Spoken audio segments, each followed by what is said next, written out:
It's Saturday night and live.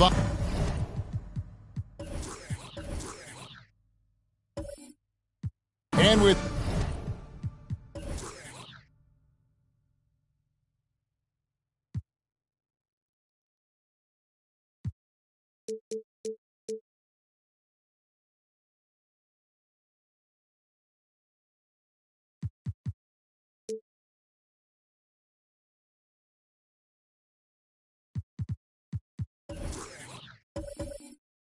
the addition.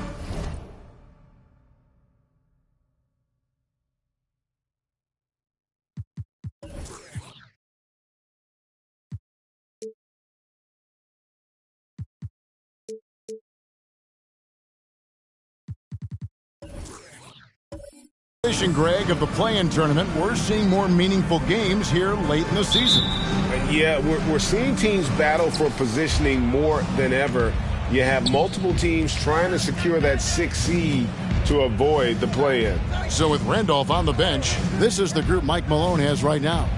Magic Johnson is out there with Joe Dumars.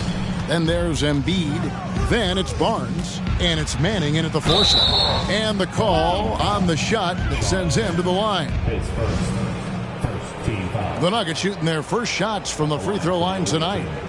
Magic Johnson taking 2 shots.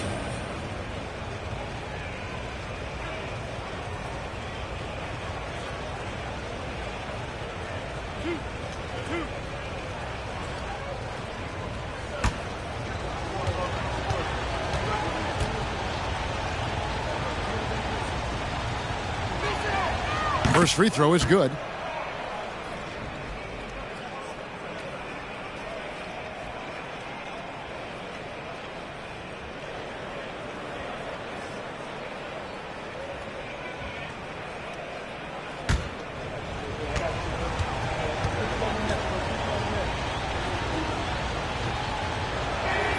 No good on the second free throw. And Ewing has got the ball here for the Cavaliers. They put up a nice win against Detroit the last time out. Well, you look at the points they produced in that game. Great adjustments on the offensive end. Yeah, it never stopped working. One of those games where just everybody was making shots, continual flow, and a very professional win. Now Embiid after the missed 3 from Damian Lillard. Bird with it. A 20-point game for him in the win against Detroit. Lillard from outside. It's rebounded by Manning. Here's Denver now. And the 0 Damian Lillard wears on his jersey is more than just a number to him.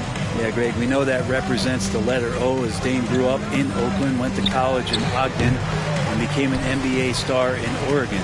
Oh my, that's a lot of O's. Now here's Lillard. He's been a reliable scorer for him as he's averaging up over 13 points a game. Johnson. Basket is good. The assist from Barnes. And when you have this kind of size as a point guard, what a tremendous advantage. Magic can really match up with all 5 positions. Here's Lillard. The screen from Ewing. 3-pointer. Here's Kemp. Denver grabs the miss. Last time they met was in Denver. Yeah, you saw the communication breakdowns defensively, just giving up way too many open looks. Yeah, sometimes you can play good on-ball defense, but it's the help defense that makes you elite. And on that night, nobody rotating and not a lot of help. It was the Nuggets, their last game, a loss to the Bulls. Danny Granger, the bucket on the assist by Lillard. Maybe worrying a bit too much about Lillard that time, dropping the dime to the unguarded player. Johnson against Lillard. Barnes outside. Just 5 to shoot. Back to Dumars. This one for 3. Denver keeping it going. A new 14-second clock. And it's Lillard with the ball. He brings it up for the Cavaliers. Now the dish to Granger. Passes it to Bird. That doesn't go in. Had a chance, though, to take the lead. For Denver, they've gotten only 1 of 6 shots to drop for them to start this game. Dumars kicks to Johnson.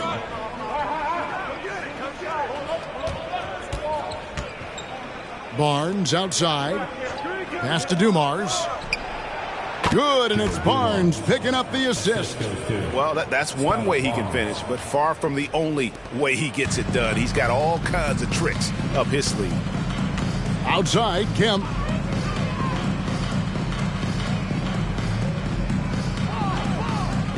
At the elbow, it's Bird. Fades back. And the shot is good. He didn't need to fade back. No one in his face, but he buried it anyway. For Denver, they've gone just 2 of 7 so far. A little bit of a slow start for them. Lillard against Johnson. Pass to Dumars. Shoots the 3. Knocks down the 3 ball. Dumars got 5 now. Just a tremendous all-around player. Dumars at times showing us the deep range. Bird outside. That doesn't go either for Bird. The Nuggets leading by 4. Barnes up top. He's gotten some minutes, but nothing on the board yet. Basket counts. Pushing the action, getting others involved. He does it time and time again. Nice to play with a point guard that takes pride in playmaking. It makes you move around just a little bit faster to get open spots. Here's Kemp. After Magic Johnson's bucket, it's blocked, and they'll keep possession. Granger passes to Kemp on the wing. Bird jacks up a 3. That doesn't go either for Bird. Yeah, one player sometimes can drag down your offense, and he seems to be an anchor here in this quarter. Johnson, the pass to Barnes. Fires it up, and again it's Denver. The ball movement on this run has been fantastic and is a big part of why they've been able to get these good looks. Cleveland trails by 8. They need a bucket in a big way here to regain some confidence. Timeout is called. First of the game for the Cavaliers.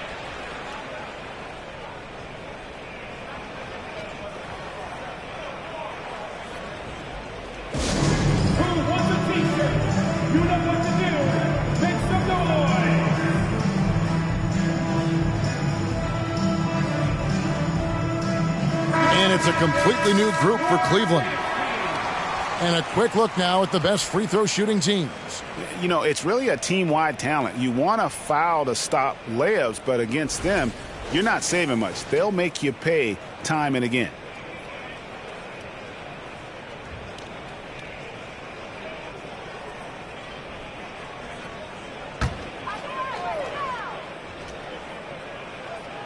So it's the Cavaliers now. 8-point game. Here's Petrovic. He averages about 5 points a game. And he didn't punish them for the weak coverage there, but they can't count on him to continue missing. Here's Ole. Gobert with the block. And the reach and height of Gobert, it literally makes it impossible to score over him. He's able to get all over that shot. Now Ball.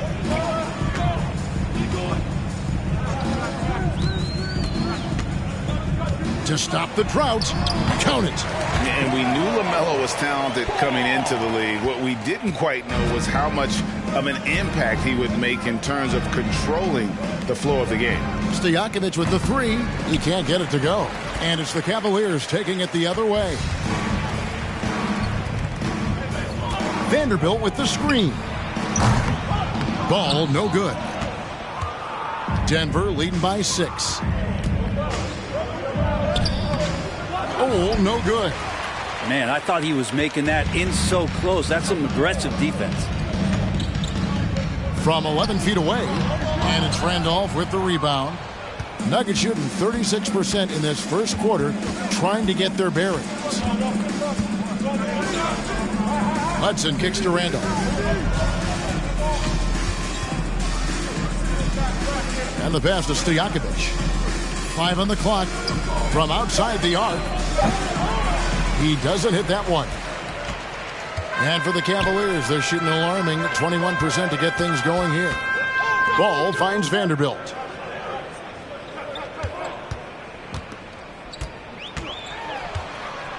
Gobert in the corner.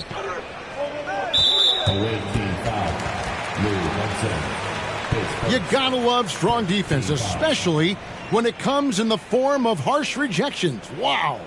Yeah, quick thinking pays off big. What a block.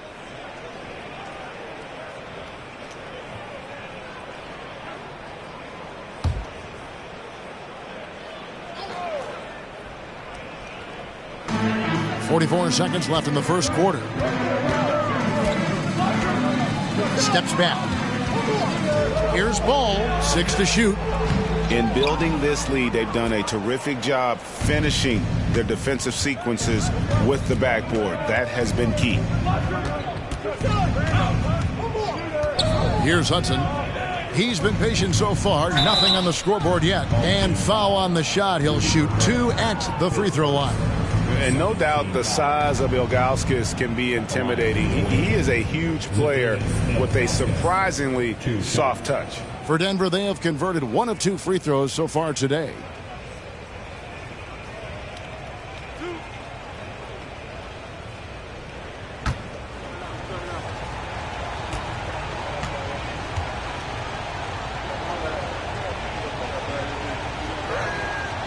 Free throw good, Ilgauskas.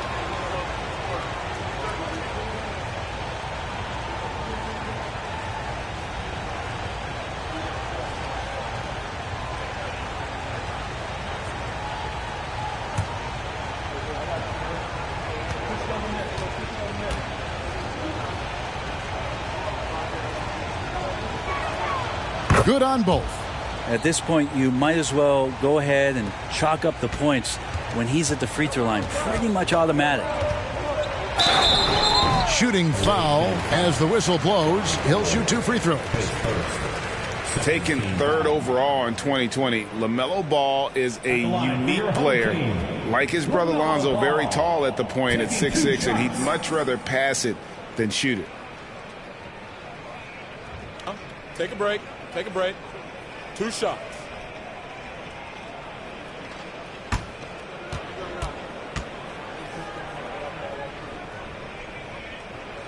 The first free throw is good.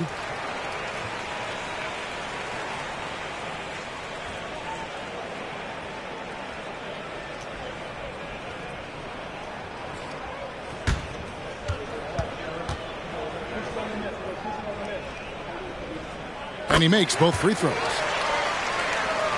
Here's Ole. Still looking for his first bucket in this one.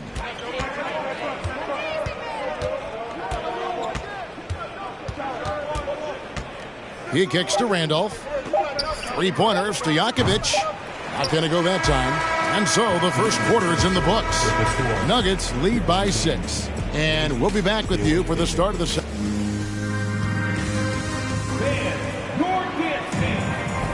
And for those of you just tuning in, the second quarter of action is where we're at right now.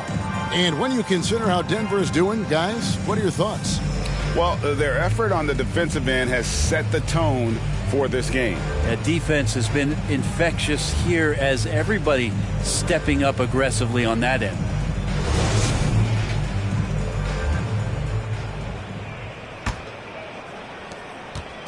And here's Lillard. He brings it up for Cleveland.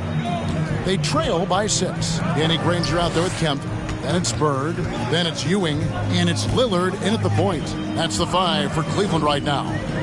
To the middle. And the rejection by Embiid. One of the premier shot swatters in the world. The length of Embiid makes it hard to be scored on. Got that one up quick.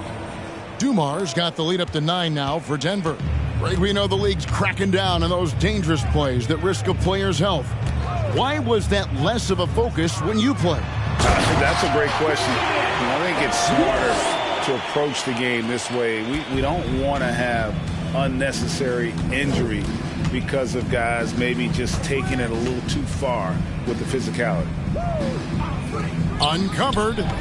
Tries to keep it alive.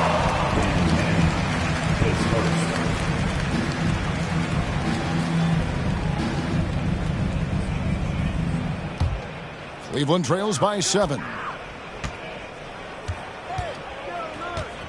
Second quarter, and we're just over a minute in.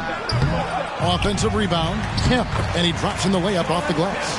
You don't want to ever give up points on the boards. That's the lesson for the team there. That's a hustle play to save points. Johnson surveying the floor. Passes it to Embiid. Shot on the wing. He clangs that one off the back iron, and down it falls. And the Nuggets lead by 7. The Cavaliers have gone 2 of 5 from the field here in the second quarter, shooting 40%. Pass to Kemp. Granger with the ball. Out of bounds. Denver takes possession. A moment now to check out some numbers for him.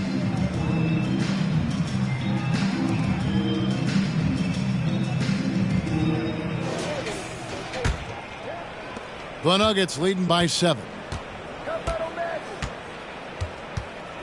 Johnson outside. Kicks it to Barnes. Just his first attempt. Here's Manning, and he uses the glass on the layup. Manning's got his second bucket. And that's a great play on the backboard for him. I mean, it's what we expect. All his second chance points do not come by accident.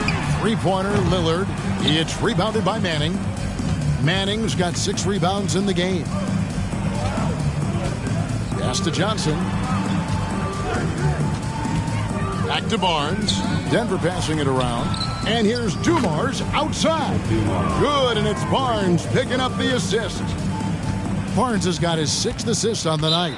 And Scotty Barnes, the Rookie of the Year in 2022 in the NBA. And you could argue he was maybe the biggest surprise of the 21 draft. Made a huge impact on the floor immediately. If you did a redraft of that class, he'd be closer to the top. And stolen by Barnes. Inside. Johnson, the pass to Embiid. Outside Dumars. Beyond the arc. Denver gets it back. Kicks it out to Johnson. Outside Dumars. There's the pass to Embiid. And foul on the shot, so he'll get a chance at the line. It's on Damian Lillard. And how about the poise from Embiid? Gets fouled, but stays with the shot and able to get that one in the air.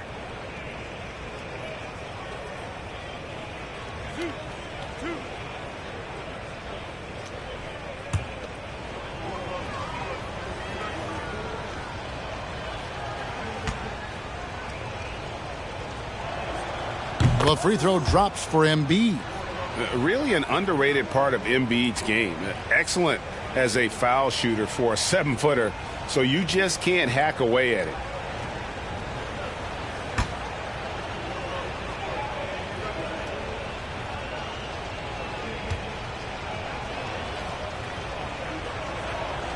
And Embiid drops them both.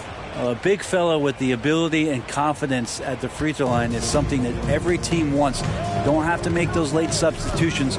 Keep your big guys on the floor. Lillard dishes to Granger. Here's Bird. From out on the wing, he knocks it down. Just such great consistency on that jump shot. Even though he's not always squared up, Bird terrific in the catch-and-shoot game. Johnson kicks to Barnes. Shoots. And another miss by Denver. D giving him that shot, and that's probably not a good idea, but I guess they knew what they were doing that time. Right now, let's send it over to the sidelines and get a report from David Aldridge. Thanks very much. In recent years, the NBA has opened several international academies. Commissioner Adam Silver says huge numbers of people are playing basketball, but unless you take the best at a young age, get them facing elite competition and training under high-pressure circumstances, they won't develop into NBA-caliber players. Kevin? Well, opening doors, David, that's always a good thing. Expansion. Thank you. That's more like it, rounding into form after a very, very difficult first quarter. Johnson against Granger. And he gets the whistle. 2 free throws coming up. And taking a look now at the stats for Johnson. He's had an impressive second half of the season. And he's among the top 20 free throw shooters in the league. Doesn't waste many opportunities at the line. And back to what you said, top 5 in steals this year. Quick hands and great anticipation.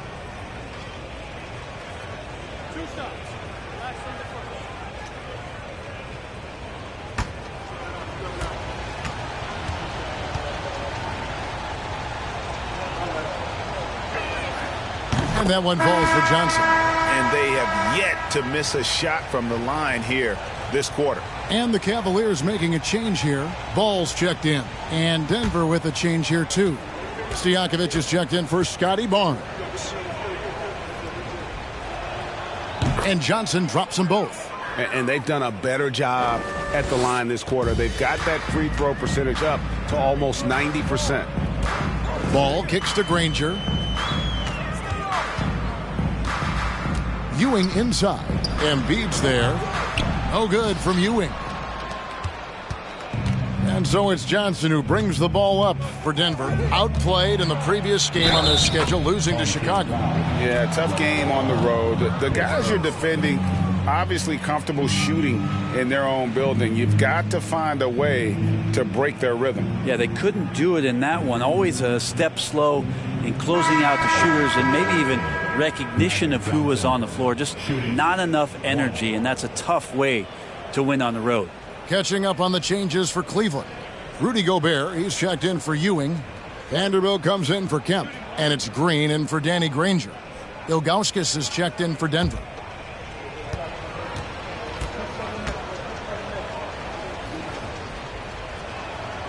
And that one falls for Johnson. And it took them a while to find their touch at the line, but they have been red hot here in the second quarter. Passes to Vanderbilt. Gobert with it, covered by Ilgauskas. Back to Vanderbilt. Nice pass. Right into the rack perfectly for the layup. And how about the recognition by Gobert? I mean, of course, it does help when you're 7 feet like Rudy. It can give you a clean view of the court. Here's Johnson. He kicks it to Stojakovic. Offensive rebound. Not sure why he keeps trying his luck from deep here. It's just not his night. Bird passes to Green. Now here's Vanderbilt. And taken away by Magic. Another shot. He takes it up and lays it in. Johnson's got 7 points here in this quarter. And look at how the hustle game has been going for the Nuggets. Just a great job so far applying pressure defensively. The opposition is on their heels with the ball in their hand. Nightmarish clamps thus far. Yeah, I wonder if pace and playing fast is something that they're being encouraged to do, because right now they feel like the faster team.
Petrovic is checked in for Bird.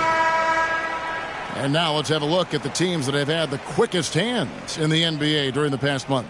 What a month they've had defensively. I mean, they've really gotten after it on that end of the floor.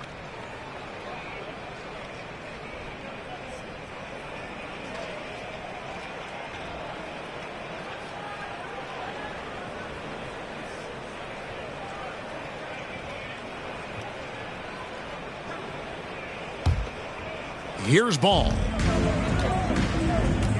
Outside, Green. To the wing right side. Off the mark there with the three-point shot. And if they know what's good for them, that's the way they'll defend against him every time he takes the ball in the three-point lane. Pass to Ole. Here's Manning. The steal. Here's Petrovic. Nothing yet on the scoreboard for him. Ball dishes to Gobert. And the call will be against Ildrunas Ilgauskas. That's his first foul. Zach Randolph's checked in for Denver. Hudson comes in for Joe Dumars. The away team, Zach Randolph, Lou Hudson.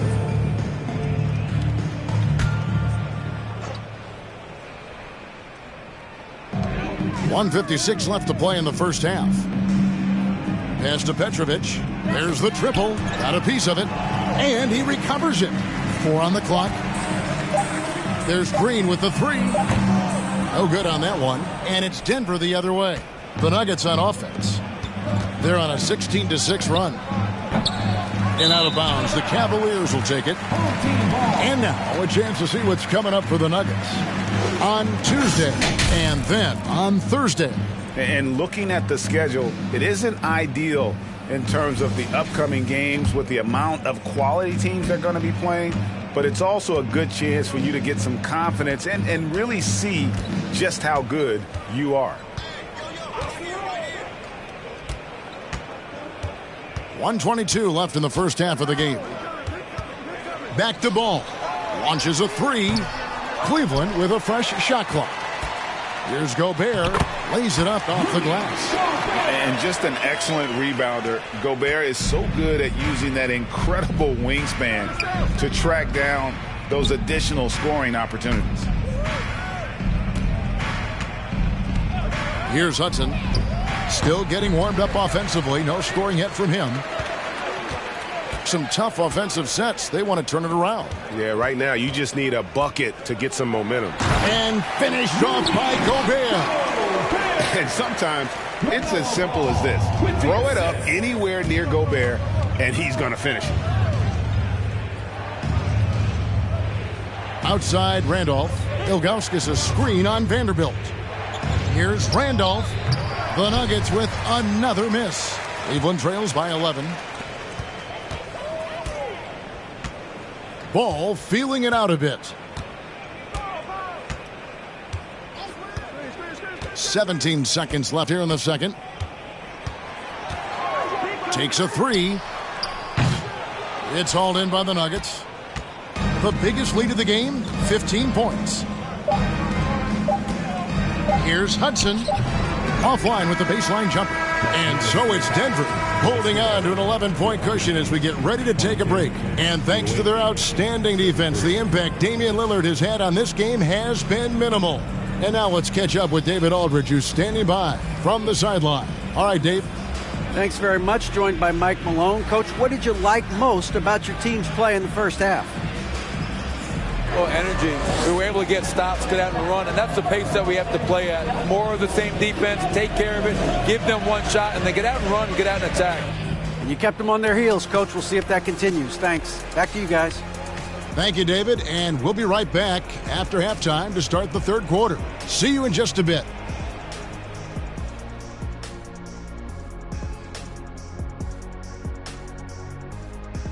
Thanks for joining us for this fun-filled burst of basketball bliss.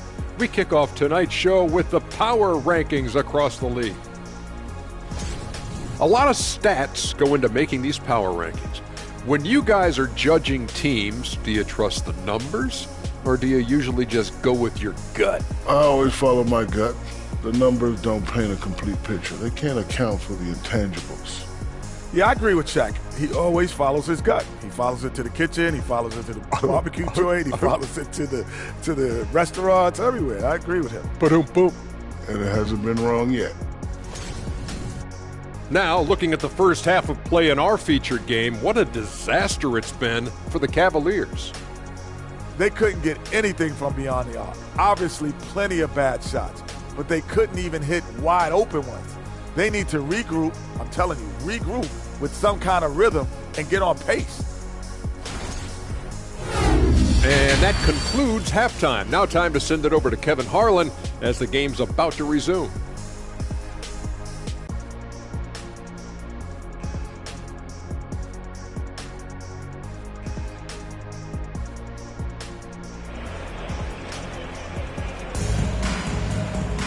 Well, we've got a second half of basketball for you. We think it's going to be pretty good. A big comeback, though, is needed for this game to be competitive, and it probably has to happen quickly. A fantastic game from Magic Johnson in this one. Definitely been challenging the defense here early on, not settling for anything outside. And you want these kind of nights where you can start to see those openings before they happen. So with Randolph on the bench, this is the group Mike Malone has right now. They've got Magic Johnson. Also Dumars out there.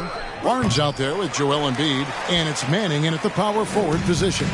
Cleveland trails by 11. Crafty move. And there's the whistle on the shot. Took the foul. Shot misses. He'll be shooting 2. Yeah, and every generation or so, a player comes along who can be considered a true superstar. Folks, that's Larry Bird. This is his first free throw of the game. Gotta admire what he's been able to do at the free throw line this season. How about over 90%?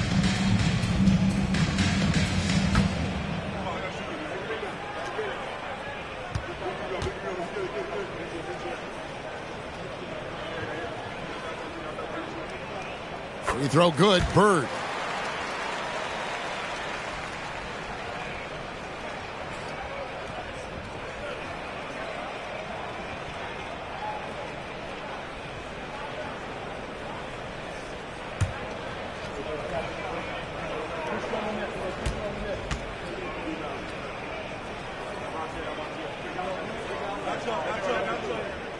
Bird hits them both. And here is Johnson.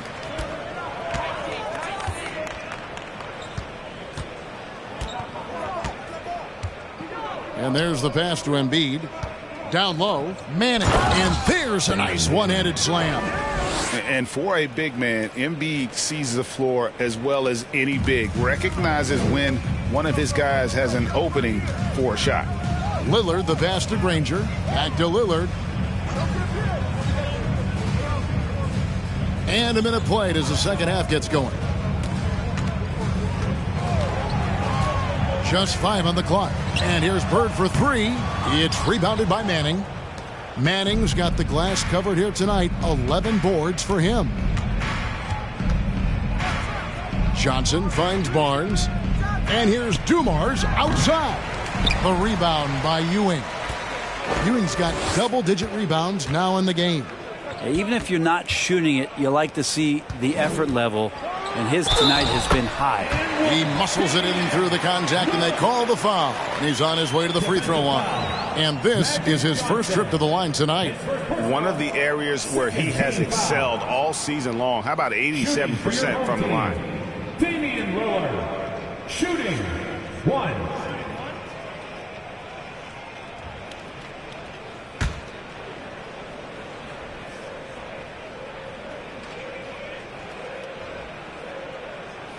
And that one misses. And Lillard's drive and what he gives to this locker room is undeniable. From 13, Bird pulls it in. Yeah, they're going to try to search out for somebody that's got a hot hand right now. 1 of 4 to start the half. The quick look, no good that time. Team starts the second half missing 4 of 5 shots. When does the coach possibly call a timeout and reiterate what he talked about at halftime? And Kemp slams it in. And Kemp seems to relish contact on the way up. He just embraces all types of challenges.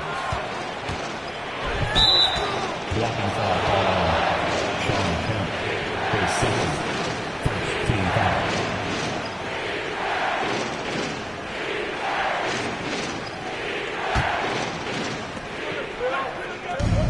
At the top of the key, Embiid. That one falls, coming off the Johnson feed. And it's 7 points for Joel Embiid. And the stretch 5 capabilities of Embiid, just another layer of his game that makes him so dangerous. And the Cavaliers call time here.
As we approach the playoffs, let's now take a look at what is shaping up in the West.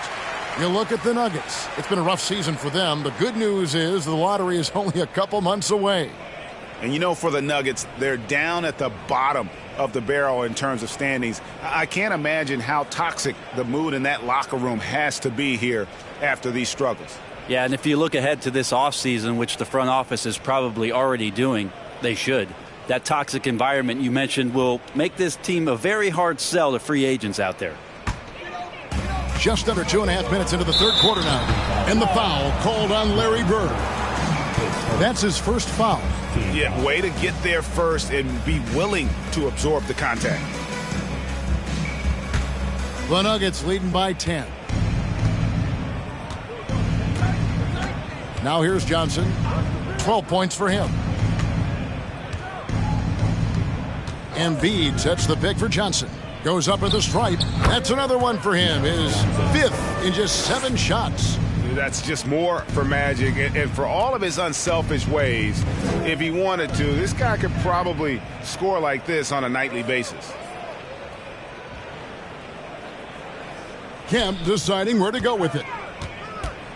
Here's Bird. The Cavaliers again can't hit. Hate to say it, but if they're still trailing at the final buzzer, a lot of this is going to be felt by him. His shooting tonight has just been atrocious. They get it again. Here's Manning. Uses the glass to finish the layup. Manning's got 8.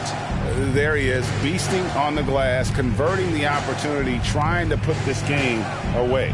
I just don't see how you climb back into the game when you're allowing plays like that to happen. Extra work on the offensive glass.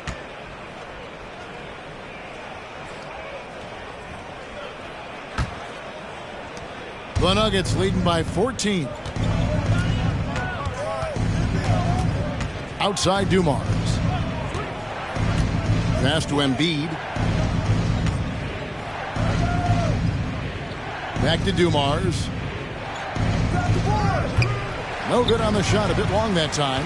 Time for some consideration in the passing category, maybe, Kevin. The shot is just not on. Get somebody else going.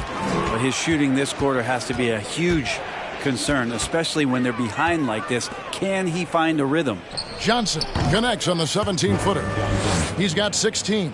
And yeah, he's not messing around. He wants no part of a comeback in this one. Well, he's grabbed a tee and a blanket because he's putting this one to bed. Here's Lillard. It's tipped. Johnson with it. 16 points for him. Kicks to Embiid from past the arc. And good, coming off the assist by Magic Johnson. Embiid's got a pair of threes now here in the third for Denver. And we'll get a look at how the hustle stat game has been going for Denver. A high-effort brand of defense has been paying off for them in this one. They've managed to either block or alter a ton of their opponent's shots. Well, if we add another thing to it, it's about the urgency they've played with. I mean, you look at the eyes of these guys. They're focused, wanting to get up tempo, and that's helped them score on the fast break. Embiid with a screen on Lillard. 6 on the shot clock. Shot by Johnson, no good. Cleveland trails by 19. Granger passes to Lillard. Cleveland keeps it going. A new 14-second shot clock. All the energy is on the other side right now, and every miss just makes it worse.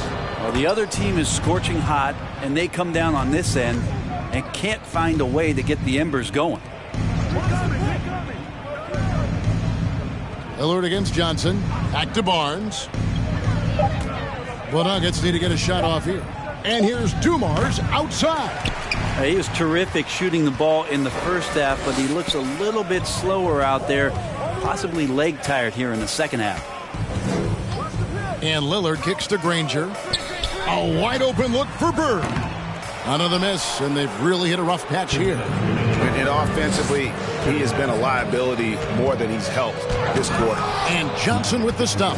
And you have to prevent him from getting to the paint, unless you want to see a highlight. And so Bird will bring it up for Cleveland. Guys, they're looking for a way to score here.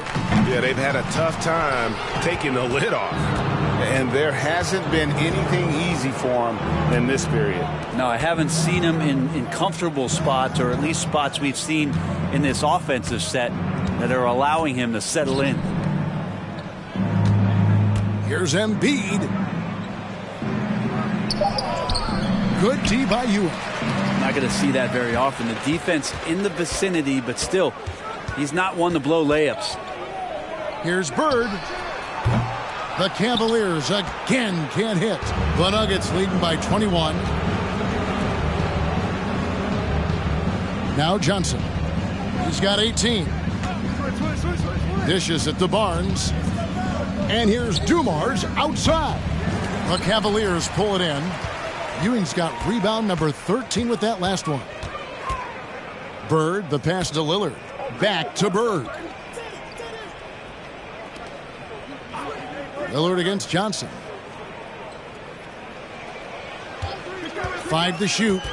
Out to Bird. There's the 3. Bird can't get that one to fall. And there have been some terrible shot choices here, Kev. That's not a good look at all. Dumars the pass to Manning. Denver passing it around. That one is good from Joel Embiid. And 12 points for Joel Embiid. And the man just brings his lunch pail and goes to work. What sets Embiid apart is he does it with such ease. Bird way outside. Again, the miss by Bird. And so it's Denver riding high with a 23-point lead heading into the break. And it's been their rugged defense setting the tone. Right back after this break.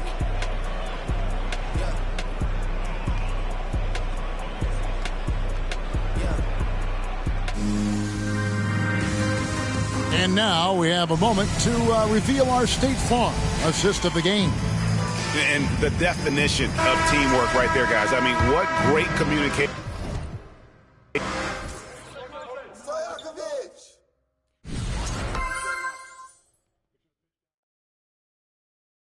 Way to grab it. That's on you. Hey. Hey, watch the pick. Easy money. Shoot that, baby. Come on. No threes for drive. Pressure force, man. Hop on Scotty.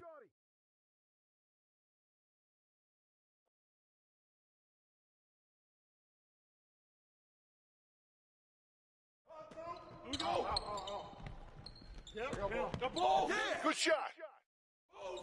Watch that shooter. Don't leave Cal. Back up, bro. Go. Get back on. Let it go. Rotate.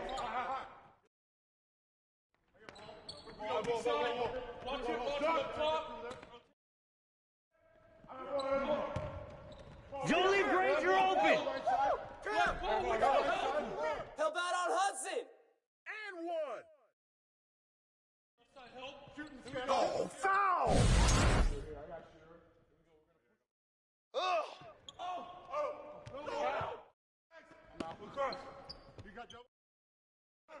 And one. Yeah, Lou. Who's got you don't want none. There you go. Yep. Easy. Hey, pace it.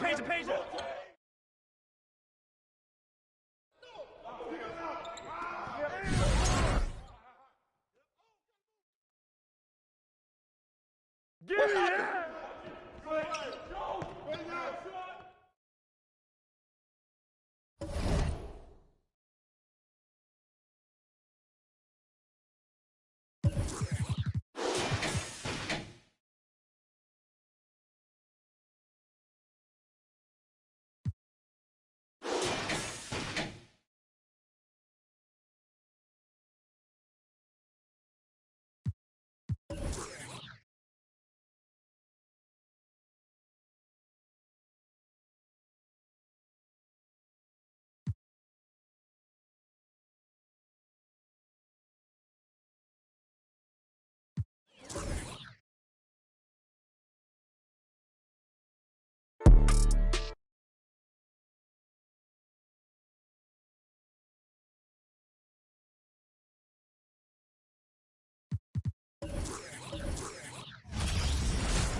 Interesting.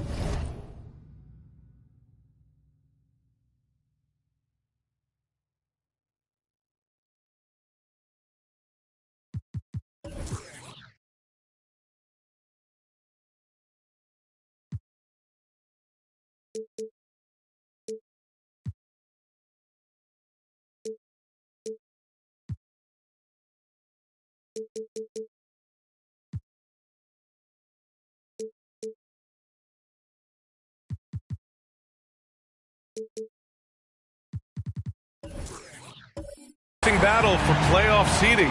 The intensity is ramped up, that's for sure. Yeah, B.A., you can feel that intensity ramping up. And, of course, there's lots of twists and turns this time of year. One night you can be up, and the next night you're down. It's emotionally taxing as well as physically. Now the starting group for the visitors. Here's Frazier. Oh, and he got fouled on his way up. He'll head to the line to shoot two. First personal foul. First team foul.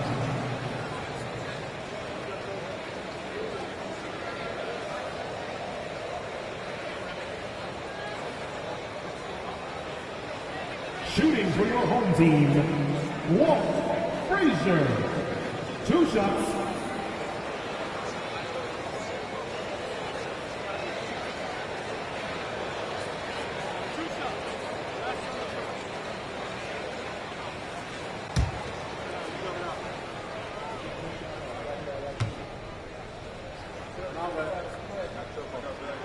The first free throw is good.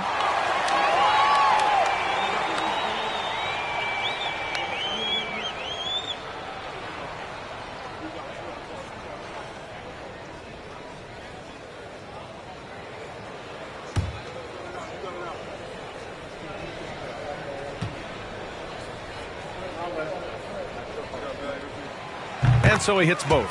This is about the last guy you want to send to the stripe right now. They keep fouling him, and he keeps making them. Here's Nash. Pass to DeBusschere. George with it. The three. Here's Wembanyama. And the bucket counts. And he is on his way to the line. He'll try to make it a three-point play. At the line for the away team, Wembanyama, shooting 1.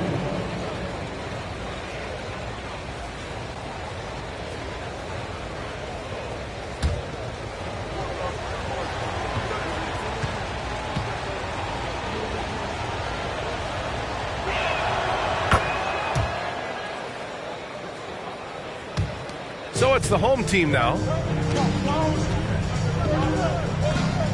Now Markkanen.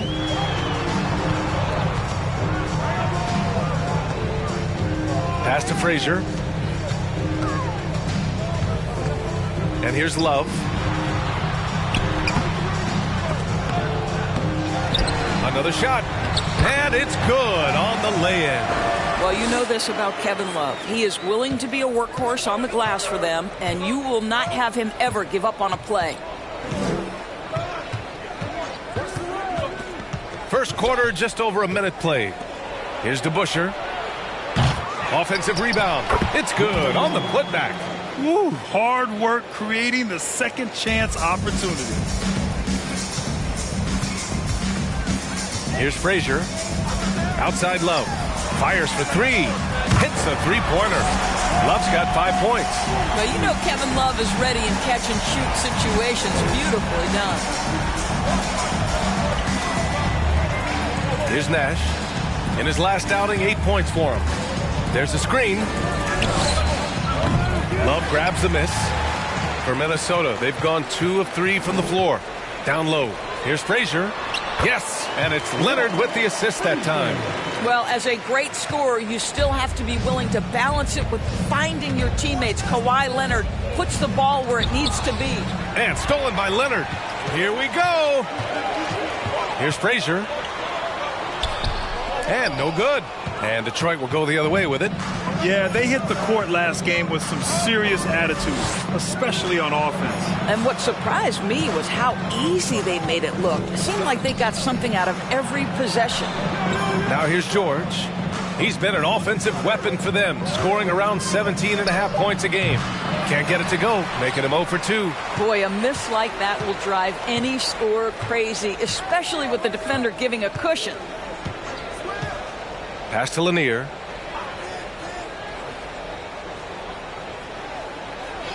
Here's Frazier. Down to 5 on the shot clock. Outside Love. Beyond the arc. Can't get it to go. 2 for 4 thus far. And here's Detroit. Trailing by 4. Oh my, talk about mental toughness. The crowd was roaring against them, but they were able to focus and finish the task at hand. I thought what really stood out was how dominant they were on the offensive end. That was about as flawless as you could hope for. To the paint. And stolen by Markkanen. Leonard outside. And first quarter, we're about 3.5 minutes in. Here's Frazier. They look to him to score consistently, averaging around 13.5 a game. Fires in the triple. Well, this has always been Lauri Markkanen's calling card, right? A 7-footer who can space the floor with that three-point shooting ability. Detroit calls timeout.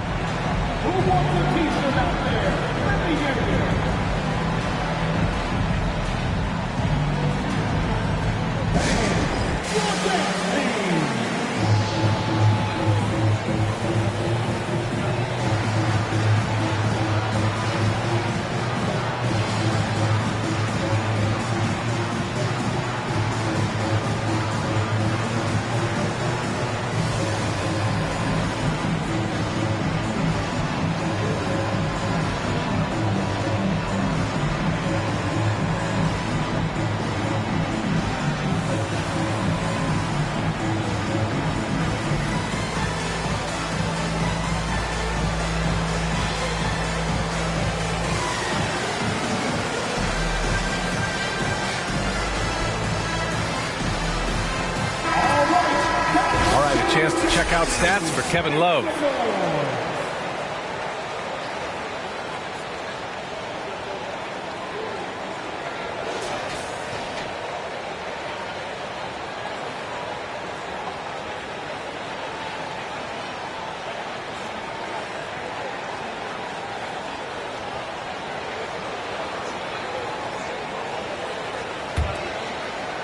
First quarter of play and just over 3.5 minutes in. Here's Nash. Well, no scoring yet from him, but that's likely to change. On target from range. Defensively, you have to stay connected to him on the perimeter. Here's Frazier. Pass to Markkanen. From deep. It's hauled in by Wembanyama. The Pistons have gone just 3 for 7 here at the start. Here's Nash. Here's the teardrop. Deflected. Here's Frazier. Love for 3. And the three-pointer goes. Love's got 8 points. And what's working here, each guy is willing to make the next pass. Pass to DeBusschere. George for 3. That one falls. He's now 1 for 3. Well, Paul George says, I can answer with my own big-time three-point shot. Go to work, PG. Markkanen outside. Here's Frazier. Leonard outside. 6 on the shot clock. And he's going to the line for 2. The official saw contact while he was going up. Second team foul. All right, guys, what do you think so far on the offensive approach for the Timberwolves? Well, in today's NBA, the three-point shot is so valuable. They realize this, and that's why they're continuing to drain as many as they can. Yeah, and in addition, their ball movement has really unleashed their offense. Boy, they've been fun to watch.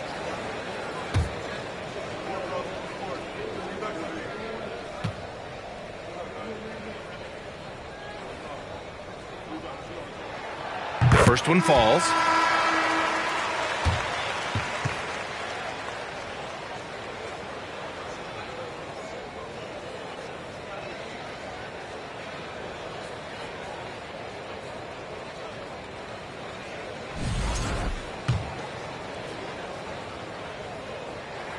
And that one goes in. 2 from the line that time. Boy, a really soft touch on display. It is a luxury to have a big man who can hit from the line at a consistent rate. Here's Marley. Can't get it to fall. A rare miss for him at point-blank range. That's one he'd like to have back. And the shot's good. And they've settled in quickly today. A nice flow and rhythm to their offense. The Pistons have gone 4 of 10 shooting the rock in this first quarter. Here's King, defended by Jones. Pass to Oakley.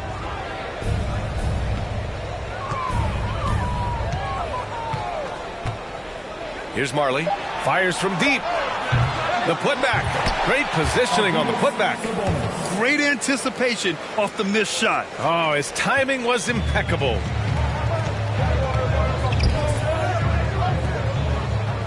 Two minutes remaining in the first. 2 minutes. A minute 58 left to play in the first quarter. First personal foul. Third team foul. into the lineup for your home team, Mark Williams.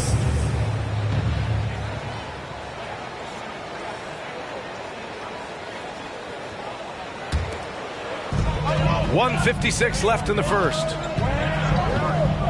Here's Harper. No good with a layup. For Detroit, they've gone 5 of 12 in this first quarter. Launches a three. Not going to go that time.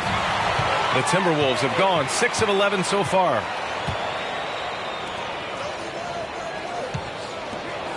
Pass to Petrie. Launches it. That shot, no good. And Detroit will go the other way with it. Here's Hamilton. Looking for his first basket, still in this one.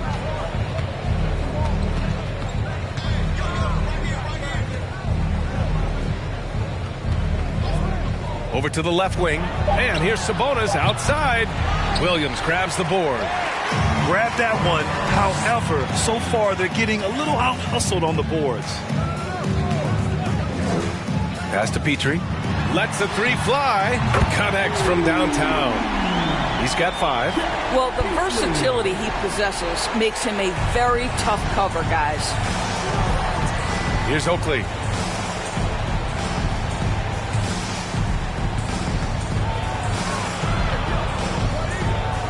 .41 seconds left in the first quarter here.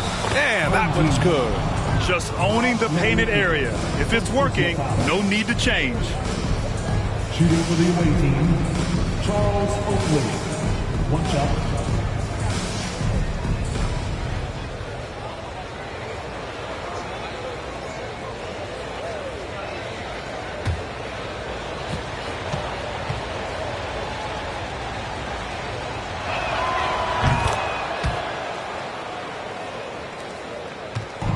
Grant, they could attempt a 2 for 1 here. They could. The key here is a good look.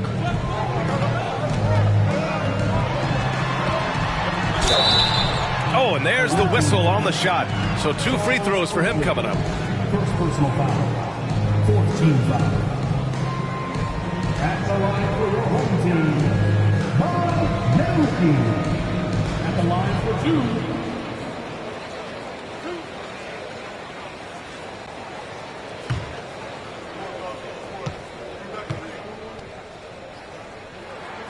And he knocks down the first one.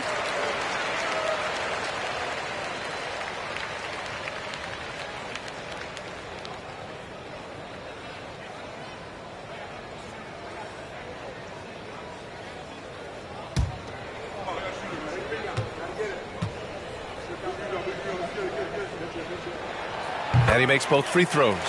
And you have to be impressed how they're getting to the free throw line and taking advantage of those opportunities. Pass to King. There's the steal. And he lobs it up. They're not wasting any time putting their stamp on this game. What a start. And they've been doing it largely at the offensive end. If the defense does not adjust, this could be a blowout. Here's Hamilton. The offensive rebound. Kevin Love has been on display for the Timberwolves. 8 points in the quarter, showing how effective he can be. We'll be right back after this word.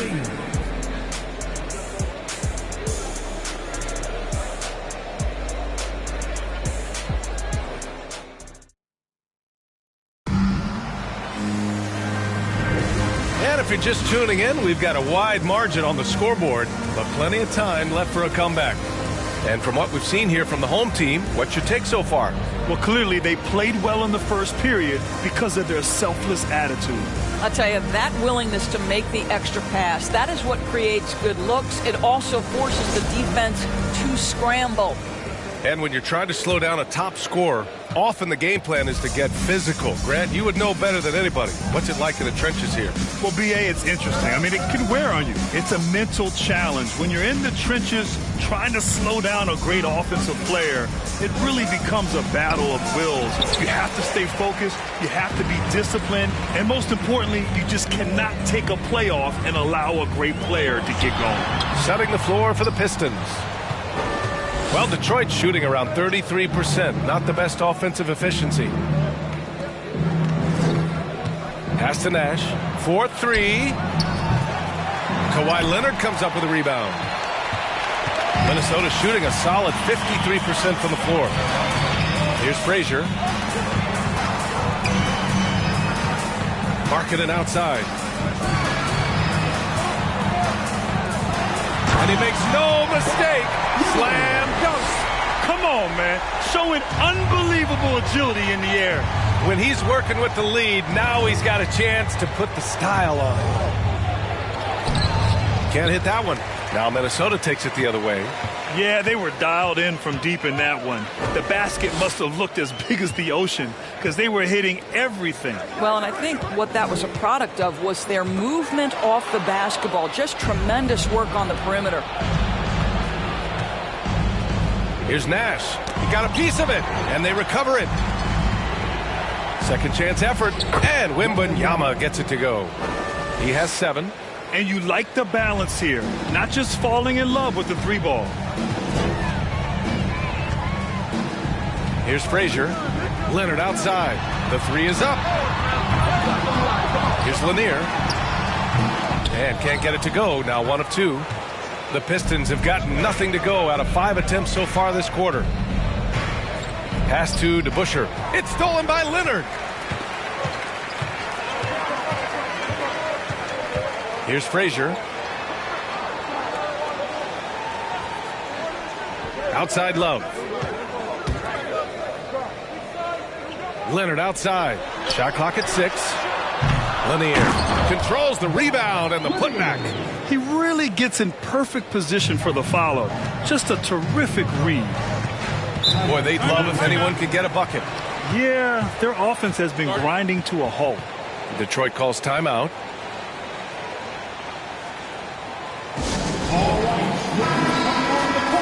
And this is how the West looks with just 3 games left until the playoffs begin.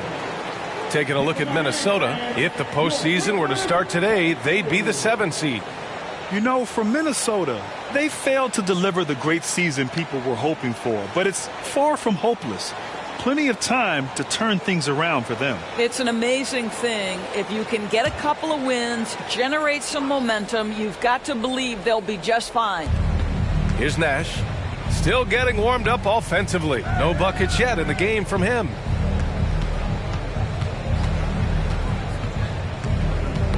Ooh, poked away. Here's Frazier. Shoots from 14. And he hits the jump shot. And the Timberwolves lead by 14. And just not letting up at all. I mean, you have to love this approach. You want to get the ball to the guys who make plays. One thing we've learned in the NBA, the game is never over. So you've got to continue to score, continue to build your lead. The Timberwolves have gone 3 for 7 here in the second quarter. Now here's Markkanen. He's averaging just around 8.5 points a game. Pass to Frazier. Just 5 on the clock. It's tipped. And the shot clock expires. 24-second violation. And since the break, here are the NBA's best free throw shooting teams. The 4th spot held by Minnesota. Ever since the break, they've been shooting with great confidence from the line, and their numbers reflect that. The Pistons have gone 1 for 6 in the second quarter. Not great. Closing in on 4 minutes played here in the second quarter. Pass to George. From deep. Knocks down the triple. George has got 6. Well, no hesitation. The full arsenal on display here. The catch and shoot, rise and fire. Yes, Paul George. Let's go now to the sideline and catch up with Allie LaForce. Well, guys, with the yearly roster moves, it might be hard for the casual fan to keep track. But Commissioner Silver said it's a necessary side effect. He said, quote, "We tried to tie performance to pay in a closer way, and I think that's what you see with shorter contracts." Brian, more player movement has been the result. Yeah, good point, Allie. Thanks. What great body control from the all-star forward. Paul George, so skilled at keeping his composure under pressure. Leonard for 3. He buries it from 3. Leonard's gotten himself going with a triple, his first basket of the game. Here's Nash. Well, he hasn't put up any points yet in this one. For three, George. And it goes out of bounds. Last touch by George. So it's both teams making substitutions here.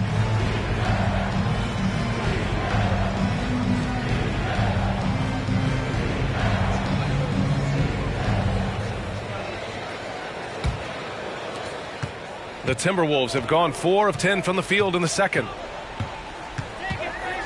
Pass to Leonard. Now here's Love. Lets it go from deep. It's rebounded by George. Started out strong from three-point land. Hit 2 in the first quarter, but he's gone dry since. Here's Marley. Three-pointer. Drops in the 3. Well, Paul George is such a solid all-around player. This guy can score it at an elite level, and he passes it well, too. Leonard outside. The 3-ball. Sinks it from distance. He has 6. But you like that he shakes off that rocky first period and knocks down a shot. Nice. Detroit calls timeout. With the offense reeling, coach has to get these guys on the same page. And to me, they're just taking too many tough shots. And when they do get an easy one, the confidence just isn't there.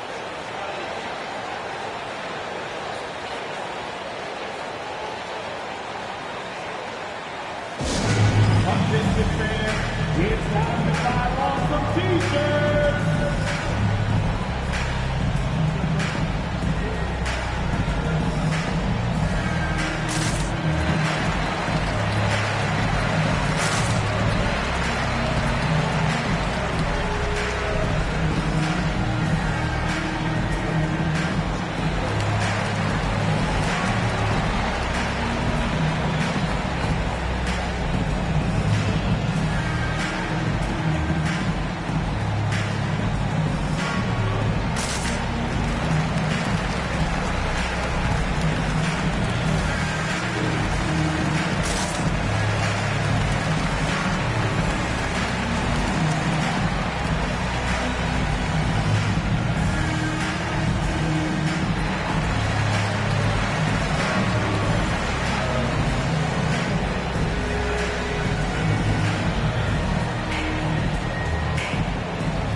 Here's Hamilton. Boy, he's been patient so far. Nothing yet on the scoreboard. Drives to the hoop. The shot misses. Now Minnesota takes it the other way. That's a foul he wanted to avoid, and he definitely doesn't want to pick up his third before the half. First team foul.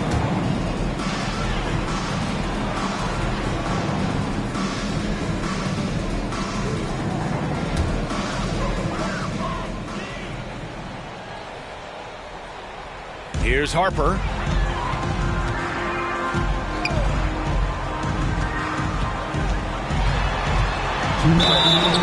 It's good. And he drew contact on the shot, so he will go to the line. A three-point play opportunity. Richard Hamilton. First personal foul. Second team foul. At the line for your home team, Ron Harper. Shooting 1.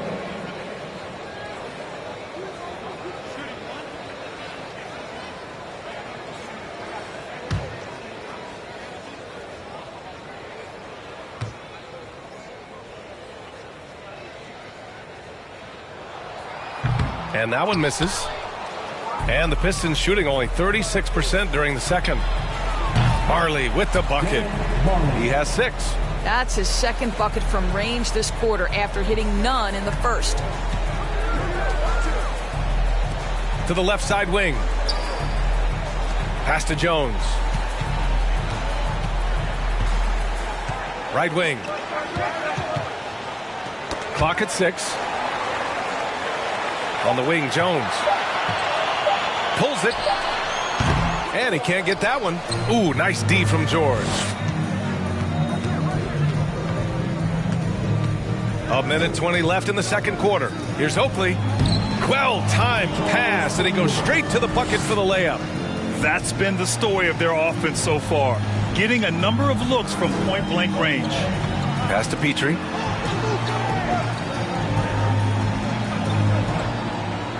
Williams with the screen, and he drives in. Petrie can't hit. Boy, if you're going up against this guy in this close a range, you've got to defend with everything you've got. A tremendous job defensively. A nice shot by Oakley. That's how you share the rock. He does this time and time again. And for the Timberwolves, they're shooting 40% in the second quarter so far. Here's Petrie. 5 points in the game. Ooh, they can't stop the run with that one. Here's Hamilton. Pass to Oakley. Here's Hamilton. Here's Marley. He has 6. Gets the 3 to fall. And now it's just a 4-point Minnesota lead. This defense just can't stay connected to shooters. Here's Petrie.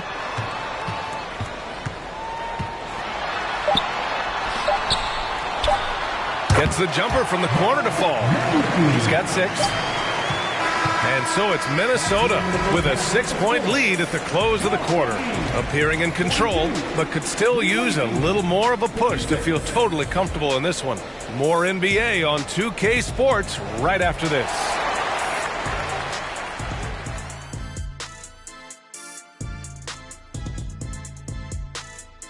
Thank you for joining us. Getting right to the story. Things are going well for the Minnesota Timberwolves. Man, their fans are loving this one. As a player, man, you could feed off that positive crowd. It can help you build momentum, you know.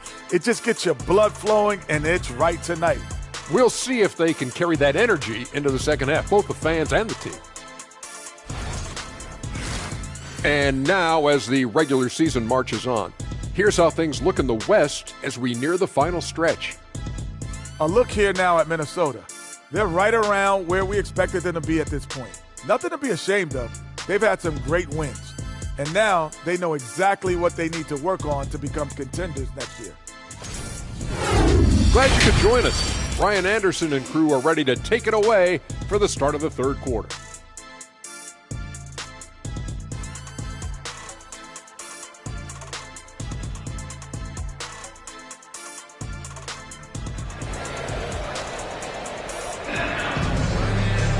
And after a fairly even first couple of quarters, this second half could turn out to be a great one, as both teams trying to gain an edge.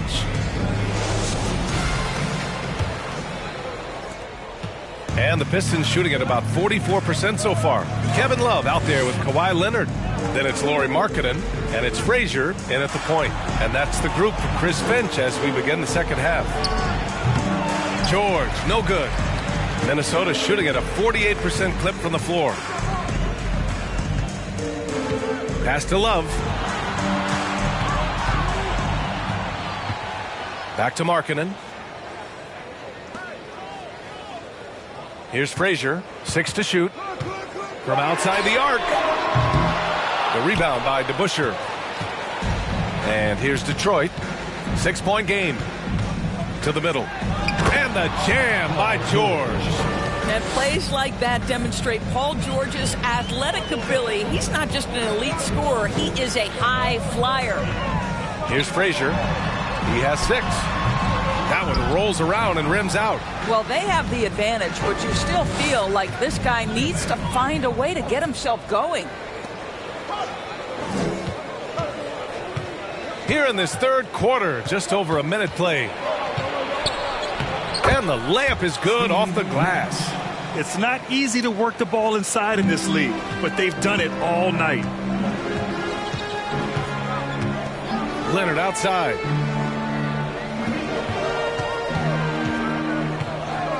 Outside Love. Fires it. Doesn't go that time.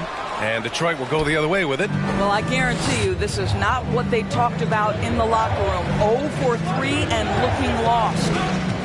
Pass to DeBusschere for the lead. Leonard pulls down the board. For Minnesota, they've gone 0 for 3 to start the second half. Here's Frazier. Ooh, a clear foul there on the missed shot. So he'll get a pair at the line. It was a strong move. The shot's just a little off. At the line for your home team, Walt Frazier. 2 shots.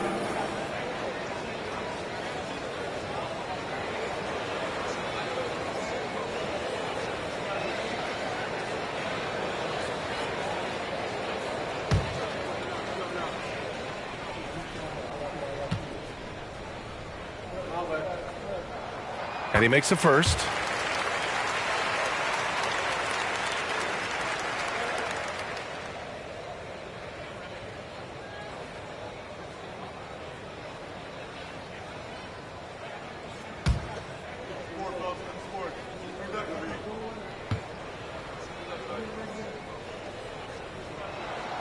Both shots good from the stripe.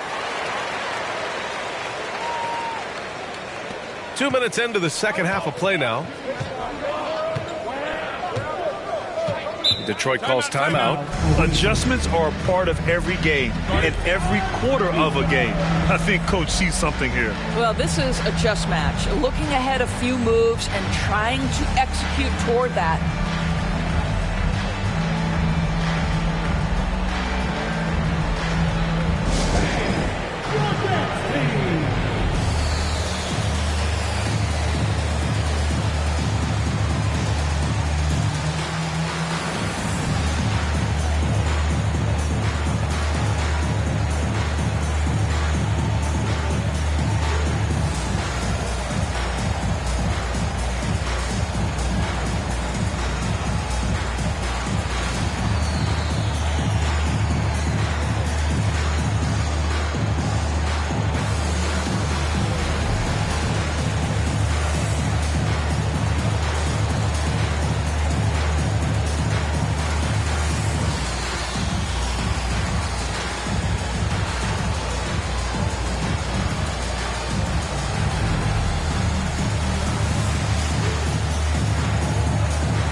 Let's give a nod to defense now with a list of the teams leading the league in steals this month.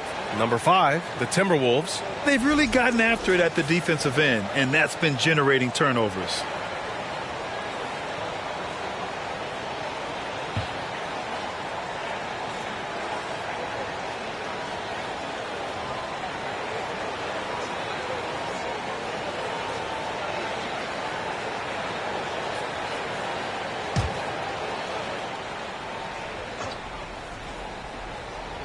And we're just about 2 minutes into the final half of play now.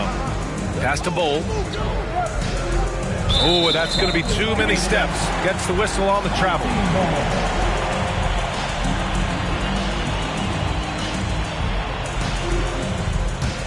The Timberwolves have gone 0 for 3 to start the second half. Here's Frazier. Give him 8. Leonard for 3. Bowl grabs the board. Gotta love how they've been crashing the boards, fighting hard for every miss. Second half of play here. We're just under 2.5 minutes past. Sends it home from three-point land. This is as pure a shooter as there is. You've got to stay connected or it's a problem. Pass to Frazier. Back to Markkanen. Here's Frazier. Outside for Love. And It's in after a nice bounce off the right iron. Love's got 10. Boy, that was a much-needed bucket in the second half. They're now 1 for 5. Here's Nash. It's good. Set up beautifully by George. George has got 3 assists in the game. Their defense has to do a better job of smothering those shooters. For Minnesota, they've gotten just 1 of 5 shots to drop since halftime. Pass to Lanier. Leonard for 3. He's off on that one. And Detroit will go the other way with it. In the third quarter with just over 3.5 minutes off the clock. And you can count it. He'll go to the line with a chance at a 3-point play. That'll send Paul George to the free throw line. It's on Lauri Markkanen. George at the line for 1.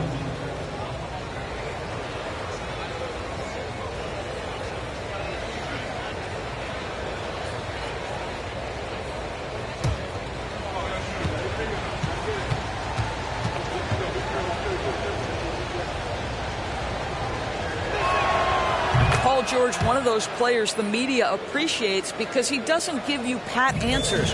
When you ask him a question, he is thoughtful and is honest. Here's Frazier. Give him 8 points now. Outside Love.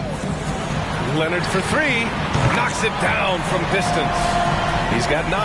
Well, deliver the pass where your teammate can do something with it. Nice. Here's Nash. 5 points in the game. The 3 is up. Lanier with the rebound. Just terrible defense. I don't know how he missed that shot. Here's Frazier. He's guarded by Sabonis. Leonard for 3. The rebound by DeBusschere. I think he's got to settle down because right now it feels like he's rushing, like he's forcing some shots. This quarter he has been completely bothered. Here's Nash. They look to him to score consistently, averaging around 13.5 a game. Boom! He jams it straight down. Well, as soon as you recognize a size mismatch, you have to attack. Here's Frazier. Outside Love. Takes the 3. Paul George pulls down the board.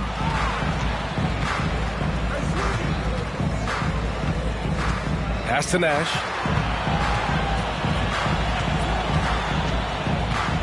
Here's DeBusschere.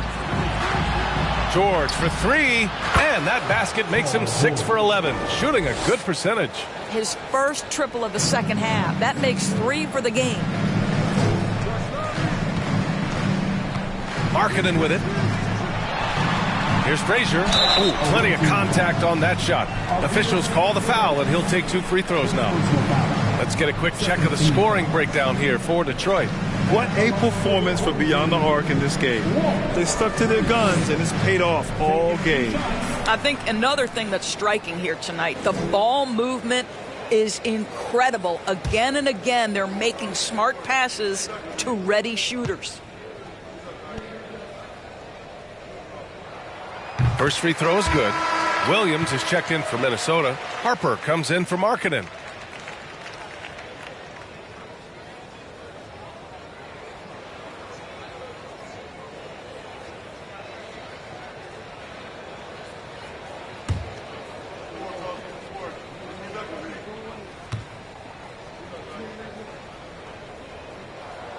Hits both from the stripe. And they've done well from the free throw line this half. No misses yet. Pass to Marley. Here's Nash. They set the pick. Here's DeBusschere. Who drains the 19-footer. Give him 8 points now. And a nice bump for their offense this half. Now shooting over 50% for the game. Now Love. Here's Frazier. Gets the 3 ball to go. And his fantastic performance from the last game has carried over to tonight. And I think that's the one thing every player is searching for. Consistency. They're giving this guy a chance to carry the offense once again. Here's DeBusschere. Give him 8 points now. Inside. Here's Sabonis. And there's a whistle. He'll head to the line to shoot 2. And while we have a second, let's take a quick peek at the rebounding numbers for Kevin Love.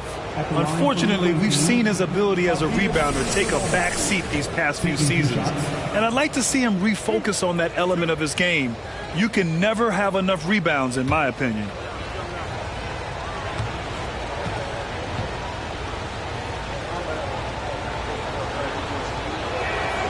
And the first one at the line is good. So both teams making some changes here.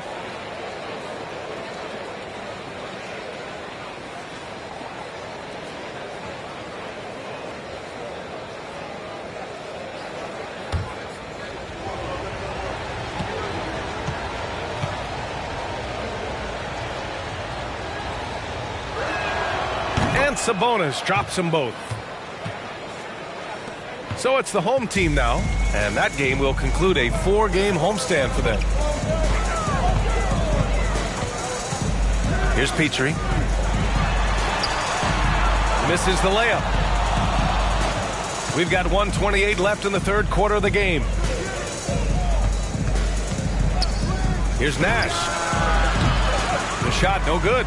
Now Minnesota takes it the other way. Pass to Harper.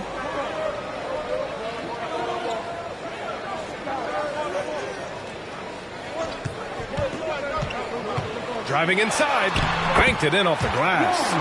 Where's the rim protection? That's just too easy for him. The Pistons have gone 8 of 13 in the second half. Here's King. Here's Hamilton. Well, he hasn't scored yet, but I'm sure that'll change. Off the left rim and out.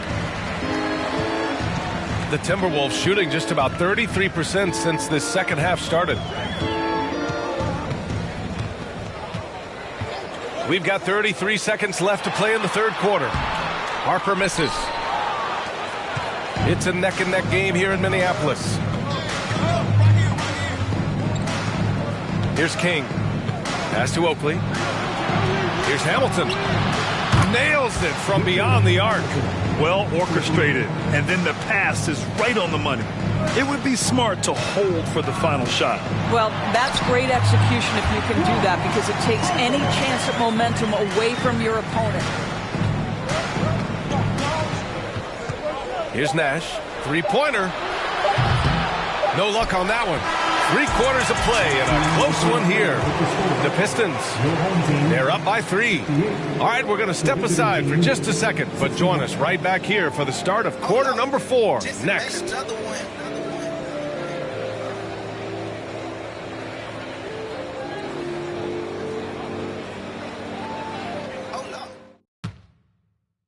And it's time to bring up the State Farm assist of the game. You can count on him to deliver a few assists like this one each and every night. You know a thing or two about a point guard's job. Set the table for your teammates. Done there perfectly.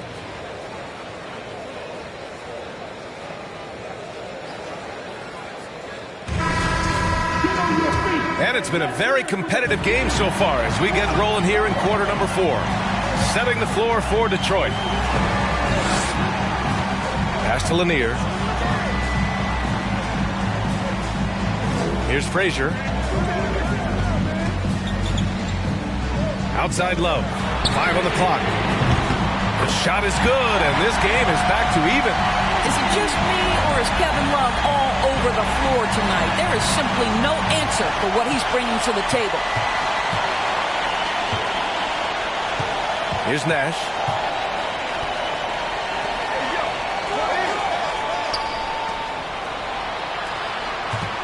Pass to Bull. And here's George. Here's Nash. Three-pointer, no good. The Timberwolves shooting 46%, a decent average so far. Here's Frazier. Back to Markkanen. To the inside to take the lead. Frazier with the bucket. And the Timberwolves lead by 2. It's not just the decision-making, it's the ability to put the pass where it needs to be, when it needs to be there. Mr. Markkanen, well done, sir. Here's Nash. Pass to DeBuscher. Now here's George. From behind the arc. Hook it again. 7 for 12 and going at the defense. He's hit 4 now from behind the arc, 2 in each half, making an impact. Leonard outside.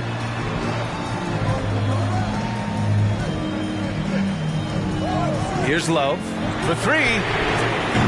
It's hauled in by Wembanyama. We're about 2 minutes into the fourth here, and the basket by Nash. Oh, explosive crossover. How's that for a move? Now here's Markkanen, tightly guarded. Here's Frazier. Dunks it hard with one hand. Wow, he makes it look easy. Woo-wee! What a big finish out of the backcourt. That might be exactly what they needed at this point of the game. Boy, as tight as this one is, that's a statement play saying, hey, listen, we're not here to back down from you guys. George, no good. And you just can't afford to give up that kind of look very often. Just over 2.5 minutes played now. Final quarter of regulation. Back to Markkanen. And Markkanen with the stuff. I love it when Markkanen decides to throw it down. Show some fire on that finish. For Detroit, they've gotten half of their attempts to fall in the fourth. 2 for 4 now. Pass to DeBuscher. George with it. Let's go with a 3. Love grabs the miss. Love's got 6 rebounds here tonight. Here's Frazier. Outside Love. Clock at 6. And here's Leonard. There's the triple. Sinks the tray. And it's a 4-point Minnesota lead. Boy, to think back in college, the three-point shot was a real struggle for Kawhi Leonard. Now it's become a strength. George against Leonard. Looking to end the run. George, good. George has got 21. And this is just typical of him. Always making an impact at crucial moments in the game. This is a player who understands when the game is hanging in the balance. He knows it's winning time. Defensively, you can't afford to get stuck on the pick. You know exactly what that takes. It takes energy, it takes activity, it takes intensity. Here's Nash. Pass to DeBuscher. Now here's George. That doesn't go either for George. Now Leonard. Ooh, and Leonard throws it down. There's just so much force that Kawhi plays with. It is what allows him to rise up and put it down with authority. Here's Nash. Here's George. Jacks up a 3. Count it from distance. 24 points for him. That's his 5th triple of the night. 2 in the first half, 3 in this one. Huge production. Outside Love. This one for 3. The shot no good. And Detroit will go the other way with it. George with it. And it's Leonard picking him up. And he lobs it up top. And George with the jam. These are the shots we have come to expect from Paul George. This guy is cold-blooded. Outside Love. Fires the 3. Paul George pulls it in. George has got his 5th rebound in this one. Out to the right wing.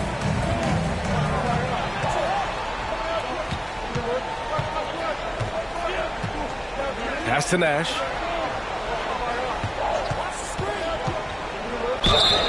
And so he draws the foul, headed to the line to shoot a pair. It's on Lauri Markkanen.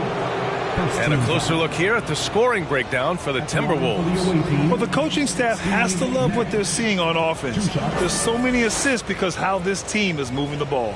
I think the other thing we're seeing tonight is the floor spacing of this team. Boy, they are shooting the cover off the basketball all game. Makes it, and the next one could tie it up.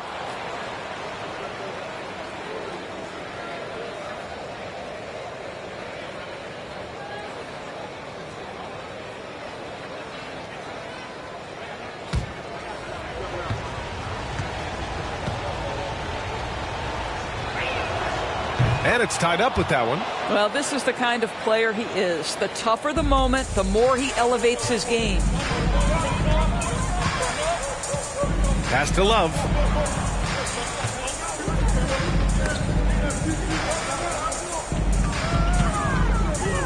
Leonard with the ball. Here's Frazier. Cleans from outside. And right on target. That one's good. And the Timberwolves lead by 2. Here's Nash. Pass to DeBusschere. Now here's George. Oh, he misses the go-ahead basket.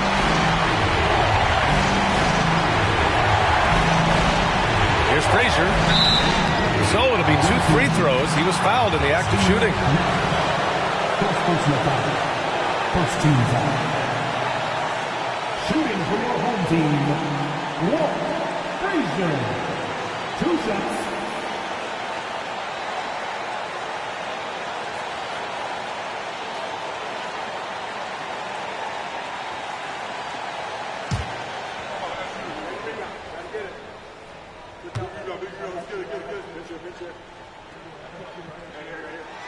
He drops the first one, and that makes it a 3-point lead.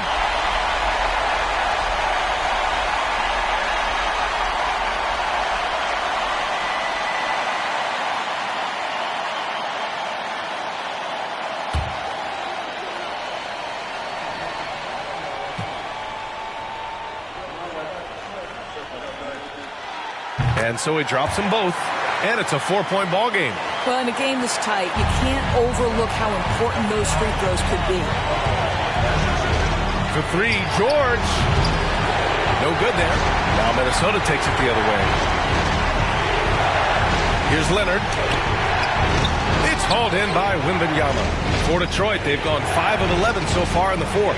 George. No good off the back of the rim. Minnesota shooting at 49% so far in the game. Here's Frazier. 1:04 left in the final quarter. Love for 3. It's rebounded by George.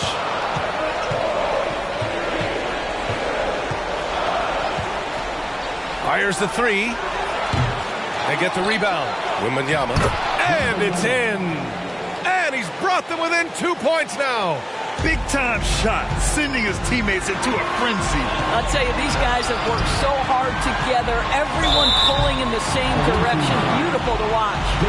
Yeah, well, Love is a consistent free throw shooter. He might have this all sewn up. Shooting for your home team, Kevin Love. At the line for 2.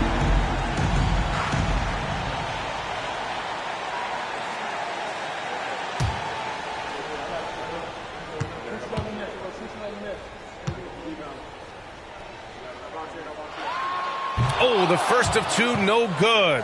A heartbreaker.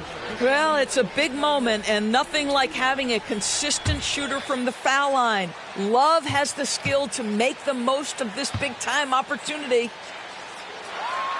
That's good. Going 1 of 2 from the line. And that makes it a 3-point lead. Detroit calls timeout. They're trailing by 3. 41 seconds left to play in the 4th.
chance here to catch up with Allie from the sideline. During that break, Coach Dwayne Casey had some advice for his team. He wants all they have to give coming down the stretch, saying, quote, "It's not just the big plays. I want to see us making the little plays too, winning the 50-50 balls. That's the effort we need." Thanks for that, Allie.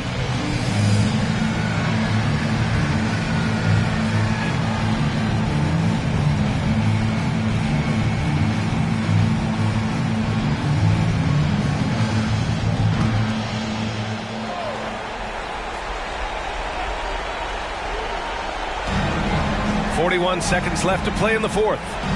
George outside.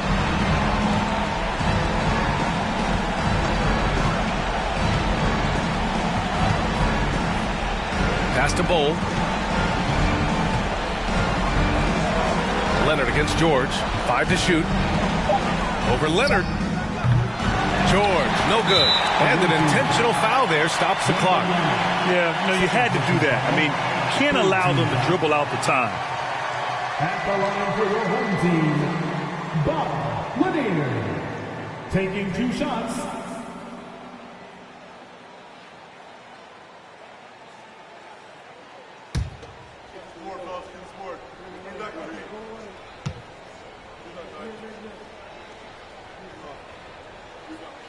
He hits the first one, and that gives him a 4-point cushion.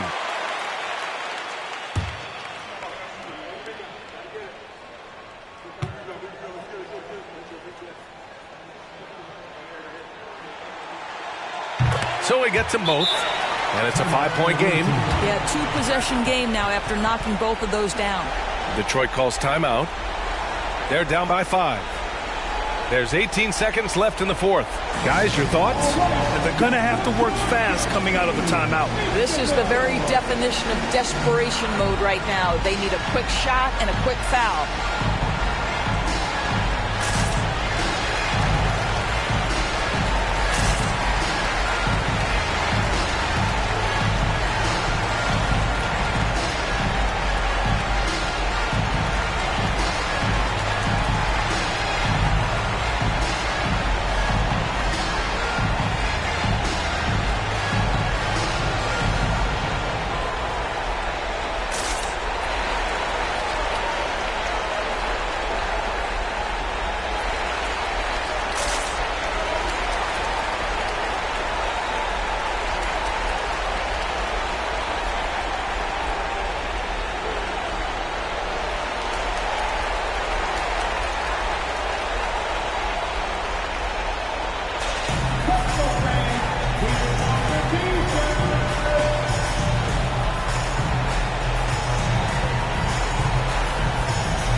There's 18 seconds left in the fourth quarter of this one.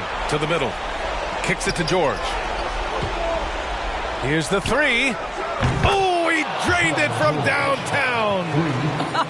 Paul George loves delivering when the game is on the line. At his absolute best. And there's the intentional foul. No choice but to stop the clock here. Yeah, and there's no question they have to foul. Now, I'm sure they would have preferred to avoid it. 2 shots.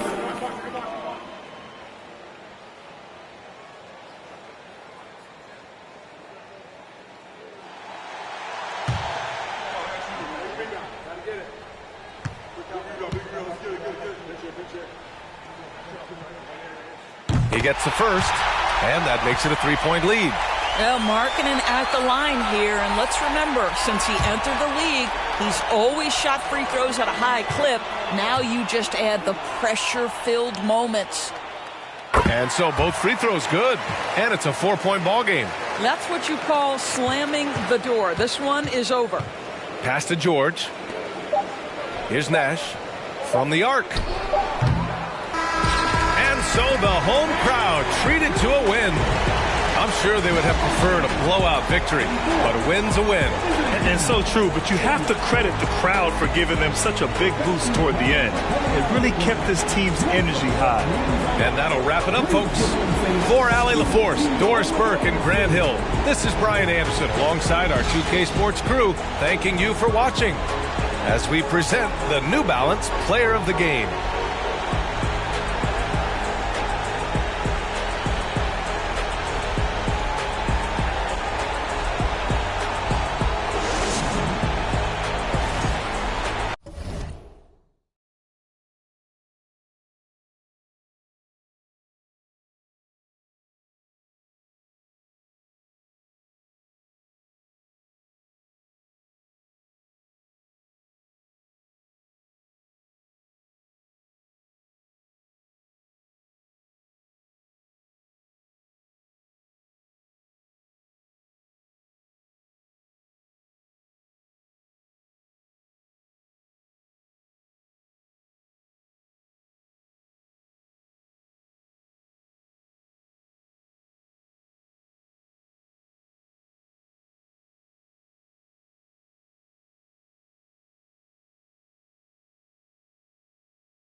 my phone. I'm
oh, say does.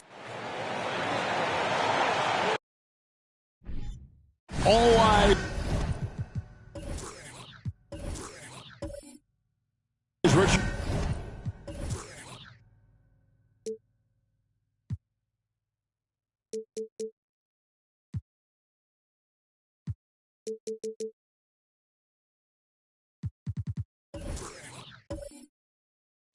On the guard matchup in this one with two incredible talents going head-to-head. And we've been really spoiled with all of these guards that we get to watch. The league today has as much talent at the 1 and 2 as it ever has. So with Davis sitting on the bench, here's the group that Steve Kerr has on the floor. We've got Gilgeous-Alexander, Hayward out there with Malone. Then it's Anthony, and it's Gilmore in at the 5 spot. The pass to Arenas. Here's Robinson, guarded by Malone. Takes the turnaround J. Robinson, that's good. I love watching Robinson work there in the paint. Possesses that strength and touch around the basket. And here is Gilgeous-Alexander. Hayward outside, takes the three. Good for the basket. Starting off 1 for 1 with that shot. And that's exactly what he's looking for, draining the triple. Arenas dishes to Smith. Lets it go with the three. And it's Shai Gilgeous-Alexander with the rebound. And now just over a minute played here in the first. Pass to Anthony over Red. David Robinson with the rebound. Defense kind of rolled the dice there, and I'm a little surprised that it ended up going their way with the miss. Robinson on the wing. And he banks in the layup. Robinson's got his second basket of the night. Boy, he is looking confident. Love how they're using him so far. Yeah, when he gets engaged this early in the game, it's bad news for the defense. He can roll this start throughout the rest of the game. Now here's Anthony. They've been leaning on him for a decent chunk of their offense. He's averaging over 15 points a game. And stolen by Arenas. A pull-up. And the Rockets getting another bucket right there. They've come out strong 3 of their first 4 to start the game. Outside Anthony. Back to Gilgeous-Alexander. And Michael Redd gets the whistle that time. That's his first foul. First personal foul. First team foul.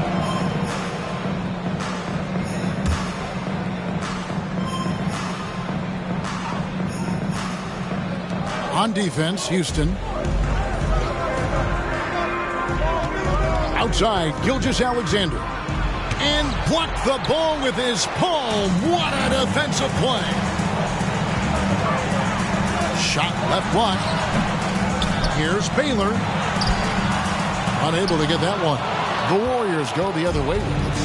Time now to turn to our sideline reporter, David Aldridge. David.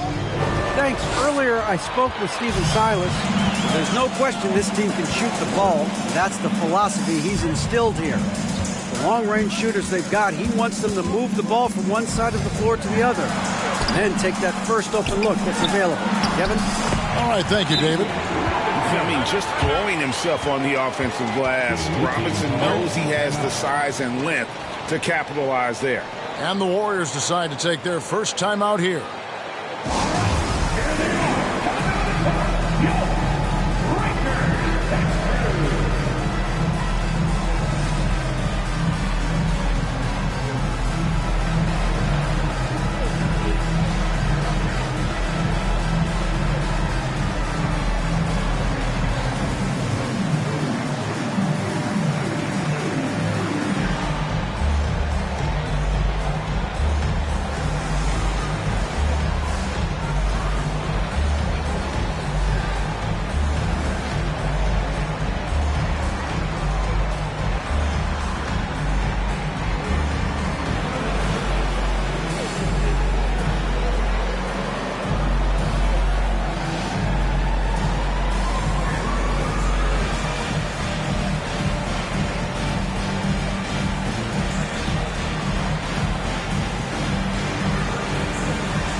And a chance here to look at the numbers for Arenas.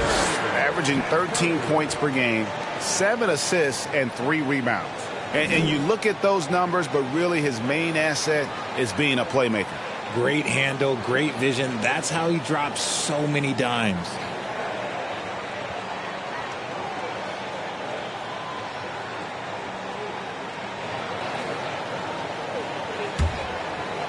First quarter of play. We're about 3 minutes in. Hayward on the wing. Outside Anthony. The tray. Rockets with the rebound. Yeah, and with most of the arena against them, they just banded together and trusted one another to make the right play. Even with all that noise, when they had the ball, it never rattled them. Their offense was in tune like it was a home game. Arenas passes to Smith. And for three. Oh, drew the foul and almost hit the three-point bucket. But he'll go to the line to shoot three. And Red is such an outstanding offensive player, a lefty shooter who can just take over games on his own. That'll be 3 shots. 3 shots. 3 shots.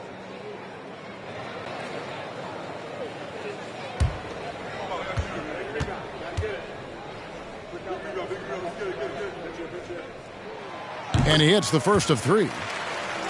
Richard, this part of the season is when we start to hear a lot of rumors, whether it's about players on the move, coaches on the hot seat. It covers all the bases. Yeah, and that can be distracting for a lot of teams. I had a coach fired in the middle of a championship run. No one wants to be thinking about that or whether they'll be traded. But look, it happens this time of year.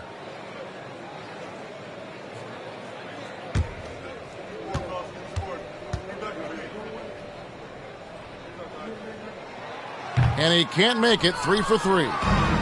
And here's Malone. He'll bring it up for the Warriors. They trail by 7. And in terms of intensity, they kind of took the night off. It looked like they were just going through the motions. Yeah, you hate to be critical, but that's part of our job. You have to call it the way we see it. That night, they were flat.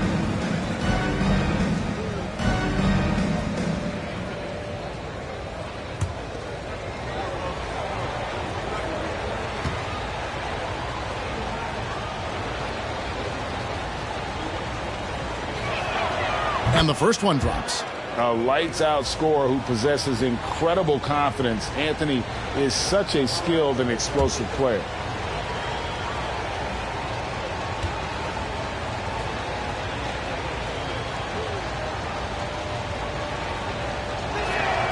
And Anthony drops them both. For a star like him, you get lots of opportunities at the line, and he's great at cashing them in. Arenas kicks to Red. Back to Arenas. Fires the 3.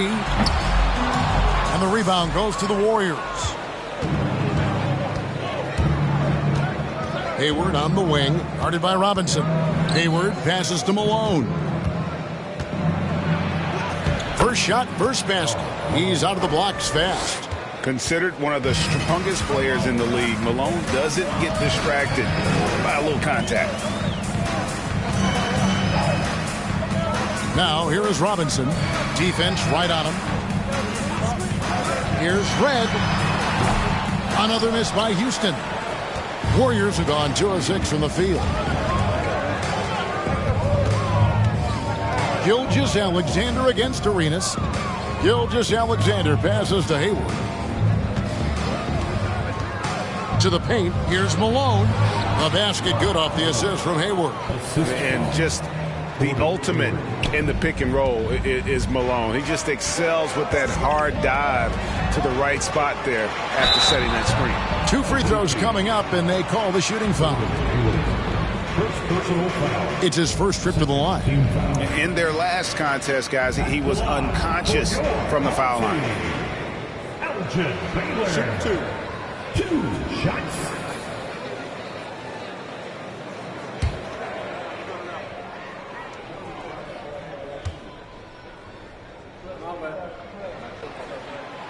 No good on the free throw. And, you know, beyond all the things Baylor gives you, he's an entertainer out on the floor. The acrobatics we see, something spectacular from this guy almost every game. Catching up on the changes for Houston. Chris Kaman is checked in for Robinson. Banchero comes in for Smith. R.J. Barrett's checked in for Michael Redd. And Floyd subbed in for Gilbert Arenas.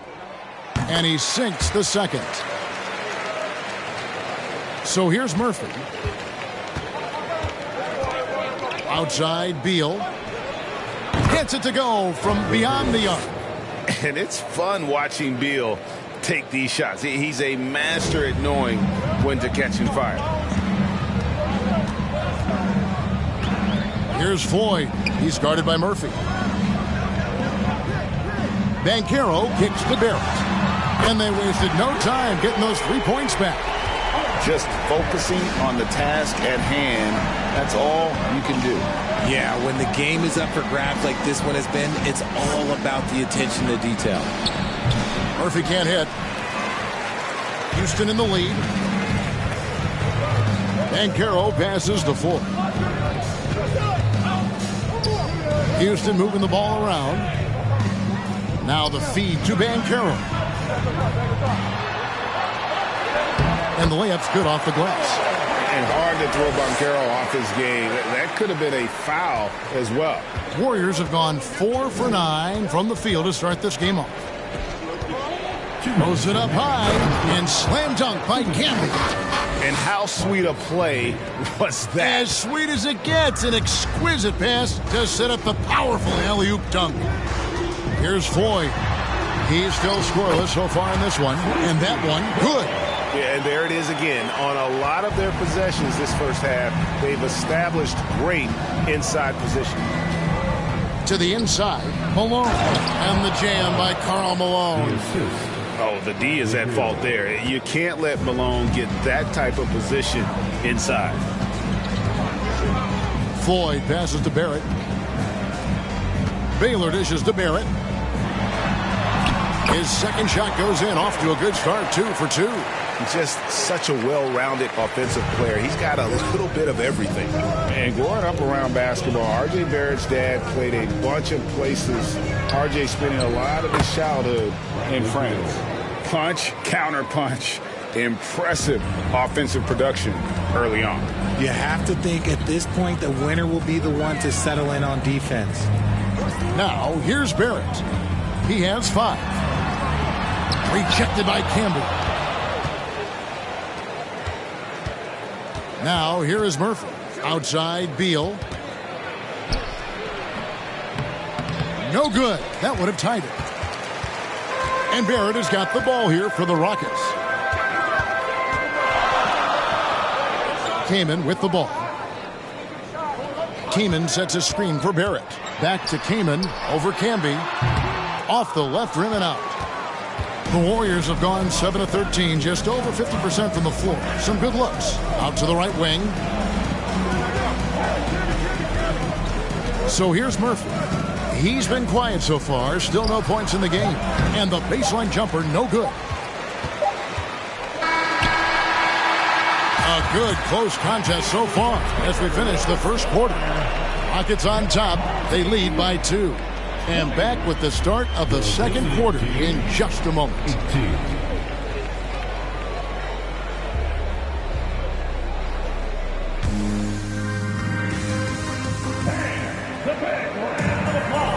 And it's been a pretty even game here after 1 quarter of play. And a look now at how the offensive approach has been going here so far for Houston.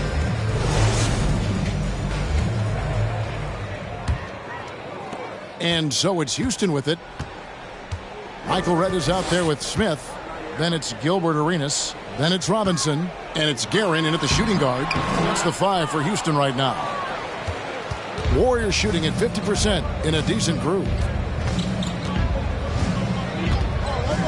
Arenas against Gilgeous-Alexander. Outside Anthony. Shot clock at 6.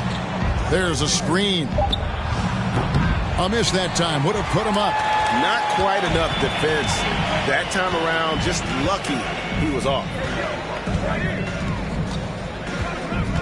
Arenas against Gilgeous-Alexander. Outside Arenas. The 3. Smith trying to break loose. Arenas can't hit. And I think that one could have easily have fallen for him. Pass to Gilgeous-Alexander. Back to Anthony. 3-pointer. Robinson pulls it in. Robinson's got 5 rebounds tonight. A 3 ball. And that one's good. Guerin. When guys are moving the ball, sharing it, it makes the game so much more fun, both as a player and as a fan.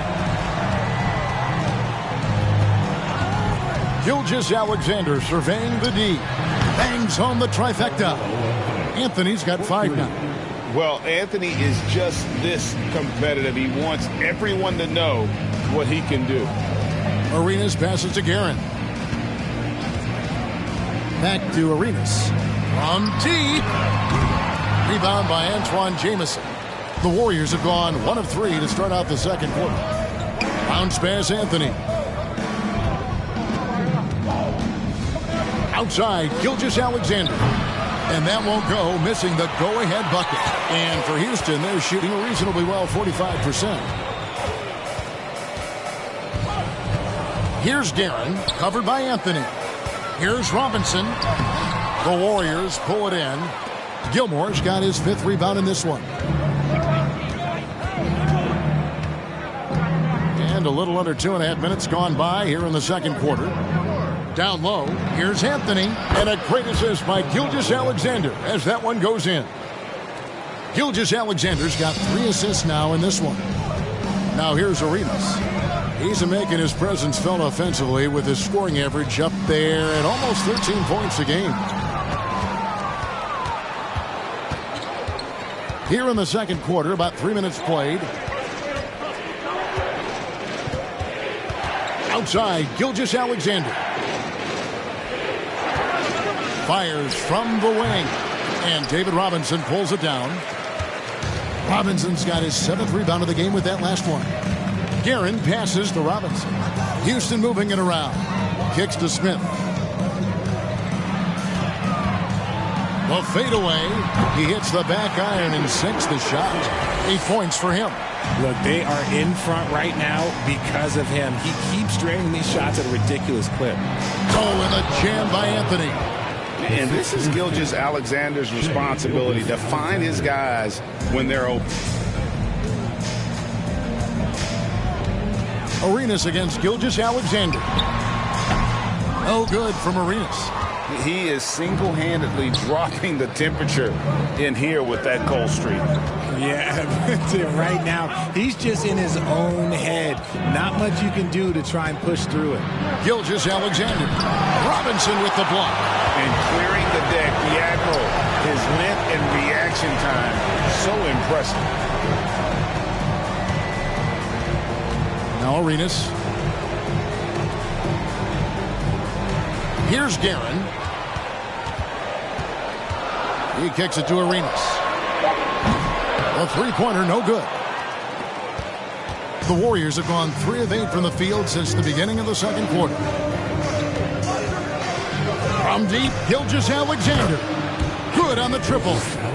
Gilgeous-Alexander's got the lead up to 3 now for the Warriors. They could use a big shot here to get this offense going. Too many empty possessions. Right now, they need a basket. And now the first timeout called here for the Rockets.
Teams deciding to change it up. Well, if there's one thing, Greg, that defines a modern NBA big man, it is mobility.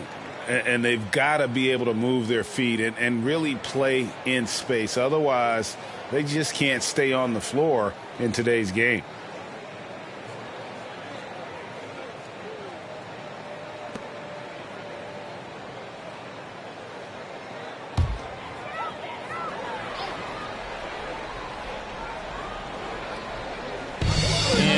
Rockets now.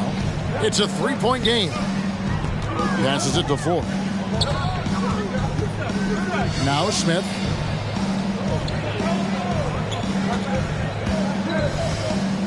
Rocket 6.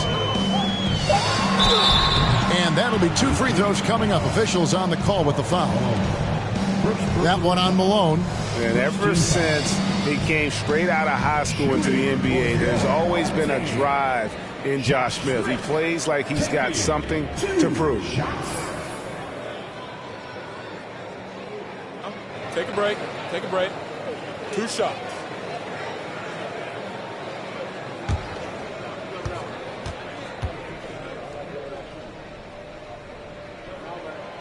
The free throw drops for Josh Smith.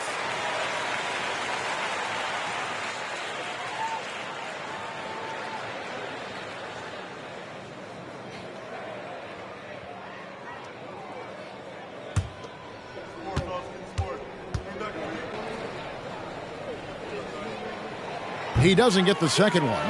The Warriors have gotten a little under 50% of their second quarter shots to find the mark. 4 of 9 all told. Beal can't get it to go. And for Houston, they're shooting 40% from the field. He lobs it up, and it's slammed in by Smith. And you can see him give a little nod and then just burst to the rim for the alley-oop slam. A pair of teammates, Greg, with a terrific feel for each other.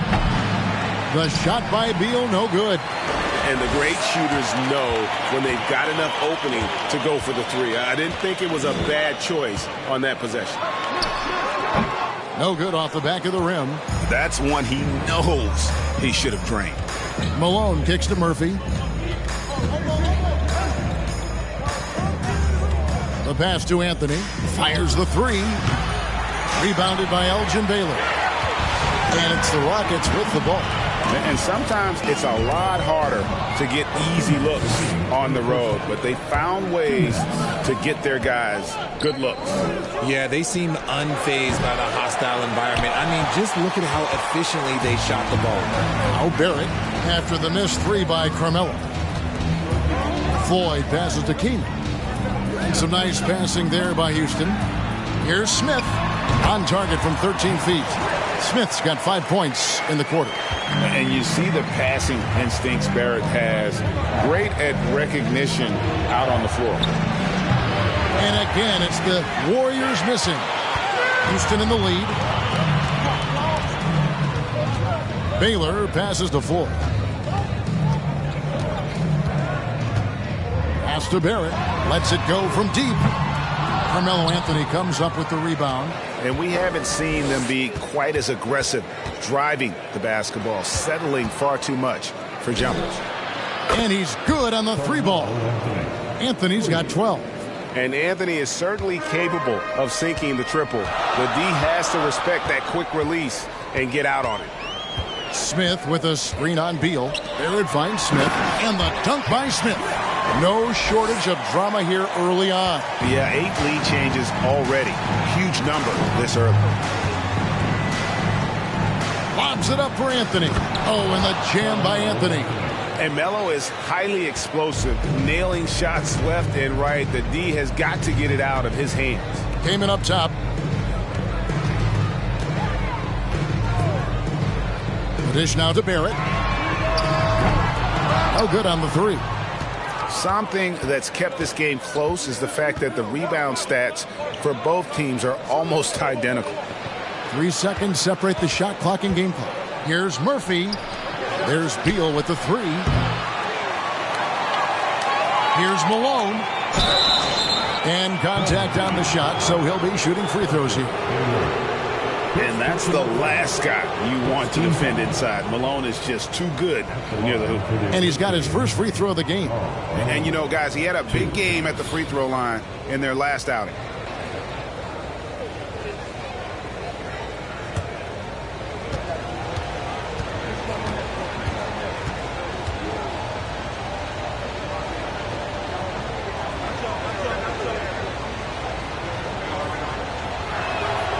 He's off on the first.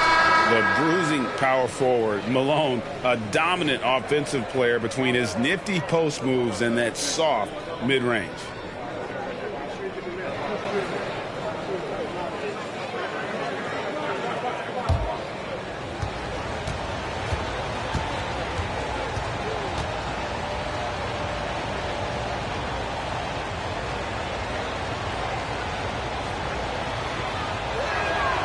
Good on the second free throw. 8 seconds left to play here in the second quarter. Here's Floyd. And the last second attempt doesn't fall.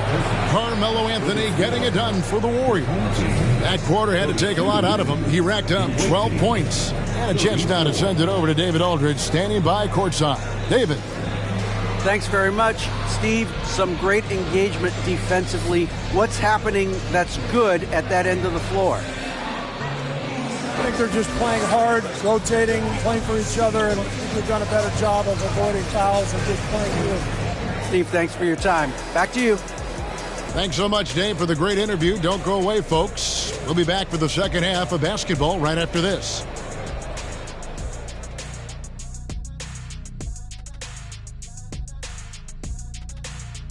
Glad you could join us. The story tonight for the Houston Rockets through 2 quarters, a tightly contested matchup. Well, I got to give it up for the second unit tonight, Ernie. They're scoring way better than some of the starters. And that's part of this club's strategy. Their front office has made it a priority to add great depth. Yep, and they definitely have great depth. How do you spell depth, Ernie? And now that we have some time, let's see how the All-Star voting is shaping up. We keep getting closer to seeing how these All-Star rosters will shape up. These guys are working hard to earn those votes from the fans. Yeah, these guys are so competitive every way. Anything and everything can be a point of pride. And that's all for us. Now it's time to send it back to Kevin Harlan for the beginning of the third quarter.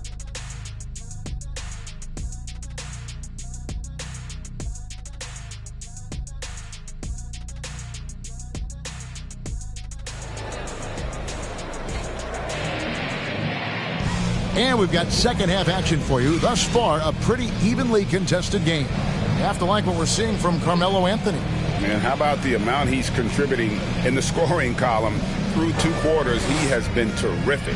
He always wants to be a go-to guy for them. I'm sure he'll be calling for the ball even more in this half. And in that first half, we saw a pretty tight battle. We'll soon find out what sort of adjustments were discussed during the half. So with Davis sitting on the bench, here's the group that Steve Kerr has on the floor. They've got Anthony.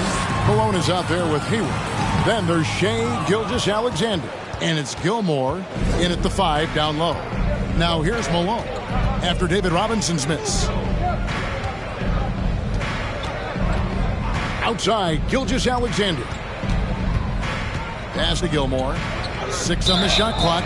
Out of bounds. Houston takes possession. Let's check out the Western Conference standings right now that we're here in the new year. But take a look at the Warriors. They're 8th in the conference and really looking to improve on the back end of the season. And, of course, Houston, they find themselves in the dregs of the conference. Gilgeous-Alexander against Arenas. 13 feet away. Robinson misses. And here's Gilgeous-Alexander. He'll bring it up for the Warriors. The lead is 2. Carmelo throws it down. Wow. Just wow. I mean, Anthony letting that creativity shine through on that finish. So it's the Rockets now. The Warriors making the shot. Robinson dishes to Red. Smith sets the pick for Red. Buries it from 3-point range. Red's got 5. And the lack of effort to fight over the screen there makes that an easy shot. Yeah, as soon as these guys feel contact, they are just disappearing like they're not even there. You got to show some fire and keep defending. Hayward can't hit. For Houston, they've gone 1 of 3 since starting the second half. Red passes to Arenas. Red, a screen on Gilgeous-Alexander. And here's Arenas outside. Red for 3. The Warriors pull it in. Malone's got rebound number 7 for him tonight. Rough start to the second half for them, only getting 1 of the past 4 shots to fall. It's a close game here in Houston. And Greg Anthony for Shea Gilgeous-Alexander. Part of a growing trend in this NBA, giving his team length in the backcourt. Yeah, 6'6" with a 6'11" wingspan. He can see over the top of the defense He helps you on the glass, and he can switch onto front court players defensively. That's what teams are looking for nowadays. Now Anthony. Gilbert Arenas missing on the three. Outside, Gilgeous-Alexander. Dishes it to Hayward. Over Red. And again, it's the Warriors missing. And for Houston, they're shooting a lackluster 38% for the game, struggling so far. And it's Smith finishing it off. As we approach the fourth quarter, still anyone's ballgame. Yeah, neither team able to create much of a cushion. Warriors shooting not great, 40% for the game. Gilgeous-Alexander against Arenas. The three from Anthony. Here's Malone. It's rebounded by Houston. Smith's got 4 rebounds in this game. In the corner, it's Arenas. Looking to end his cold spell. That one, no good. And it's the Warriors taking it the other way. Frozen. Guys just ice cold, unable to contribute offensively. Arenas against Gilgeous-Alexander. A shot by Anthony. Nobody around. The shot's good. Gilgeous-Alexander making the play. And the shooting form of Anthony, just perfect. He's dangerous with the catch and shoot and just terrific at scoring when in rhythm. Now here's Arenas.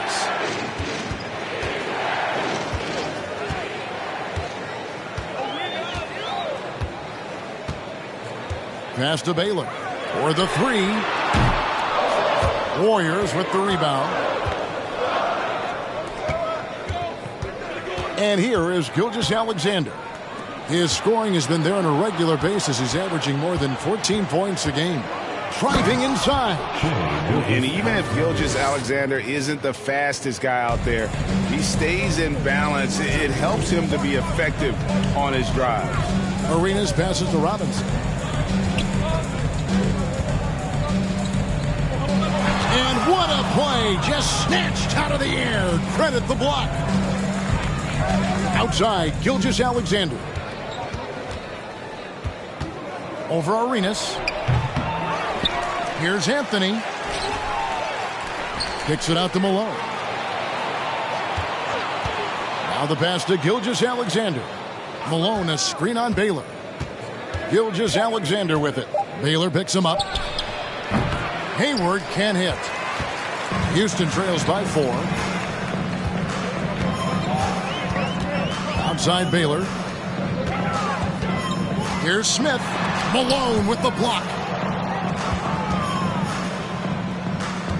Anthony taking his time here. And Baylor with the block.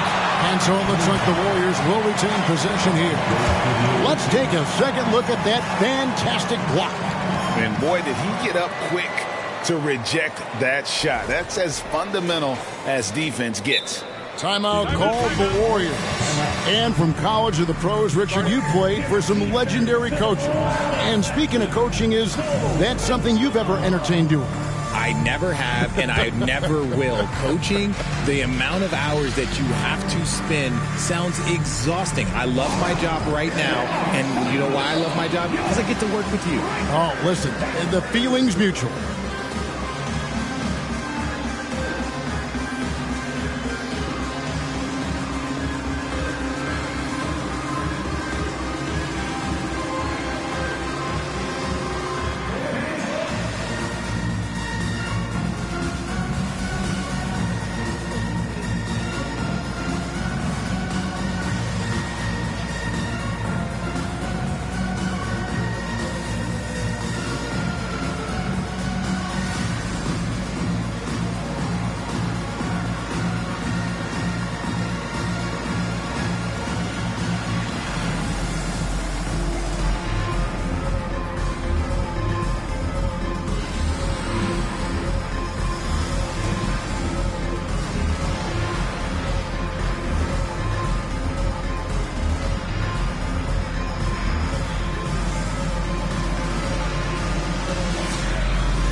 So it's both teams making substitutions here.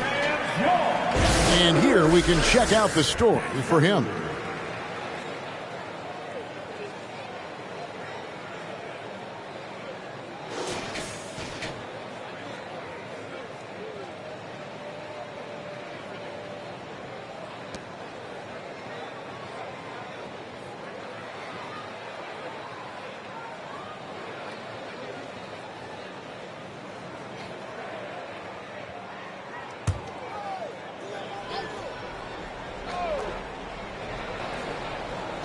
And the Warriors with possession here. Since halftime, they've only allowed 5 points. Grant with a screen on Arenas. Here's Murphy. Shot clock at 5. Grant kicks to Beal. Sinks the triple. Beal's got the lead up to 7 now for the Warriors. And keeping his options open, Grant would rather give it away than waste the possession on a poor shot. Here's Guerin. It's blocked, and they recover it.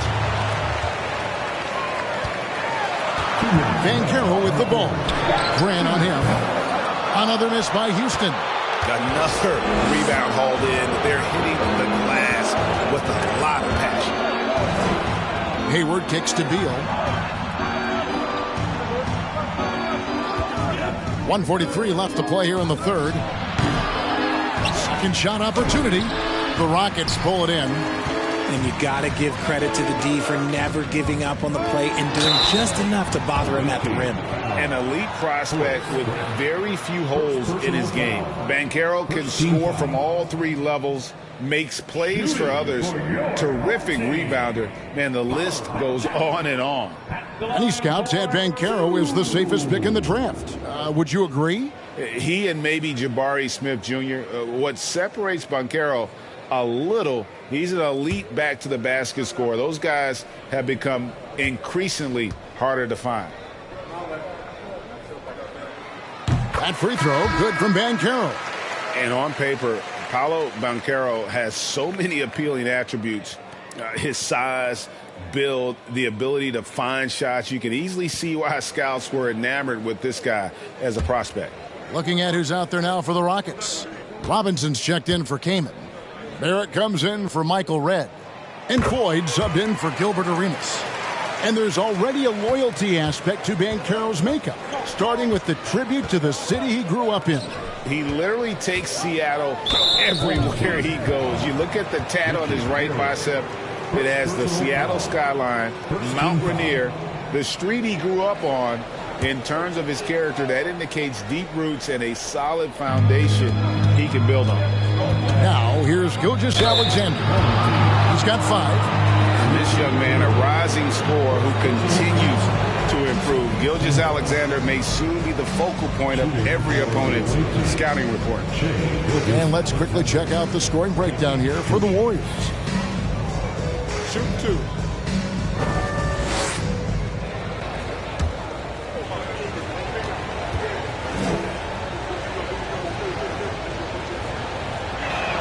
And he can't get the first one for the Rockets. Baylor, he's checked in for R.J. Barrett. And Gilbert Arenas subbed in for Floyd.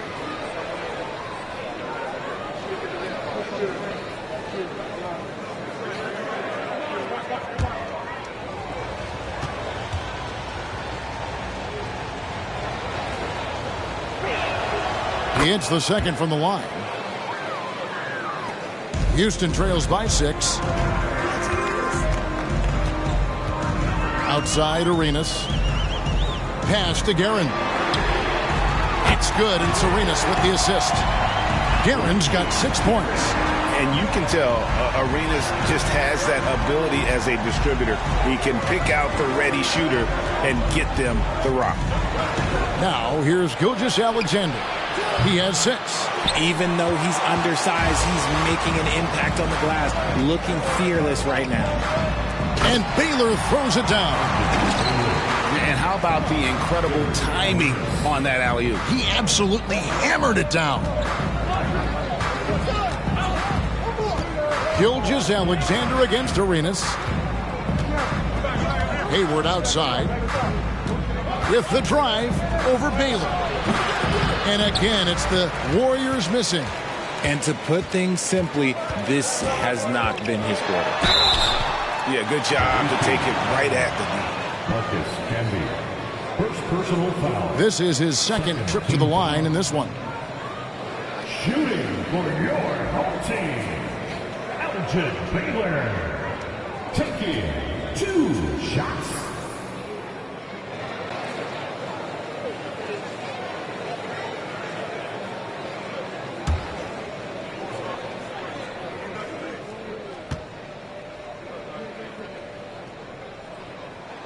That one drops. He ties it up. The Rockets making a switch here. Red's checked in.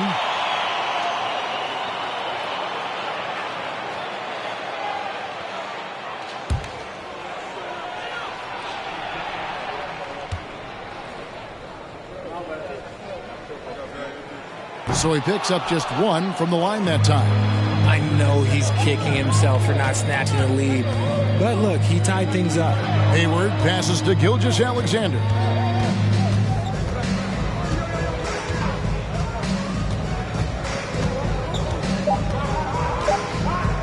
From deep three-point range, he's off from three. It's a tie game here in Houston. And fourth quarter basketball will be coming your way on 2K Sports right after this. 45.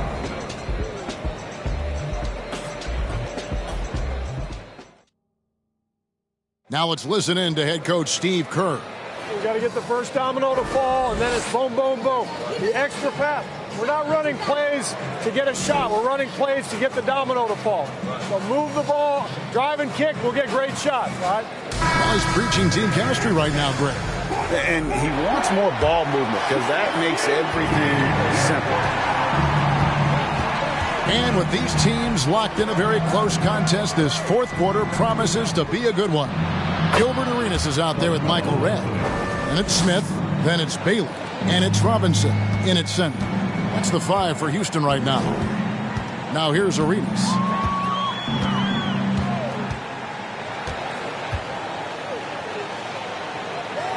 Outside Baylor. Pass to Redd. Shot clock at 3. Over Anthony, and Anthony sends it back. Whoops, there's the 24-second shot clock violation, so they'll turn it over. The Warriors making a switch here. Jamison's checked in.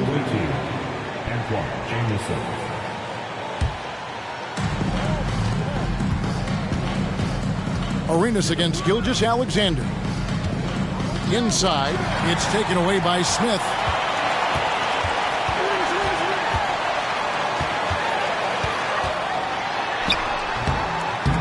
Good D by Gilgeous-Alexander. That is some tough defense there against one of the better finishers in our game. Passes it to Anthony. Malone, a screen on Baylor. Here's Anthony. Here's Malone. And the jam by Karl Malone. And that's leadership right there. Anthony wanting to work the rock over to an open teammate. Outside Robinson. Back to Redd. From deep. Rebound by Jamison. And they haven't been able to turn it into a big lead, but their rebounding advantage is starting to add up. Houston trails by 4. Baylor with the ball. And it's Jamison picking him up. First personal foul. First team foul. Shooting for your home team. Baylor. 2 shots.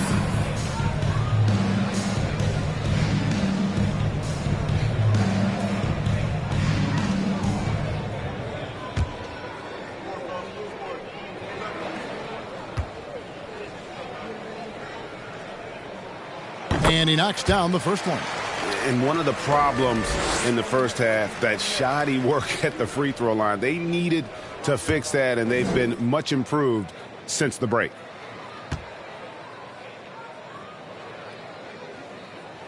He's off on the second. Warriors leading by 3. Hayward up top, guarded by Redd. The pass to Anthony. The 3. It's rebounded by David Robinson. Robinson's got double-digit rebounds now in the game. Arenas dishes to Redd. Back to Arenas. For 3. The rebound by Malone. Malone's got 10 rebounds here tonight. So active. Pass to Hayward. We're in the fourth quarter here. Just under 2.5 minutes gone. 6 to shoot. The three from Anthony. Good on the three-point shot. Anthony's got 24. And now with 2 3-pointers in each half, he's really doing his all to help his team out from deep. Now a timeout called by Houston. You have to like what we're seeing from Carmelo Anthony. Well, he's been destroying them inside, and they need a timeout to figure out an answer or a prayer if there is one.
And let's head over to the sideline and catch up with David Aldridge. Thanks, guys. Stephen Silas talking to his team during the break. He knows they struggled at the free throw line, but he actually looked at the positive. He said, if we continue to get to the foul line, good things are going to happen. But we have to keep getting there. Maybe that'll take the heat off them a little. Thank you, David.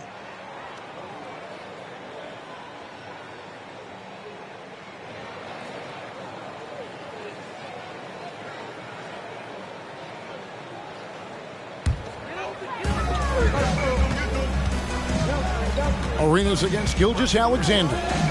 Red kicks it over to Arenas. Red, a screen on Gilgeous-Alexander. Arenas can't hit. And hard work on the glass. Once again, guys, they put a lot of effort and focus on the backboard. Red with the steal. Pass to Arenas. Robinson sets a screen for Arenas. And good. Got the English that time as it falls. And Arenas always prepared to strike from anywhere, and that definitely includes the mid-range. Hayward finds Gilgeous-Alexander. Passes it to Carmelo. Misses the three. Houston trails by 4. We've played just over 3.5 minutes now in the fourth quarter. And another miss. Woo, he's having a really ugly game. Yeah, about as ugly as you can have, you're right. Hayward passes to Gilmore. Arenas against Gilgeous-Alexander. Here's Anthony. And a great assist by Gilgeous-Alexander as that one goes in. Gilgeous-Alexander's got assist number 8 now on the night. They need a good offensive possession. Yeah, they've gone a long time without a bucket. Cloak loose. Here's Smith. And the rebound goes to the Warriors. Malone's got rebound number 11 for him here tonight. Outside, Gilgeous-Alexander to the paint. Anthony, the pass to Gilmore. Shot clock at 6. Anthony in the corner. And he makes no mistake on the slam dunk. Yeah, and sometimes he comes off as maybe being laid back, but Gilmore is a fierce competitor in the post, and it comes out in his rebounding more than anywhere else. Robinson a screen on Gilgeous-Alexander. Arenas against Gilgeous-Alexander. And too much time in the lane. They get called for the 3-second violation. And just a little too lax with that possession, and it cost them. And if they want to come back in this game, look, they got to clean up those mistakes. Warriors leading by 8.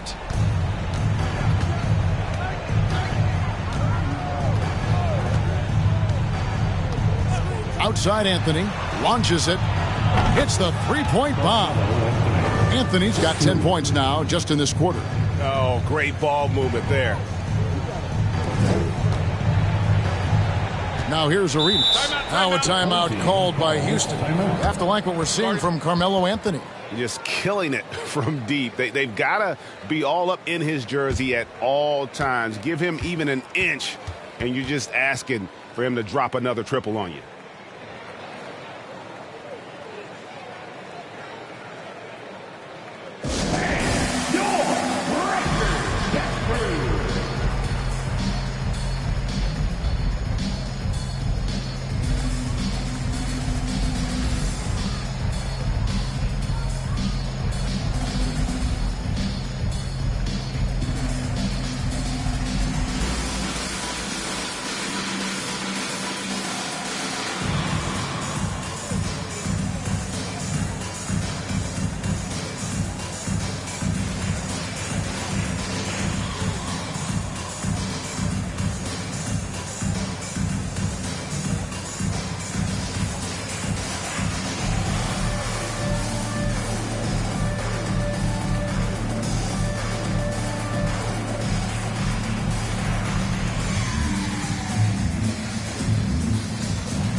Arenas against Gilgeous-Alexander. Got a hand on it. And as it goes out of bounds, Houston able to keep the ball here.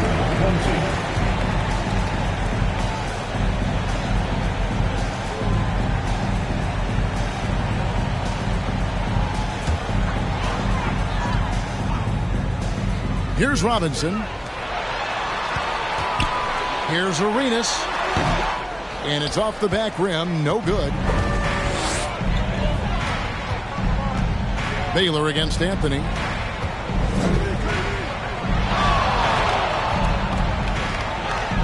That one goes in. Anthony's got the lead up to 13 now for the Warriors.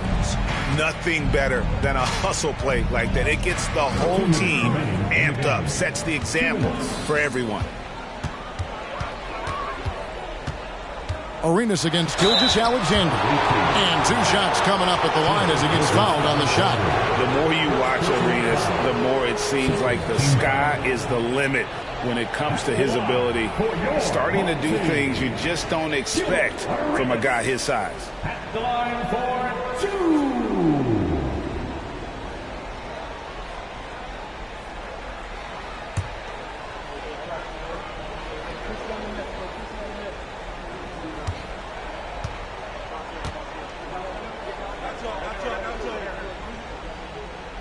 Free throw good, Arenas.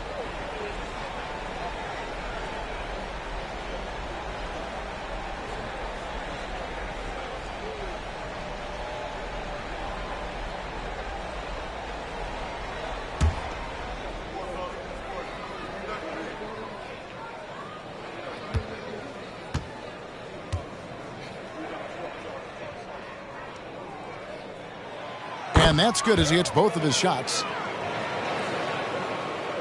So it's the Warriors now. There's 1:47 left to play in the final quarter. Malone is screen on Baylor. The three from Anthony. The Rockets pull it in. Robinson's got rebound number 12 here already in the game.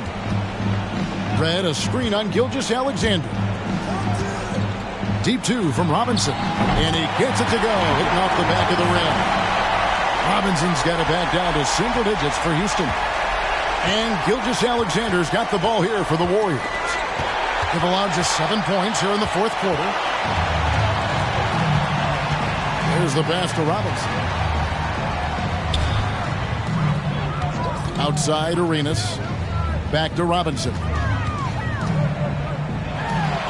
It's good, and Arenas with the assist. And obviously his momentum from the last game has carried over here tonight. He's just riding the wave of momentum right now, getting to his spots and keeping things simple on the offensive side. Now, here's Gilgeous Alexander. And that'll be 2 free throws coming up. Officials on the call with the foul. And that's the type of challenge Anthony presents to the defense. Sometimes they are just forced to foul. Carmelo Anthony, 2 shots. Shoot 2.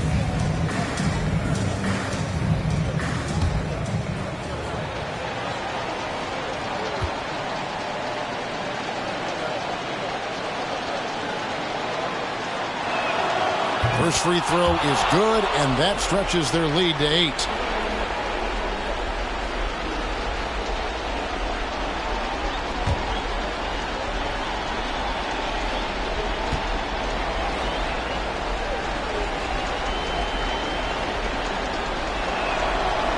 And the second free throw, no good. A tough break there. Gilgeous Alexander against Arenas. Outside, Gilgeous Alexander. 36 seconds left in the fourth quarter. Back to Anthony. Here's the 3. It's good from long range. Anthony's got 35. They just blocked out the noise, kept on grinding, and this is their reward. All road wins. They're just so sweet. They're just so sweet. You know why? Because they are so hard to come by. Second personal foul. Third team foul. At the line for your home team, David Robinson, taking 2 shots.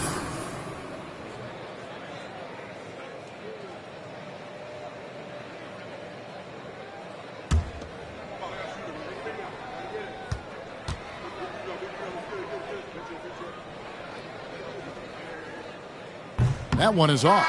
Yeah, and Robinson is a franchise-defining talent, a chiseled, powerful center, a remarkable leader.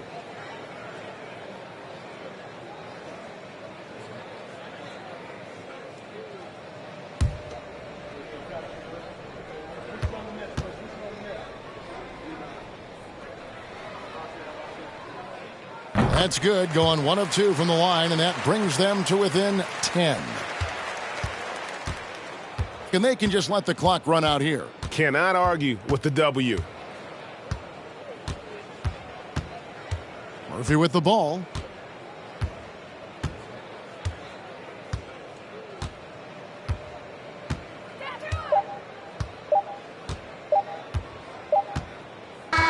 So we see the Warriors get the win here.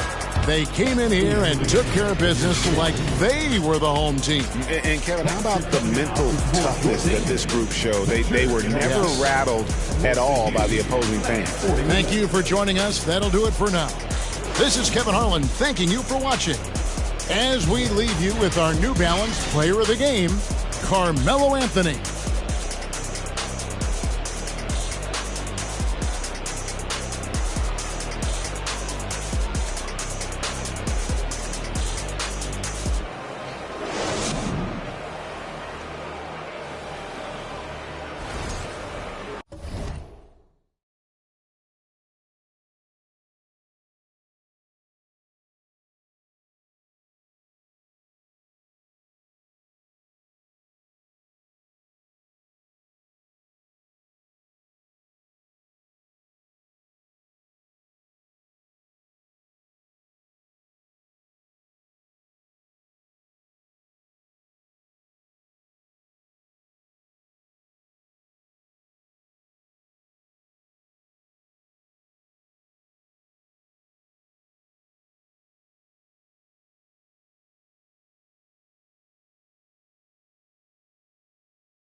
Number 35. Here we are.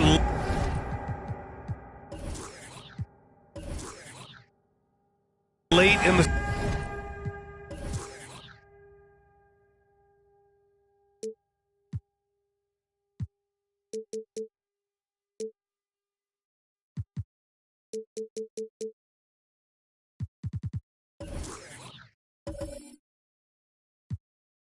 season.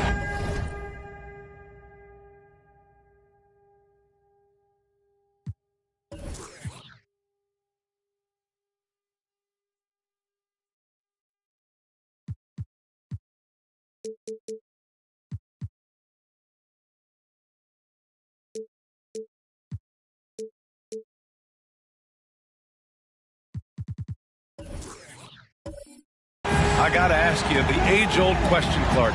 Should the focus be on playoff positioning, or should it be on resting your stars? You know, I don't think it should be either. I think it should be playing your best basketball. And if, in fact, you're in a position where you can buy some rest for your key players and still be sharp, then that's what you do. But it's a delicate balancing act. I would much rather see players rest during practice and play a bit in the games to keep that in-game sharpness is what you want. But each team has to do it the way they feel best. Now the starting group for the visitors. Here's the pick.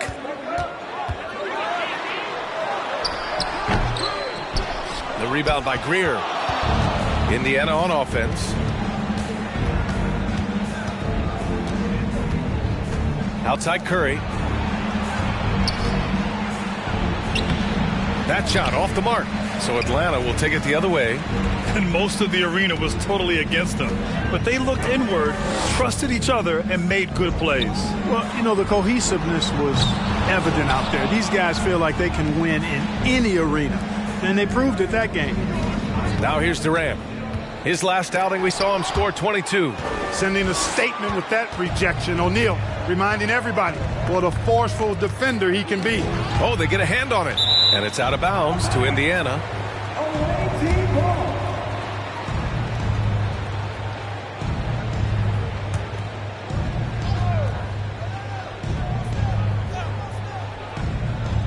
The three from Curry hits the trifecta. Anytime Curry gets a look from deep, he's letting it fly. And he's probably knocking it down, too. They're searching for a way to score. Yeah, buckets have been very tough to come by. And that one's good by Durant. And after missing their first three shots, maybe this will get them going. Here's Curry. And he's been a big part of their offense, averaging more than 18 points a game. Pass to O'Neal. And he was fouled while in the act of shooting, so he'll take 2 free throws. You will see defenses do this a lot against Shaq, trying to get him to the line rather than give him easy points inside. Make him earn them at the strike.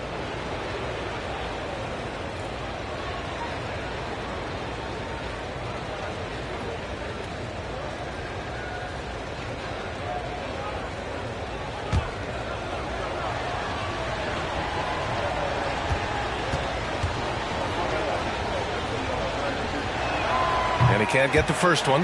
Hey, everybody knows Shaq is a fun guy off the court, but when he puts on that jersey, playtime is over. He takes winning very seriously.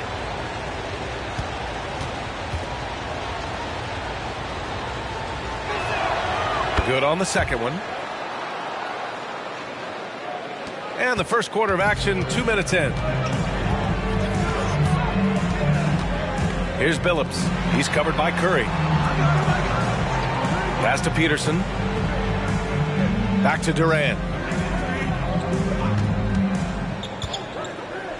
Just 5 to shoot. Here's McHale. Here's Billups. He's covered by Curry. And that's a foul called on Stephen Curry. That's his first foul.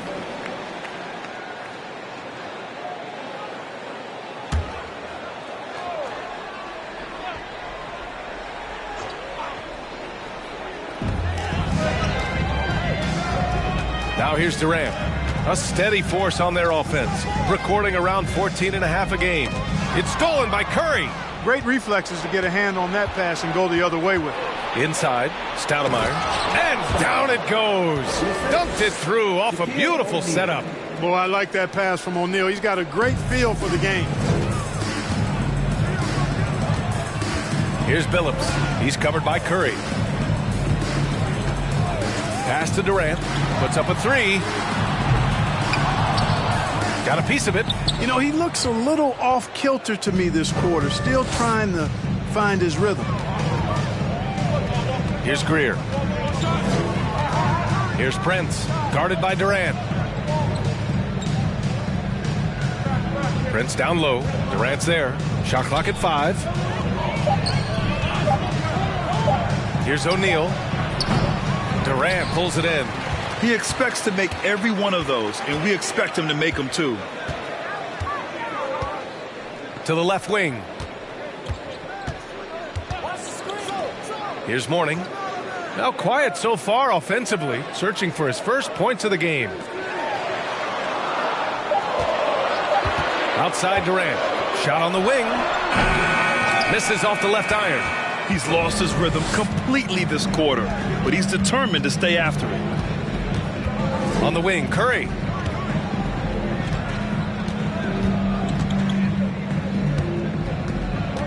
Screen by O'Neal. There's the three. Billups with a rebound. And this is exactly who you want taking that shot. He just missed it. Tries to snap the cold streak. Nope, another miss. 0 for 2 to start the game. For Indiana, they've gone 2 of 6 to open up this game. O'Neal on the wing. Pass to Greer.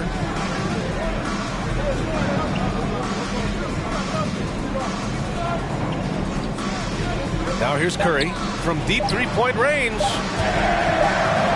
Out of bounds. Atlanta will have it. Well, when it comes to shooting from beyond the arc, these are the league leaders. Kevin Durant on top. He's a shooter that defenses 100% have to go out and guard. Curry's gone 1 for 4 from the field. Pass to Billups. Takes a three. Second chance shot. It's deflected. Curry with it. His last outing, he had 20. Here's Prince. O'Neal on the wing. Here's Stoudemire. And the layup is good. I like how confident Stoudemire is in the paint. I mean, really good at getting the position he wants inside. They need something good to happen here. Yeah, they've gone way too long without a score. Now a timeout called by Atlanta.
Let's take a look at some numbers for Kevin Durant.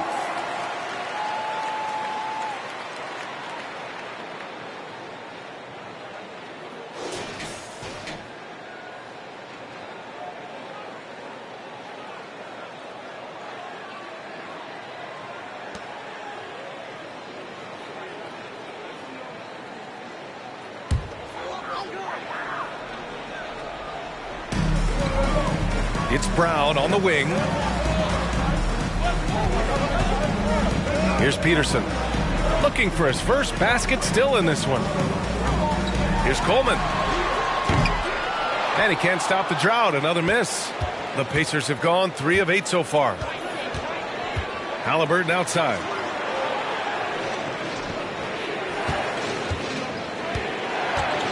Into the lane. And the foul is called. He missed it, so he's got a couple of free throws coming his way. The ideal guard in today's NBA. Tyrese Halliburton has length at 6'5". Now he can run the offense, plus Tyrese is an excellent three-point shooter.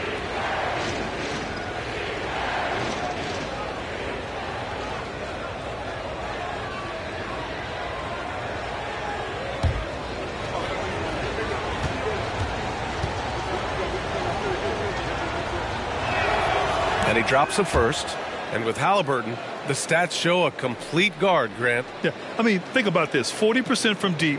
Halliburton's been top 10 in the league in assists. Defensively, just racking up steals. Tyrese can play the 1 through 3. He does just about everything. And both free throws good for Halliburton. He's as solid as it gets from the line. I mean, give him the opportunity. He's cashing in on those.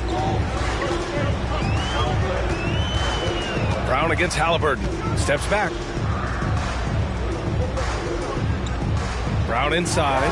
Shoots over Halliburton. Can't hit it from 12 feet. Well, that's a rare miss for him inside. He may have just rushed it a bit. Maybe lost concentration, too. Pass to Greer.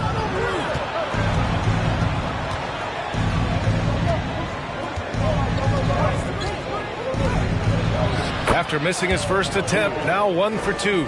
And they may have talked about shot selection coming into this. Things just don't seem to be clicking for them offensively. Yeah, they really need to find a way to get back on track. Can they get it? And Chenier gets it to go. Well, this man knows how to handle that rock. Looks like it's part of his body. Pass to Greer. Now here's Jackson. Here's Greer. Three-pointer, Halliburton. Peterson with a rebound. 1:06 left in the first quarter. It's Brown on the wing. Picked by Vucevic. The 17-footer. Brown can't hit. For Indiana, they've gone 4 of 10 shooting the rock in this first quarter. Harris left side.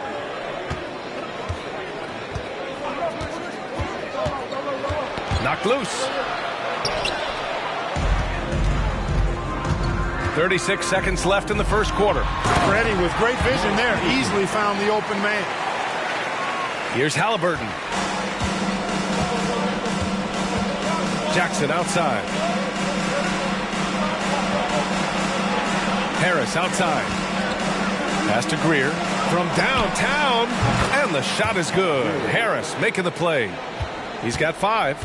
He's a go-to guy for them because he's that consistent. Time and time again, he delivers.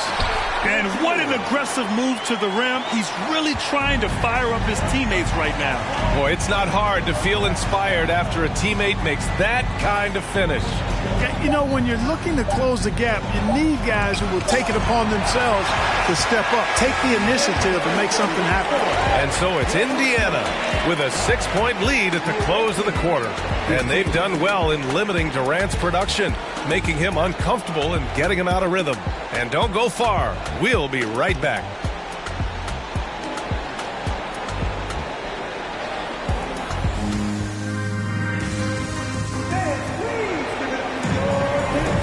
And thanks again for tuning in. If you're just joining us, we've played through 1 quarter of action so far. And what do you guys think about the visitors here in this one?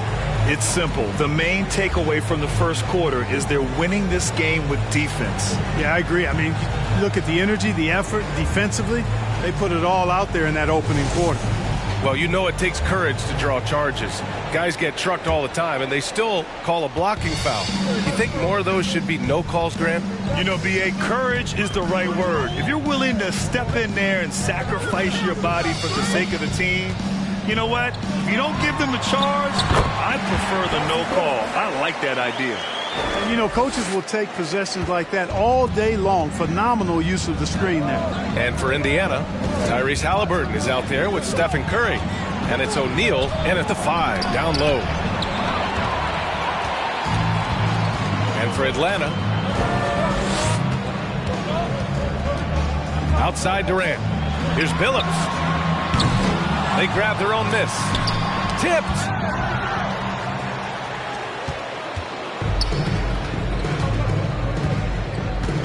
Pass to Halliburton. Oh, and there's a one-hand jam. High energy throwdown that time by Halliburton. Not wasting any time or motion. Here's Billups. He's covered by Curry. The deep 3 from Durant. And so it looks like it'll be Atlanta's ball on Wednesday and then Friday. And looking at the Timberwolves matchup, it's going to be a hard-fought battle. You just hope they are able to execute their game plan as it should be a close one. Quarter number 2 with just over a minute to play.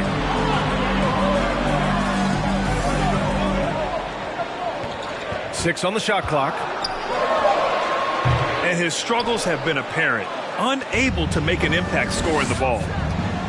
To the paint. Here's O'Neal. Uses the glass to finish the layup. And it's an 8-point Indiana lead. And their offensive execution has really picked up here in the second period. Yeah, and it should help them increase their separation here. I mean, this has been an impressive offensive output. Durant, no good. Oh, man, he can't get anything to fall. You can feel his frustration. And he's got to find other ways to contribute then because his shot making is not happening right now. A chance to catch up on some numbers here. The scoring breakdown for Indiana. They've done a great job facilitating shooters. Their early game has seen a lot of hot passes and has kept the defense guessing as well. In addition to that, they've thrown their weight around inside tonight, too, thumping and bumping in the paint. A lot of their points have come from inside.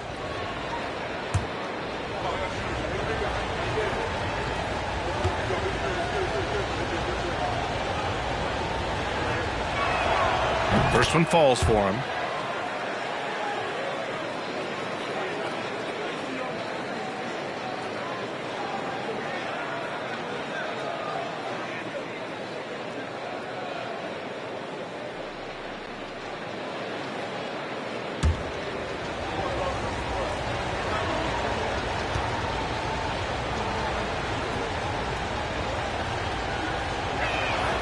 Both good from the line that time. Now a timeout called by Atlanta. I really didn't see much of an edge from them. A little more intensity could have gone a long way. Yeah, you know, to me, I agree. They just never looked engaged, which is surprising considering how close the game ended up being.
And we have the league leaders over the last 10 games. This list is best scoring point guards. Stephen Curry is second. You know, this is a collection of maybe the most well-rounded offensive talents in the league. Yeah, and that's the age we're living in right now. I mean, it's not uncommon to see a point guard lead his team in scoring, which used to be almost unheard of. And these guys here all capable of carrying the scoring load for their team on any given night. For Atlanta, they've gone 1 for 6 in the second quarter. Not great. Pass to Billups. And a foul called on the way up. So he'll take 2 from the free throw line. It's on Stephen Curry. Yeah, really left him no choice there. He had the foul and keep him from converting the easy bucket.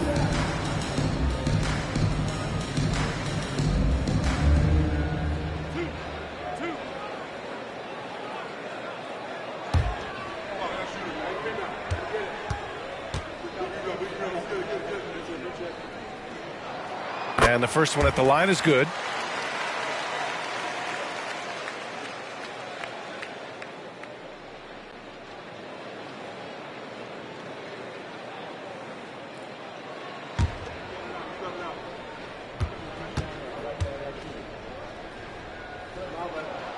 He's perfect from the line this time. We're now about 2 minutes into the second quarter. Now Halliburton. Outside Curry. The three. Rebounded by Mourning. Curry's gone just 1 of 5 from the floor. Outside Durant.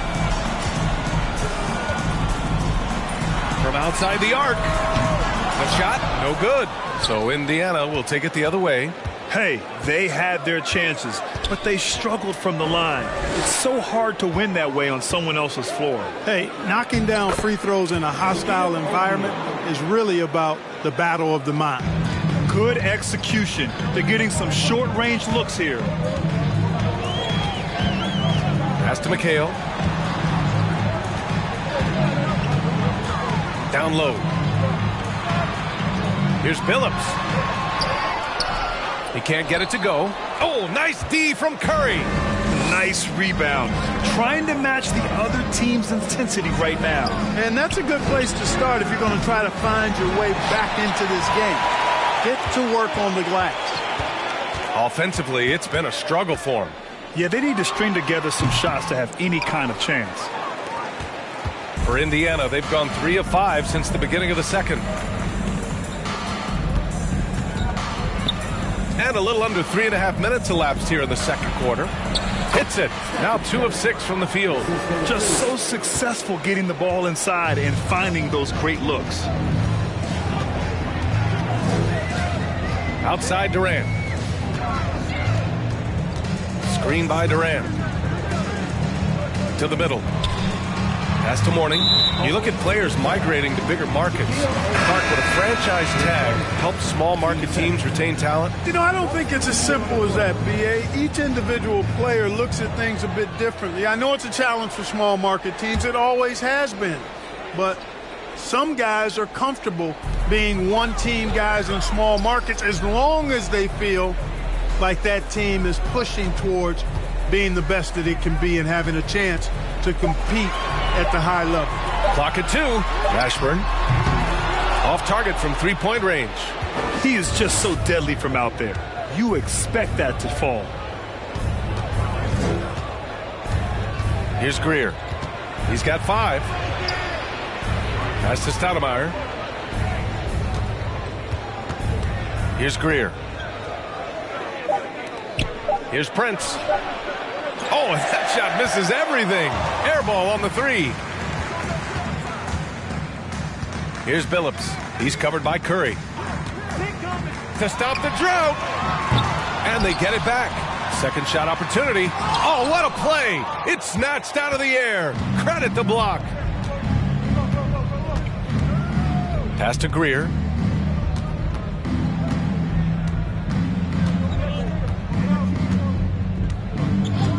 Now here's Curry.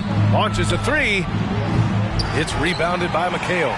You know, guys, you can tell he wants to contribute more, but his teammates have picked up the slack for him. That's what being on the team is all about. Here's Mashburn. No good there. That would have cut it to single digits. The Pacers have gotten 4 of 8 shots to drop in the second. The 3 from Curry. That shot missing. So Atlanta will take it the other way. Here's Peterson. Three-pointer off the mark. and he almost made them regret defending him so loosely. Back to Prince. Pass to Stoudemire. Here's Prince. Outside Curry. Looking to get back on track. That won't go either for Curry. He hasn't been able to find his touch this quarter. To me, it appears he's starting to lose his composure a little bit. We'll see if he can regroup and get back into a better rhythm. Inside. Here's Mashburn. Good on the shot. These are the shots you want Mashburn taking because he's that good on offense. There's 1:40 left in the second. Pass to Prince from the arc. Buries it from 3. Prince has got 5 points in the quarter. And just not letting up at all. I mean, you have to love this approach. You want to get the ball to the guys who make plays. If it's working, keep working it. That's what I say. Keep the pressure on them. Now a timeout called by Atlanta.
Both teams changing it up here. As we approach the postseason, let's see how things are shaping up in the East. You look at Atlanta with great effort over a long season. They're second in the conference. And of course, Indiana, they're a ways down in the standings.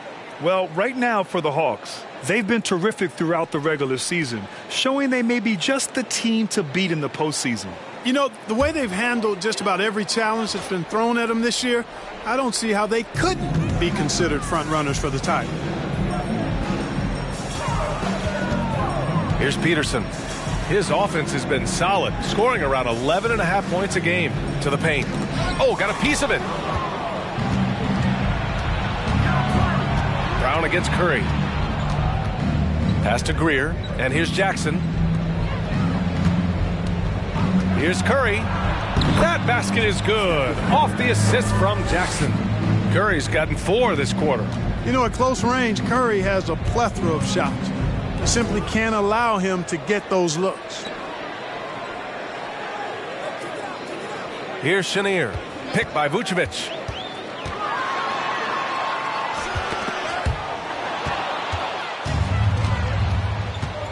There's 39 seconds left in the first half.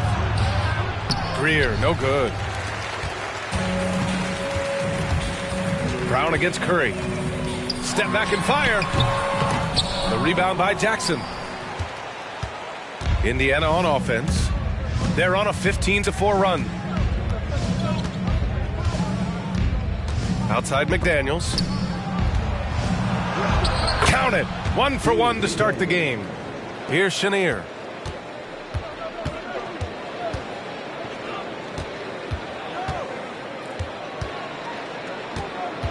Pass to Brown. Lets it go from deep. No good. And so a pretty lopsided game through the first half. The Pacers leading by 17. All right, now let's check in with Allie LaForce. Allie, what do you have? Coach Quinn Snyder with us now. And, Coach, a bit of a lull for this team scoring the ball. Why? and it had nothing to do with anything other than us being aggressive. We're like walking the ball up the court. Whoever's got it, we've got to attack. At least effort is something you can control. Thank you, Coach. Thank you, Allie. Good stuff. We will be right back after this break for the beginning of the third quarter.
Thanks for joining us. And first off, let's take a look at the Players of the Week. So they have Player of the Week. Guys, do you think there should be an Analyst of the Week? Ernie, stop it. I already got too many trophies. No, I don't want that to be an award. Not because Shaq thinks he'll win it, but because I'd have to hear him whine when I win it every week. You're right. It'd be like Steve Nash winning MVP every week around here. Now let's talk about our game tonight. A nightmare of a first half for Atlanta. They've been struggling to get shots in general, but down low, they've been paper soft. Hate to say it. Giving up way too many easy looks. If they can't protect the rim more effectively in the second half, it's going to be a long ride home. Thanks for tuning in. Now it's time to head back over to Brian Anderson for the start of the third quarter.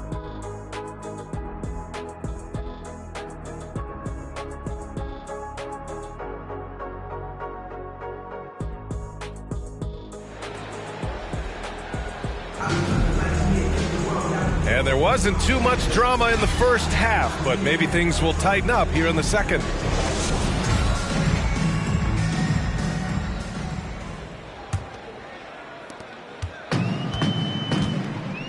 Here's Billups, and the Pacers looking at who they've got. Pass to McHale. To the inside. And Billups gets it to go. 6 points for him. A great move. I mean, the defense has no response. Yeah, if that's a harbinger of things to come, he's looking at having a very big second half. O'Neal inside. Tries again. And he got the whistle on the way up. So he'll be headed to the line for a pair. Got to come through at the free throw line. These are the teams that are getting it done from there. Atlanta in fifth. And this is a team that knocks down their free throws at an elite rate. Whoever they go up against should always try to avoid fouling them at all costs.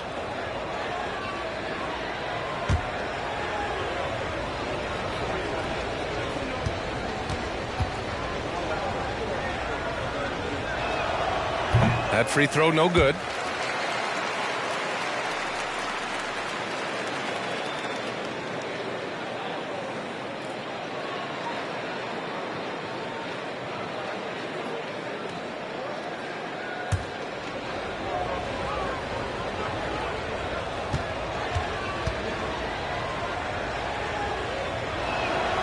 And he sinks the second. Here's Billups.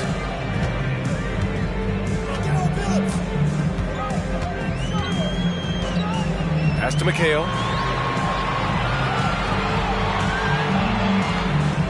Now here's Durant. Fires the three. O'Neal pulls it in. O'Neal's got rebound number 8 here already in the game. I'll tell you what, they've rebounded the ball tremendously well. Yeah, you look across the board, it's actually sizing up, shaping up to be a great game. I mean, strong performances throughout, and they've really been strong on the glass. Trying to find a spark here. Yes, indeed. A rough stretch offensively. They could really use a basket. Outside Durant. 5 to shoot. Pass to Billups. From behind the arc. Drains the triple. 9 points in the game. Taking advantage of the opportunity to put his range to good use. Billups, very effective from behind the arc. Here's Stoudemire. Outside Curry. It's stolen. Here's Billups. He's covered by Curry. Pass to McHale. Down low. Count the bucket. Coming off a perfectly placed pass. They found a nice groove in this half, starting out 3 for 4. Time called here. Indiana decides to talk it over.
Seventh and second chance points, and they're in the NBA's top 10 in opponent field goal percentage. When they're playing with full intensity, their defense is up there with the best of them. And you pointed out, they are third in blocks. So this is a defense you need to hit jumpers against. Scoring in the key is not easy.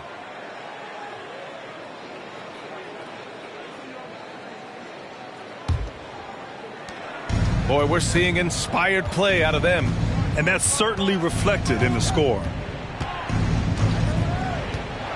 Pass to O'Neal. Here's Prince. He's got 5. Shot clock at 6. Here's O'Neal. From downtown. Here's Stoudemire. And down it goes. Jam that one home. Relentless on the boards. Amari is the first guy you've got to box out. And he's going for the lob. And Durant with the big finish. Boy, a dynamic wing with freakish length. Durant is the ideal alley-oop target. Pass to O'Neal.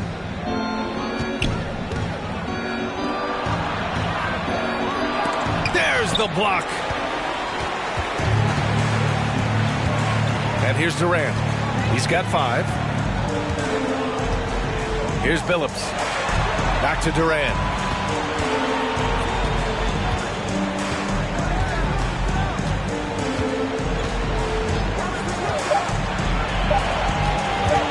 Here's Peterson. And the 3 off target. They really have a commanding lead, not just in points, but in rebounds as well. And what I like about it, it's been a physical brand of basketball. It's had a little sandpaper element to it. Gritty and rough, but that's how you win games. Here's O'Neal. And a foul called on the way up. So he'll take 2 from the free throw line. You know, we often to see this approach against O'Neal, trying to deny the big man a clean look, but he still finds a way to get it off.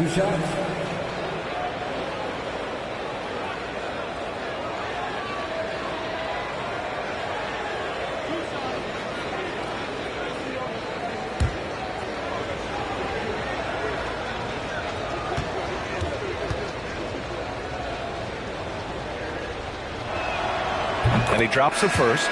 Halliburton's checked in for Stephen Curry.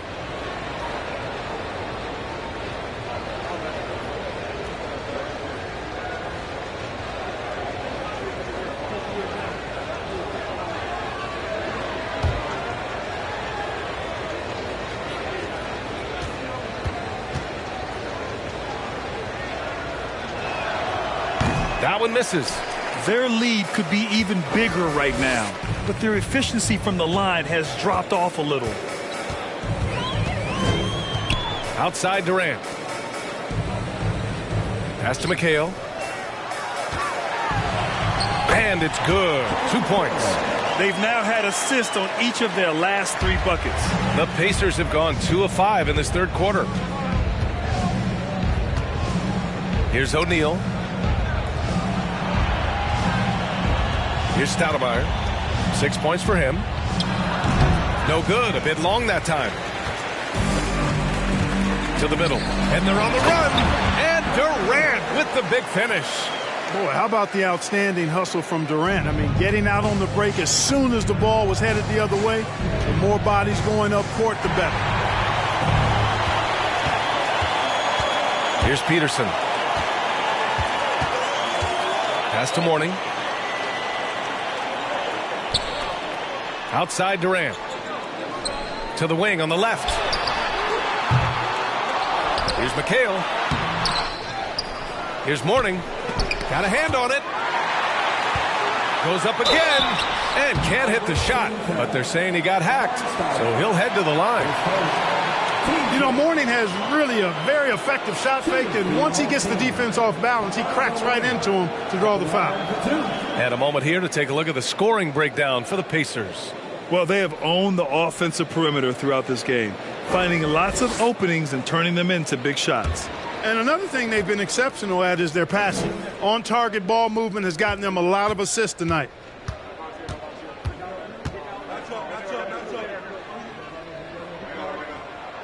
The first free throw is good. He's a guy that has some fire to him, both on the floor and in the locker room. You know, Mourning is that guy that loves to motivate himself and his teammates.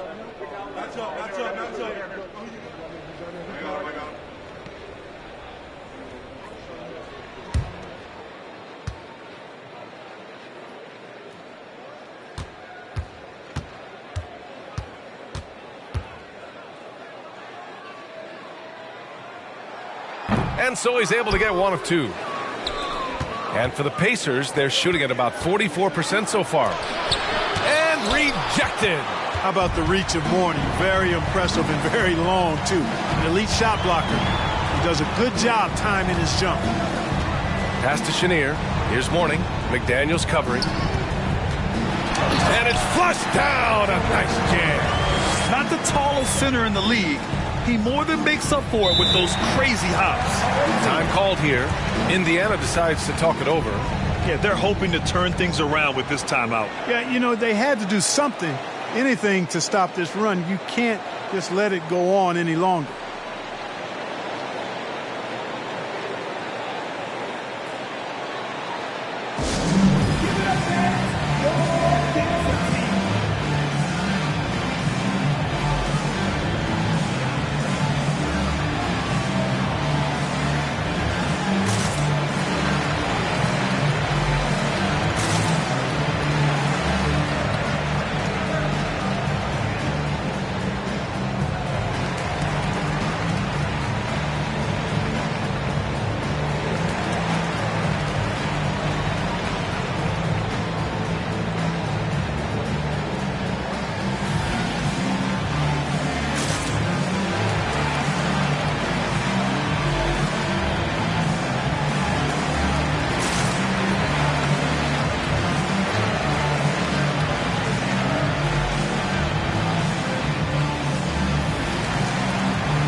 Vucevic, he's checked in for Atlanta.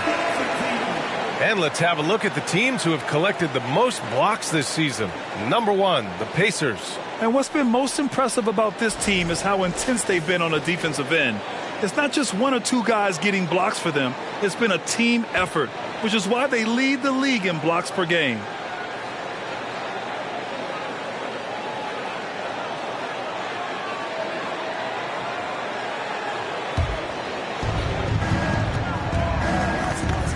Pass to Harris.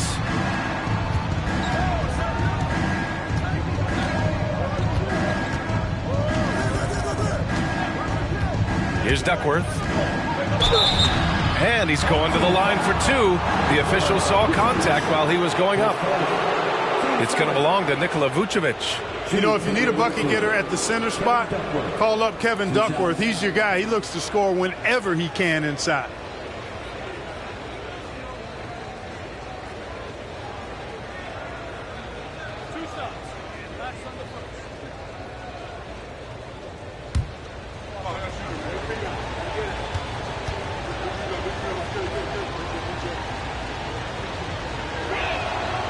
First one falls.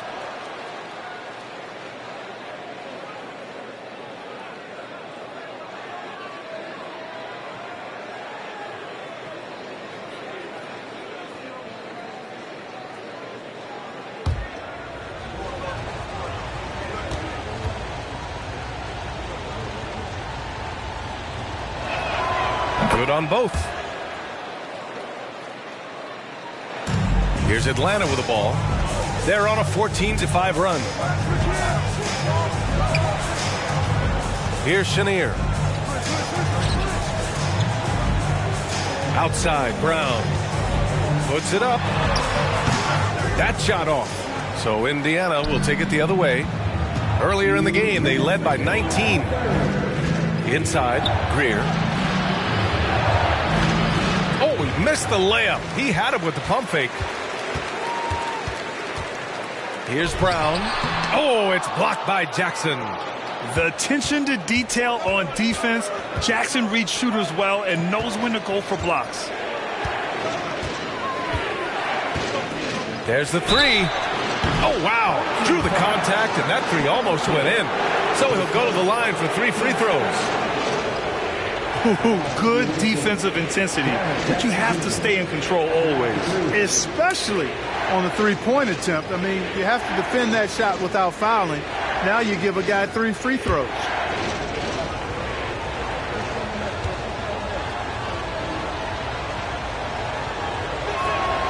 And that one falls for Jackson. The son of an NBA player, Jaren Jackson Jr. I actually played a bit with his dad, Jaren Sr. in Orlando back in the early 2000s, which means I'm old. Curry, he's checked in for Tobias Harris.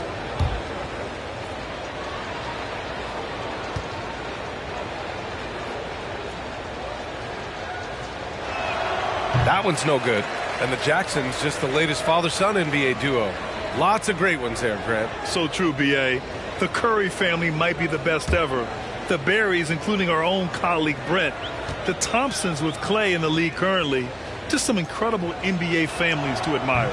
Here's Duckworth. Blocked. Coleman, great length. Great length. At 6'10", the wingspan of a Condor really excels at reaching out and turning shots away. And that's how you defend. He wasn't showing any mercy with that swat. And when you're behind in the game, that's what you've got to do. Contest every shot and get stops.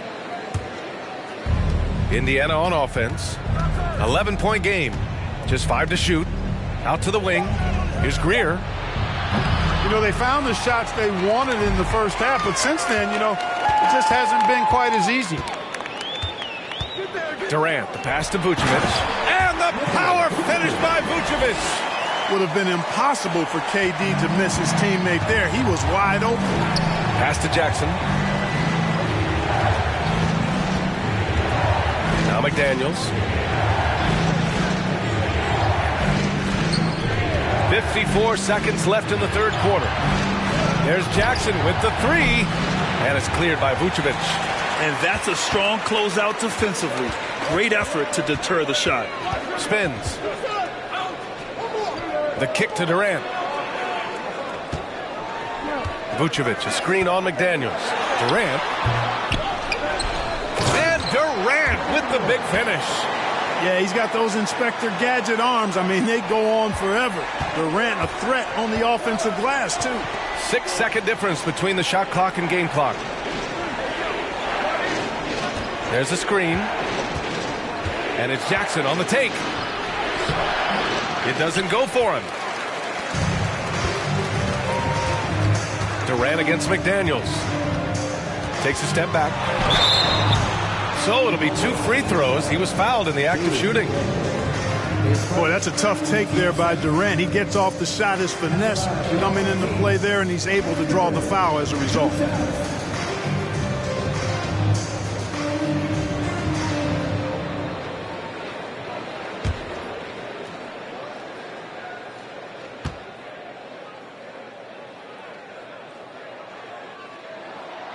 He misses the free throw.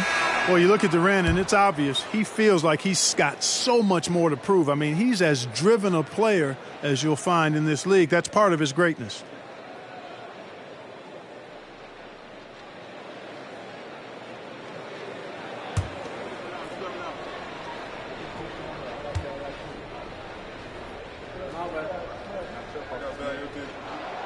And he's good on the second. 7 seconds left to play in the third. The three from Curry. Oh, and he hits it at the buzzer. Yeah, that triple stops the run and pushes their league back out a bit. And so it's Indiana. They have a nice 9-point cushion at the end of the quarter.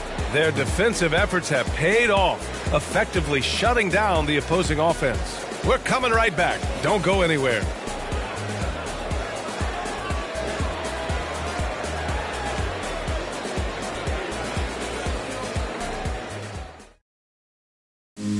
And a moment now as we take a look at our State Farm assist of the game. And the winner today coming from an unlikely position. It's the big fella with the sweetest pass of the day. Boy, that's a nice asset to have. It's a huge boost to any offense, too. It adds a whole nother dimension when you've got a big guy that can pass.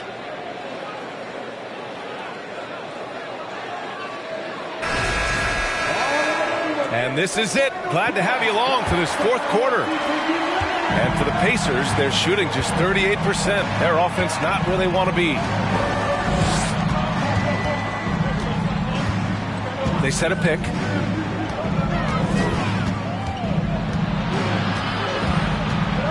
Pass to Greer. 6 on the shot clock. Here's O'Neal. Blocked! And he recovers it. And there's the shot clock violation. Couldn't get the shot off in time.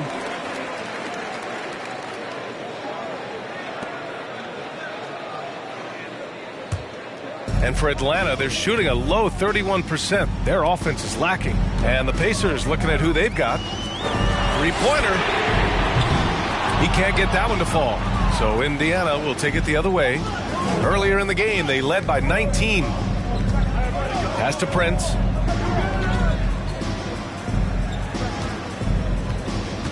And here's Curry from deep. Sinks it. What range from downtown. And the Pacers lead by 12. Outside Durant. Here's Billups.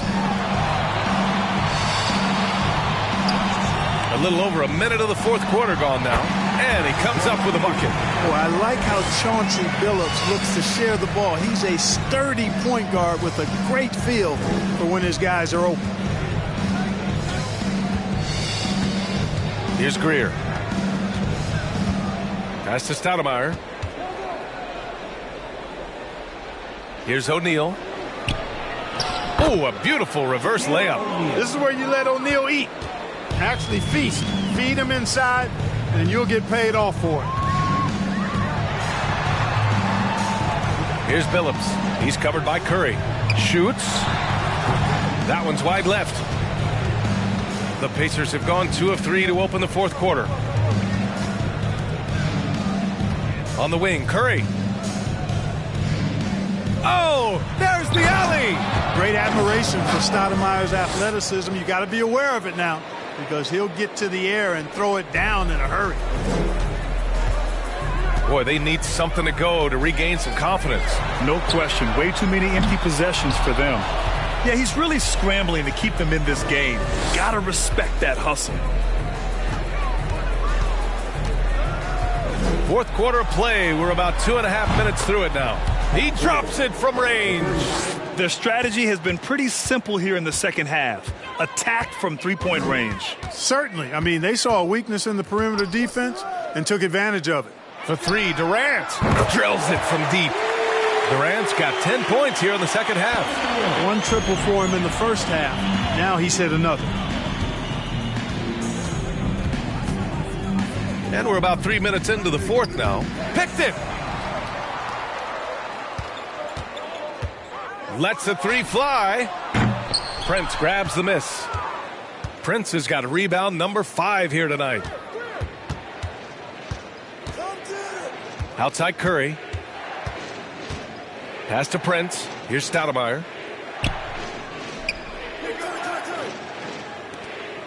Down to 5 on the shot clock. Here's O'Neal. The 9-footer's on the mark. O'Neal's gotten 4 this quarter. O'Neal's gotten 4 of his 9 shots to go. We played just over 3.5 minutes now in the fourth quarter. Phillips' shot is off. For Indiana, they've gotten 5 of 6 shots to go in the fourth. Pass to Greer. On the wing, Curry. Back to O'Neal. Ooh, a two-handed power slam. Their offense is looking like a well-oiled machine, getting any look they want. Boy, this is borderline ridiculous. I mean, every single attempt finding the bottom of the bucket. Here's Billups. Here's Peterson. Kept alive. Here's McHale.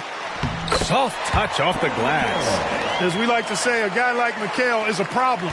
He's such an excellent scorer in the low post. Pass to O'Neal. Back to Curry. Tipped. This one for 3. Rebounded by Mourning. For Atlanta, they've gotten just 3 of 9 shots to go in. Struggling this fourth quarter. Durant with it. Here's McHale. Oh, and makes it with the kiss. Really like the pass from Mourning right there. I mean, this is what being a team player is all about. Pass to O'Neal. Out left to the wing.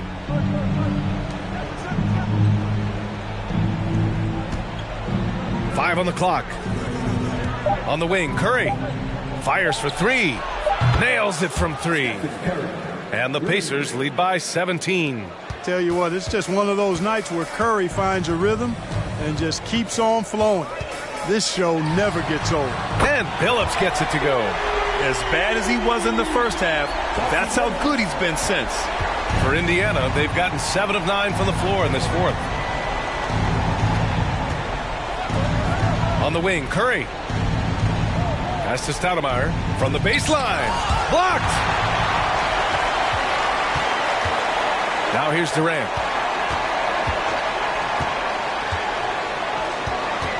Let's go with a 3. The shot that time not on target. So Indiana will take it the other way. Earlier in the game, they led by 19. Here's Greer. Back to Curry. Screen by O'Neal. And it's Stephen Curry with the 3. Curry's got 19 points. And they just continue to attack, even late in the game, while they're up big. I don't think you want to get loose and sloppy or ease up, but it is time for them to start using that clock a bit. Here's Peterson. Pure from 3-point range. This is just fun. These teams are trading threes back and forth. Nothing like answering back. One team gets 3, you fire 3 of your own. Boom. Pass to Prince. Here's O'Neal. And here's Curry. 3-pointer. Knocks down the long J. He's got 22. And this one hasn't been in doubt for a bit now. They came out on a mission, and you can bag up this win for the Pacers. Free throws were a major factor tonight. It's nice to get a lot of shots at the line, but then you need to convert them. They did that, and it paved their way to a win. And they're getting ready to notch their 33rd win of the year. After losing the first game, they've come back and evened things up in this one. They'll play one more time in this season series after this. And partner, it sets up what should be a fantastic finale to the season series. Major bragging rights on the line that night.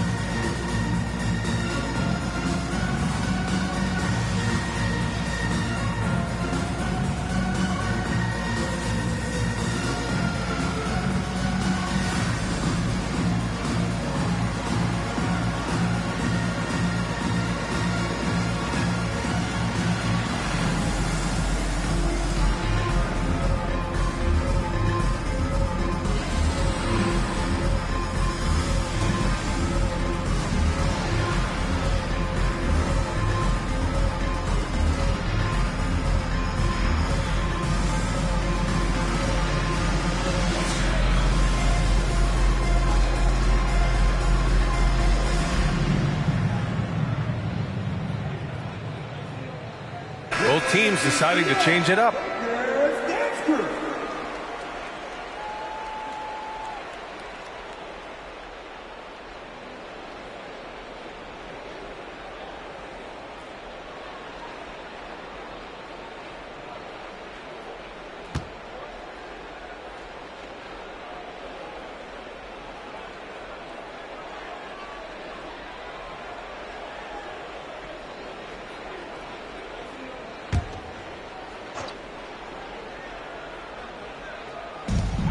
We've got 1:13 left to play in the fourth quarter. Here's Coleman, hounded by Harris. And there's the screen. Here's Mashburn. Gets the three ball to go. Unfortunately for them, they're still going to come up short. You wish they shown this kind of fight earlier. Yeah, you know, I agree with you. They waited too long to finally ramp themselves up. Back to Curry. Outside McDaniels. Clock at 6. Back to Curry. Fires from deep. A rebound by Coleman. Now 8 seconds separating the two clocks. Here's Mashburn. Off target from outside. Outside Curry.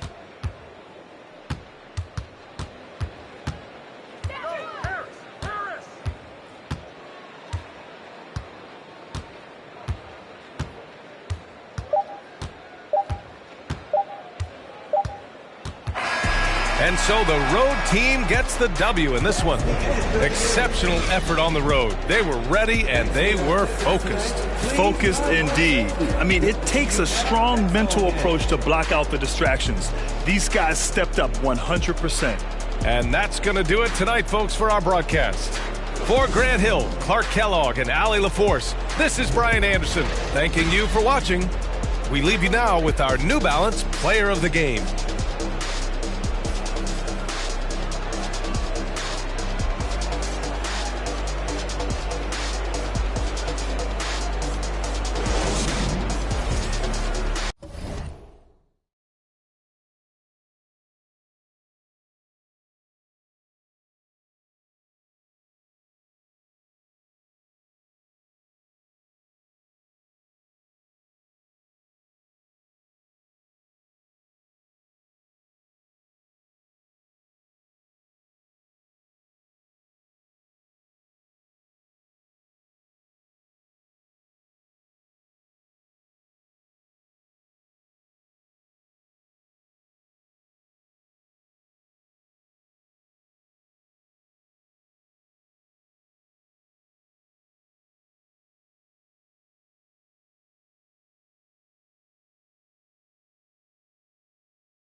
God keep our land.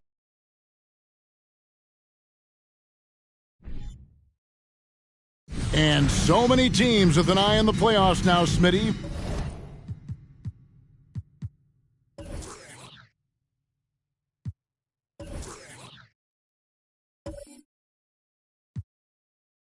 For the team.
That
aren't going to make the postseason.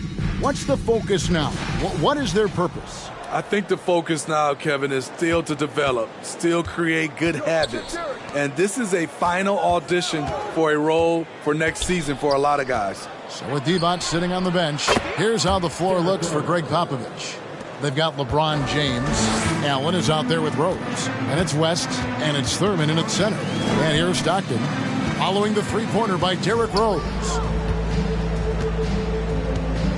Booker outside. Trying to answer back, but that three is off the mark. On offense, here are the Spurs. It's a three-point game. West a screen on Ibaka. A floater and the wide-open shot from Rose. Great positioning on the putback. And that's a pure hustle play, getting to the offensive glass for the tip-in. And that's the kind of quality you see in any strong offensive rebounder, isn't it? Now, here's Stockton. 9-point game his last outing. To the middle. Here's Thurman. And foul on the shot. He'll shoot 2 at the free throw line. Serge Ibaka picks one up there.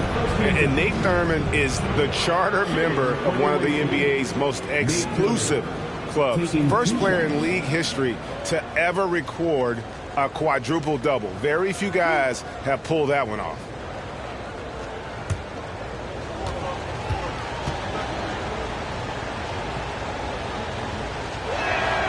And he makes the first.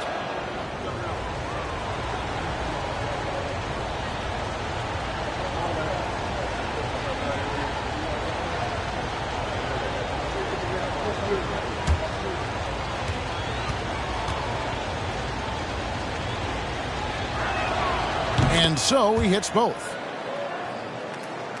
First quarter, just over a minute played. They've been looking out of sync offensively. Yeah, their offense has ground to a standstill. Stockton against Rose. Chalk up 2 there. And this is Stockton's bread and butter, slicing the defense apart with his passing. A pick-and-roll master. LeBron, that's a 2-pointer, and such a nice move to make the basket work. Now that's a high percentage look when the D doesn't fight over the screen. Reason why it takes extra energy to do it. You have to trust your defensive rotations, but it's worth it. Now here's Booker, 11 points last game. The baseline jumper goes down. The quick, clean shot there from Booker. Strong mechanics give him great accuracy. Allen outside from downtown. That one doesn't go. Now Toronto takes it the other way. Not a close contest either. The last time they got together, everyone in the rotation played solid, and the bench was the difference. Great scoring output from that second unit. Such a luxury to have that extra ammunition. Here is Rose. John Stockton making his last shot. Misses from short range. This is the shot you want right at the rim. He just couldn't deliver. Elbow shot is on the way. And all about timing for West on the block. He anticipates the shot and acts at just the right moment. Down to 5 on the shot clock. No good from Booker. And close to making the defense pay for the lax coverage that time. James outside. Rose sets the screen for LeBron. Again, the miss by the Spurs. And so Stockton will bring it up for Toronto. They trail by 3.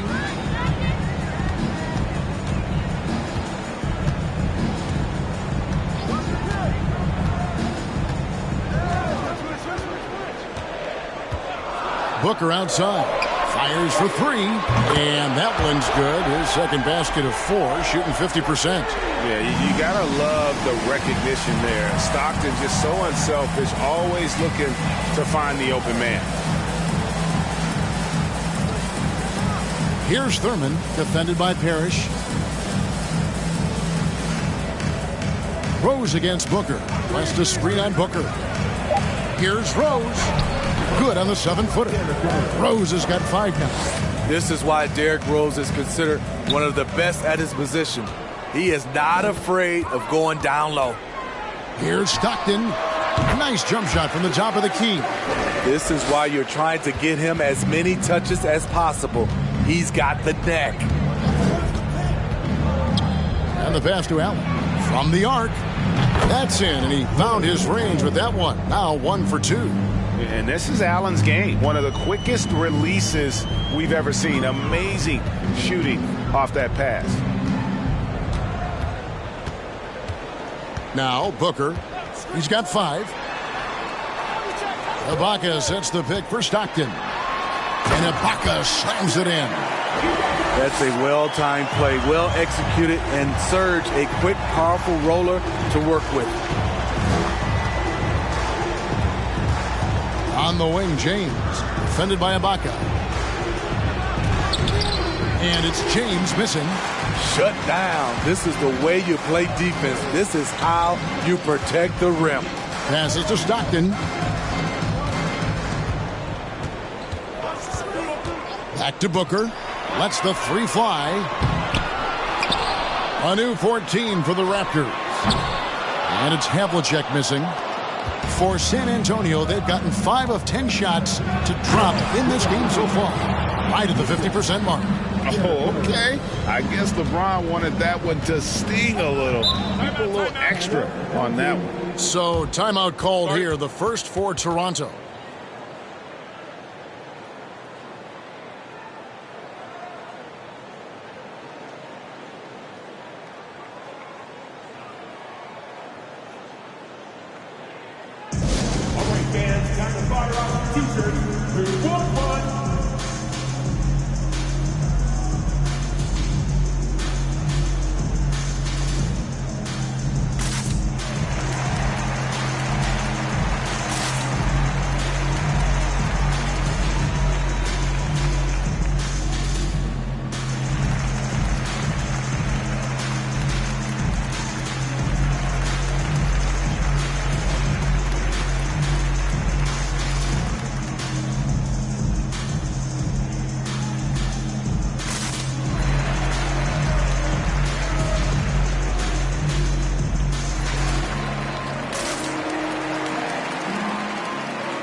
A completely new group for Toronto. Let's take a look now at some of the teams that have been blocking shots by the truckload since the All-Star break. I mean, they've got the intimidation factor down low. Their shot blocking really gives them a reputation, and teams may grow reluctant to want to force the action inside.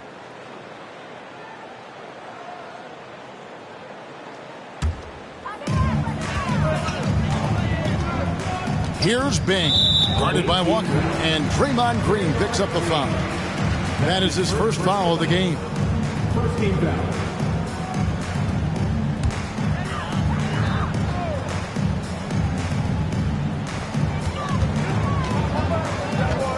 Here's Bing, guarded by Walker.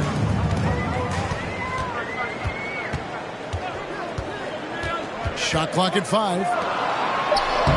Banked in off the glass. And a nice job here early of establishing an inside presence. Here's Divac. There's the dish to Walker. Outside, Russell. Divac, a screen on Turkoglu. Russell passes to Divac. A shot off that time, so the Raptors will take it the other way. Now here's Turkoglu. 9 points last game. Pass to Chambers.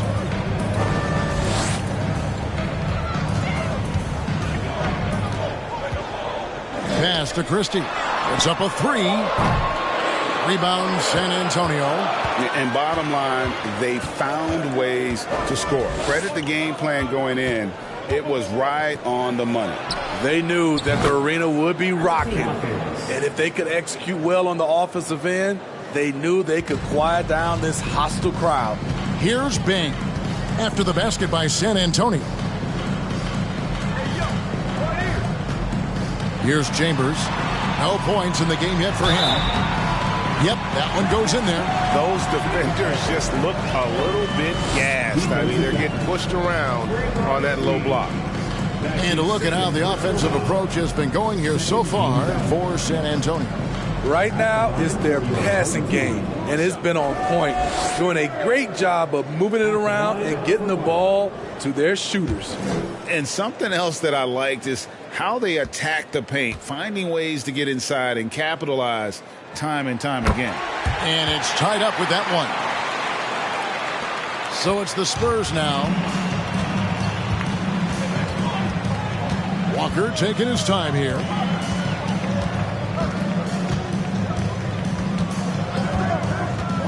Dishes to Russell. Green with a screen for Russell. Lock at 6. And again, it's the Spurs from deep. And they don't want to get in a habit of giving him open looks from 3. First quarter still, but not who you want to leave open. Here's Bing. He's averaging a bit over 5 points a game. To the left wing. They set the pick. Fires from 18. Draymond Green with the rebound. Can't fault the play call. Even though he couldn't convert, that's a good shot. Outside, Walker. Divac sets a screen. Fires from deep. Well, it's been a high-scoring competitive game through the first quarter of play. Spurs out in front, leading by 3. And the second quarter will be on the way when we come back.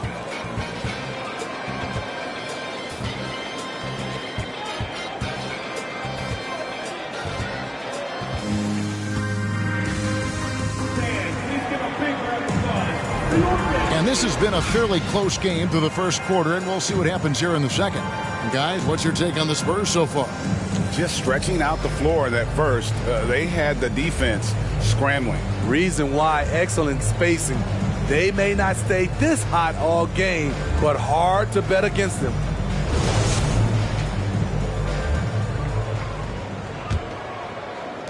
Toronto trails by 3.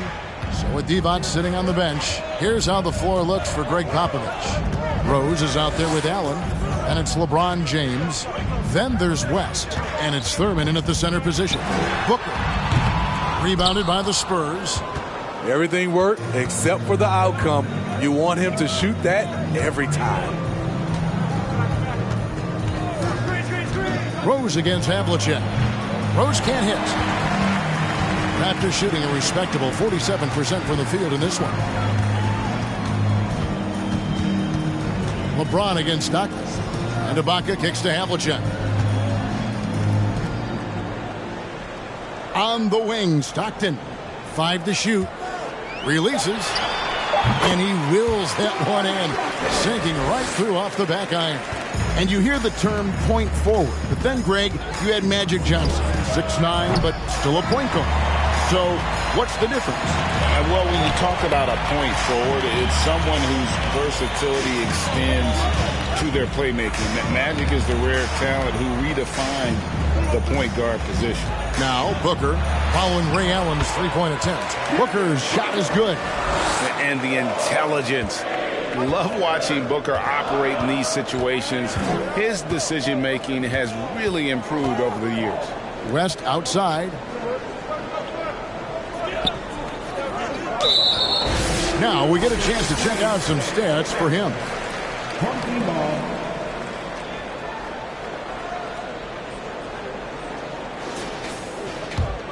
The Raptors have gone 2 of 3 from the field here to open the second quarter. When you talk about guys who just know how to play the game, Stockton at the top of that list. Toronto shooting their second and third shots at the line right here. Taking 2 shots. Shoot 2.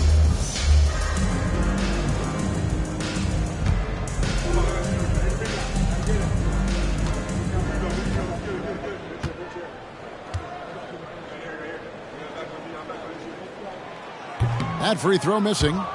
Well, probably a little draft in the arena tonight. He's the last guy you expect to miss the mark by that much. Absolutely.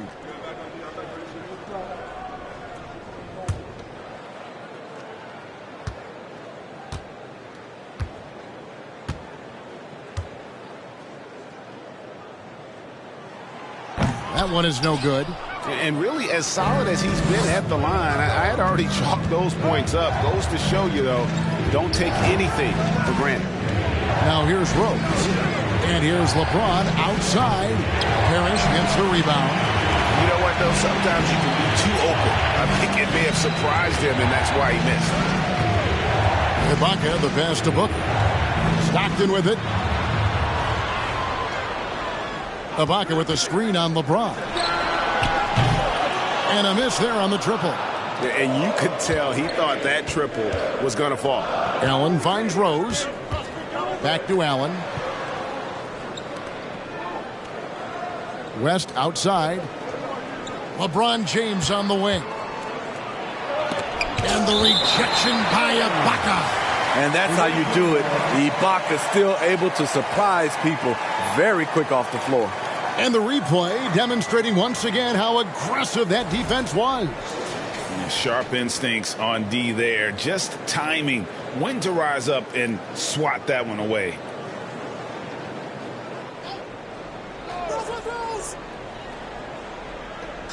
Allen for three.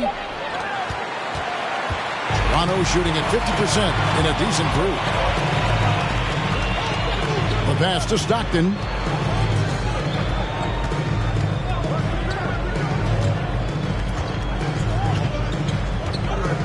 Back to Booker. 6 on the shot clock. And again, no good by Toronto. In this first half, he has really fallen in love with the three. So far, not paying dividends. Here's LeBron. There it is, his third basket. He's taken 7 shots to get those 3. Effective in that mid-range area. LeBron can just rise above you and knock it down. Stockton against Rose. Booker outside. From outside the arc. The basket is good. The assist from Stockton. Stockton's got 4 assists in the game. Looking to make plays for others. We've seen this from him all night. There's been an emphasis on ball movement, and he's been a major catalyst. Both teams running perimeter-oriented plays that are working. How often do we see this these days? Clubs answering each other from range. Now here is Ibaka. Currently averaging almost 6 points a game. That one doesn't drop. West with some nice D. And here's James. He'll bring it up for San Antonio. Outside Rose. James a screen on Havlicek. Here's Rose. His shot is good. Scores his third basket in 6 tries. Shooting 50%. Allowing any room to operate, you know he's going to be aggressive.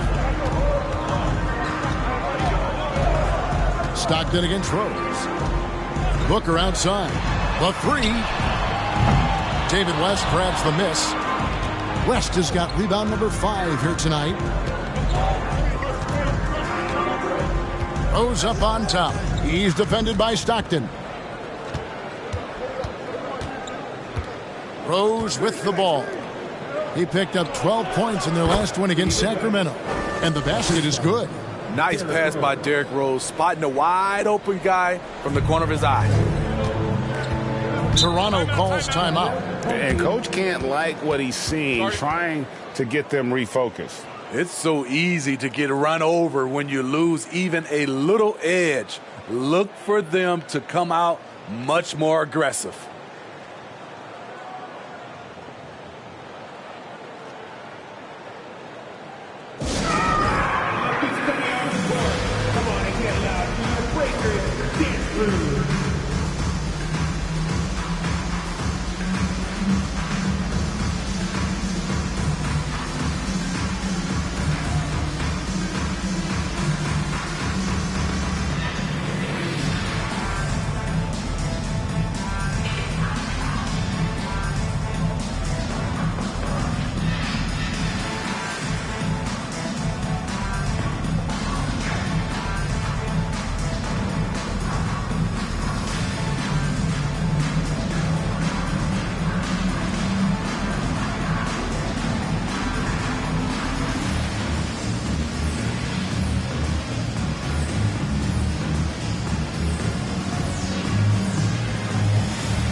So San Antonio goes with a fresh 5 on the floor.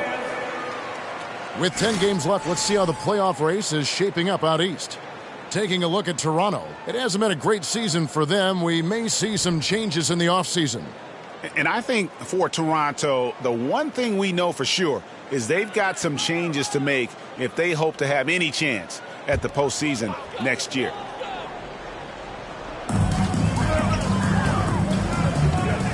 Teardrop shot. Rebounded by the Spurs. And the rebound battle split evenly thus far. Green passes to Walker. The 15-footer, good, and it's Green picking up the assist. And it's a 7-point Spurs lead. Oh, great ball movement there. The Raptors have gone just 33% from the field in what's been a cold second quarter for them. Just 3 of 9. Passes it to Chambers. Christie against Hawkins. Can they get it? It's good. He scores. That's his first basket after missing his first 2 attempts. Now 1 for 3. And here's Walker. He averages about 5 points a game. Now Hawkins. Russell with a wide open look. Offline with his 3. Here's Chambers.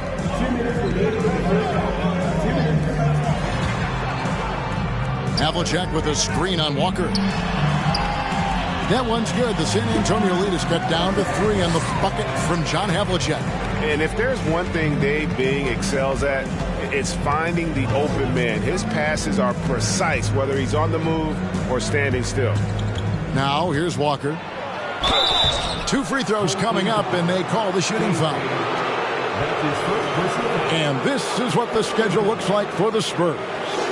On Friday, then on Monday, they'll be matching up with Nikola Jokic. And looking at the schedule, it isn't ideal in terms of the upcoming games with the amount of quality teams they're going to be playing, but it's also a good chance for you to get some confidence and really see just how good you are.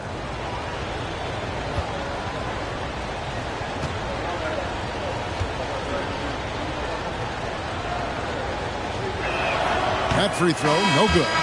A prolific scorer in this league. Walker just keeps getting better. One of the most elusive covers in the game today. Turkoglu's checked in for the Raptors.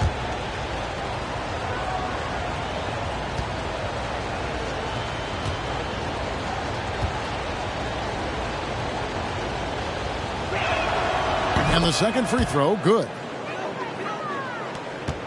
Toronto trails by 4. Here's Christie. Out to the right wing. Here's Bing. Guarded by Walker. Puts it up from 12. And that one hits back iron. San Antonio leading by 4. Russell kicks to Walker. Green, the screen. And they call the foul, so a chance at the line for one more coming up. Getting the and one. Kemba shows off the deft touch he has on the ball. You have to finesse around that hard a defense, and he does it as well as anybody.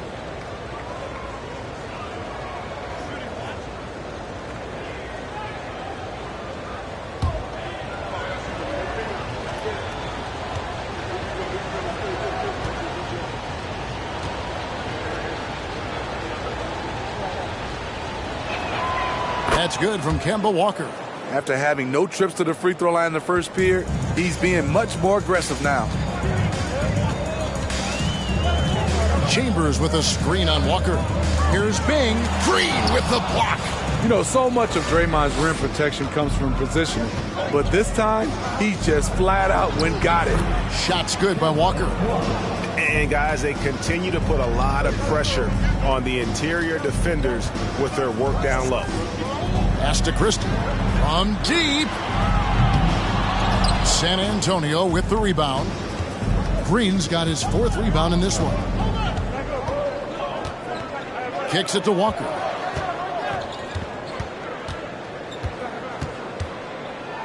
And it's denied. And they get it back. The shot by Hawkins, no good. Toronto trails by 9. Christie the pass to Chambers.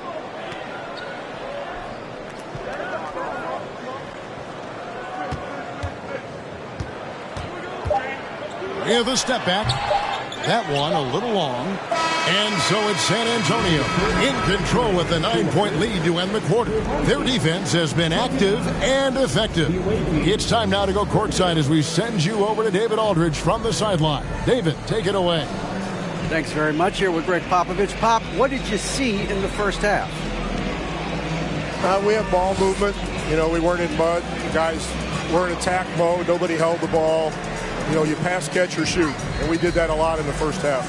Yeah, you had them swiveling, Coach. Thanks for your time. Back to you guys. Thank you, David. We'll be back after halftime for the start of the second half momentarily.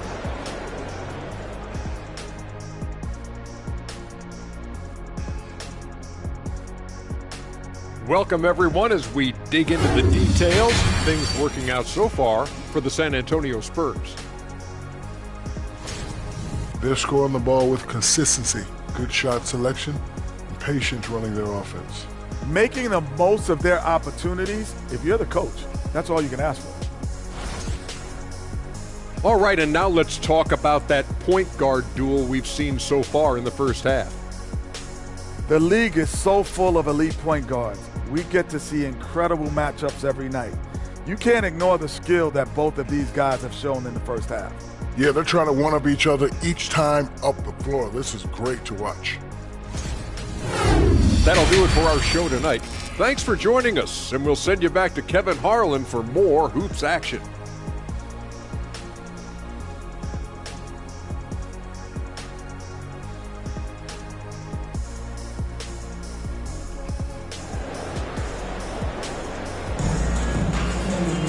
And for those of you just tuning in, thanks for being with us. The second half of this game still to play. You gotta like what Devin Booker is doing in this one. Man, he's been running wild on him through that first half. Absolute dynamite on offense. This is his challenge, to continue to dominate, to help them try to close strong here in the second half. And we've got third quarter of basketball for you, 2 quarters in the books. We've got Ibaka, John Stockton out there with Booker. Then it's Parrish, and it's Havlicek in at the 3 spot. That's Nick Nurse's 5 as we get into the second half. Now, here's Stockton over Rose. San Antonio with the rebound. Thurman's got 5 rebounds tonight. Here's James, and James throws it down.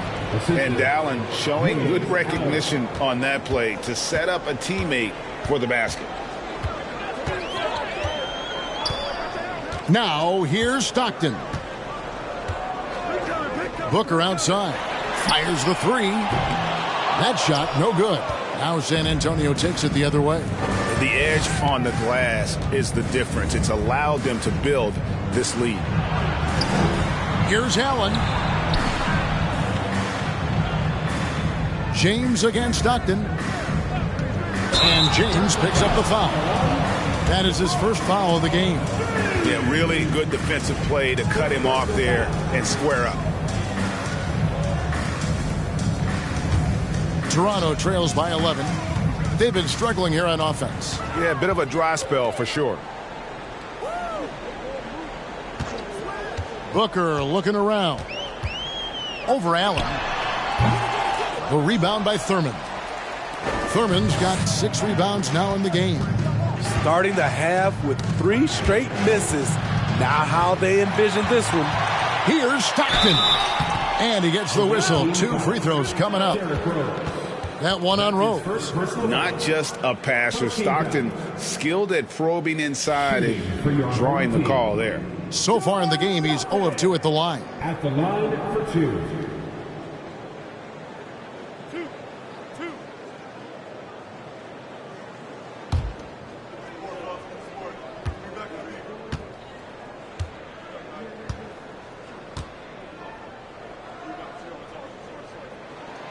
The first one falls. Stockton, just a remarkable point guard. Lights out shooter and an even better distributor.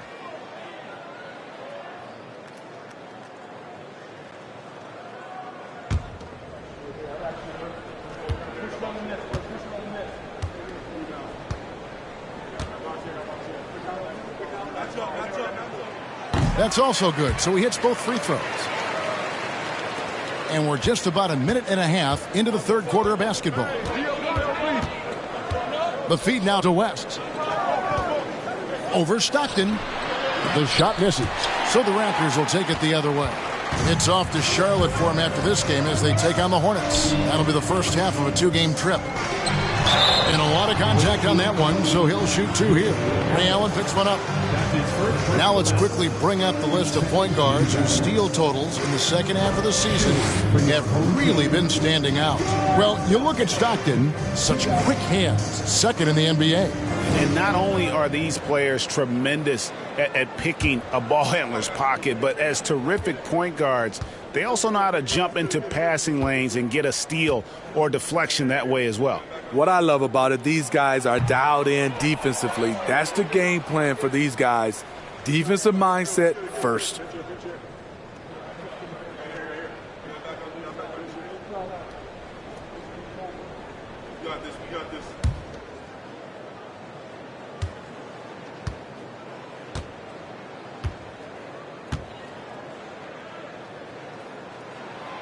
And he's good on the second.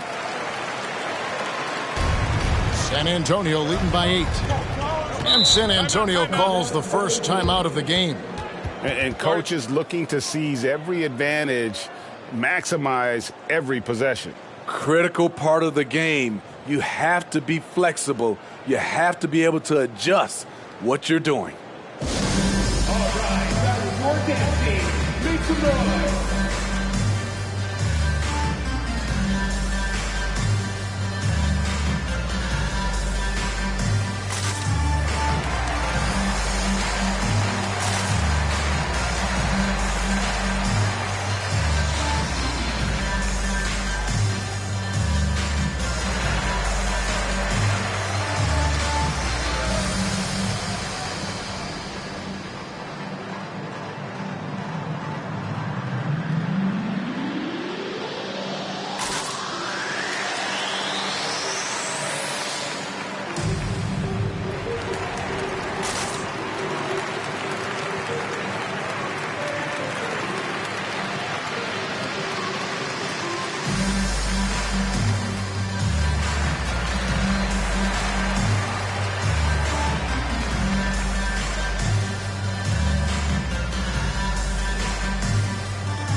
A moment now to look at the year-to-year scoring output and how it has been trending for LeBron James. And looking at his offensive numbers from the past few years, it seems like teams around the league have kind of figured him out. He's having to work a lot harder for his points, and they haven't been coming nearly as easily as they used to.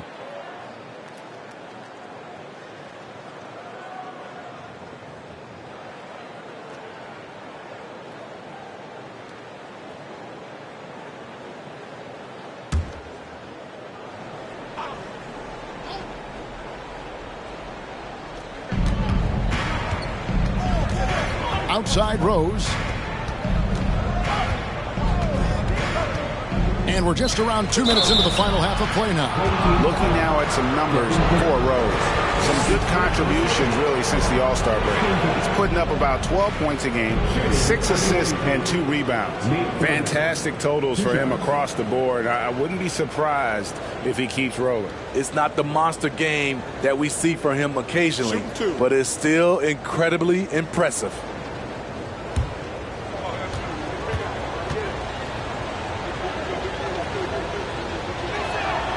First one falls for him.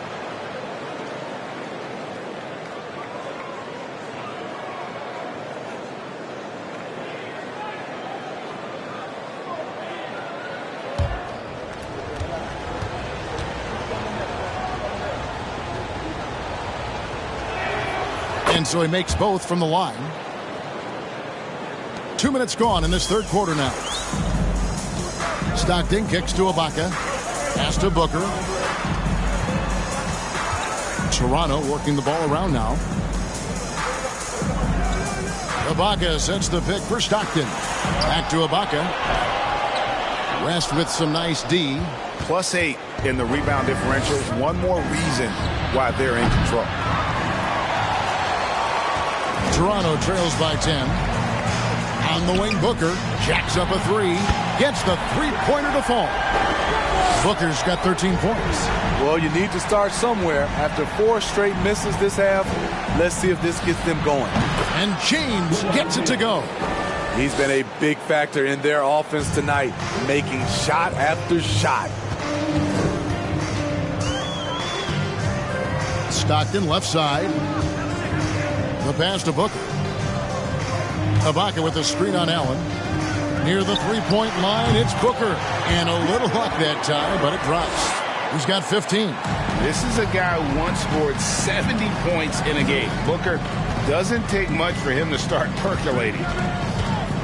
Rose passes to Thurman, and he slams it one-handed. And he can do a lot more damage to the rim than that when he wants to. Oh, you're right. And with the lead they're enjoying, I'm surprised he didn't put a little something extra on that one. Three-pointer from Stockton. San Antonio with the rebound.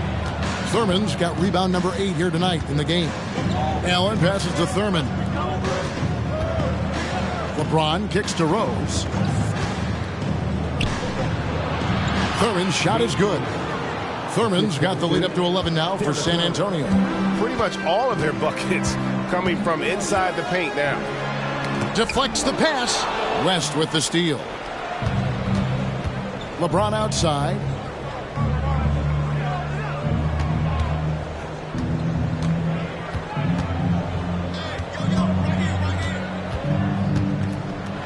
Kicks it out to Allen. 6 to shoot. Yes, it's James picking up the assist. And the Spurs lead by 14. And this is Allen's go-to shot. Just a sensational shooter from the three-point line. Booker the pass to Havlicek. And again, Toronto no luck. And so Allen will bring it up now for San Antonio. 14 points, their largest lead in the game. Pass to West. 11 feet away, and it's San Antonio with another. It's simple. If you get open, LeBron will find you. The king is an incredible passer. Toronto calls timeout.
And Toronto making a change here. Turkoglu's checked in.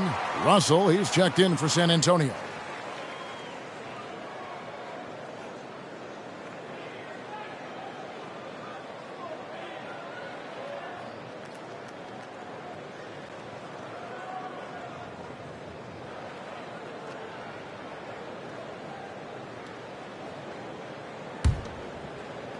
Toronto trails by 16. Let's check in with our reporter, David Aldridge. Thanks, Kevin. We've heard about player tracking on the court, but now shot tracking is helping players refine their strokes. It measures not just makes or misses, but the arc and the depth and the left to right direction of shots. These systems provide instant feedback to shooters and help them find the bottom of the net. Kevin, back to you. Sign me up. That is a fascinating story. David, thank you. Rose dishes to West, and it's good. 2 points. West has got 6. Assists like that have typified their effort today. Terrific ball movement. Stockton outside. He kicks it to Booker. Shoots from the baseline. David West grabs the miss. And physically, there's no doubt they've been the stronger team. A +10 rebound advantage tells you all you need to know. Allen, that's good. And so sure of himself when shooting the basketball. Allen makes short work of that pull-up. 1:57 left in the third. Booker outside, beyond the arc, and the Raptors hit again from deep. Their three-point percentage has taken a big leap here in this second half. West finds Allen. Wow, came this close to a 4-point play. He'll head to the line for 3 free throws. The jumper of Ray Allen is obviously just unreal, but that comes with practice and repetition. Ray puts up thousands of shots every day, perfecting his craft. 3 shots.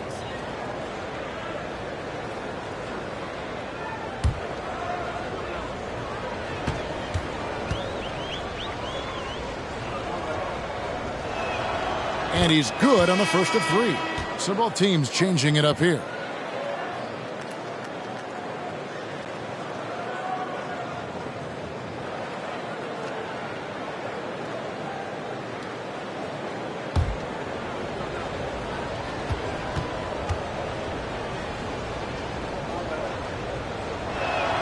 And the second free throw, good. We're still waiting for that first miss from the line this half.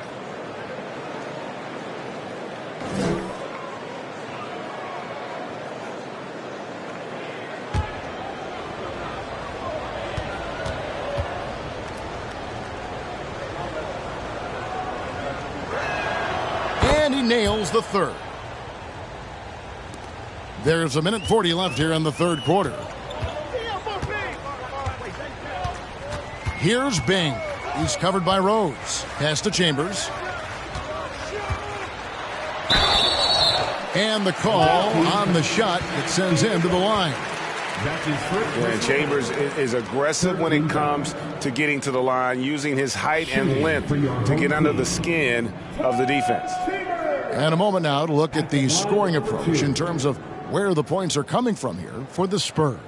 They've been lights out from three-point land in this one. The defense hasn't been effective at stopping them, so they have just stuck with the game plan. And also, they took advantage of their quickness, got inside and blew through the open lanes. Great job of attacking the paint. Draymond Green, he's checked in for San Antonio.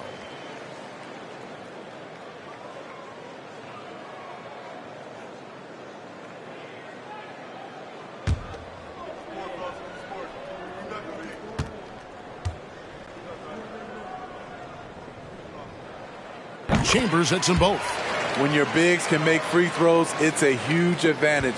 Love his approach to getting to the line. Over to the wing. Here's Rose. And the dunk by Rose. Derrick Rose is a guard, but he dunked that one like a big fella. Toronto trails by 18. 1:06 left to play in the third. Pass to Christie. From deep three-point range, Toronto gets it back with a new 14. And the Spurs pushing it up now. Rose has got the ball. Incredible. D. Rose steal with great lift.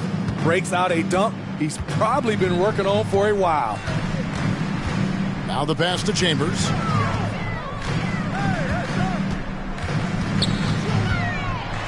Floats one up. The shot, no good. And it's the Spurs taking it the other way. Well, they've been better than good on the glass today, and there is a glaring discrepancy between these two teams in that area. A fan favorite in this league, Rose's hard work and perseverance through injuries speaks volumes. First trip to the free throw line for him in this one. Shoot 2.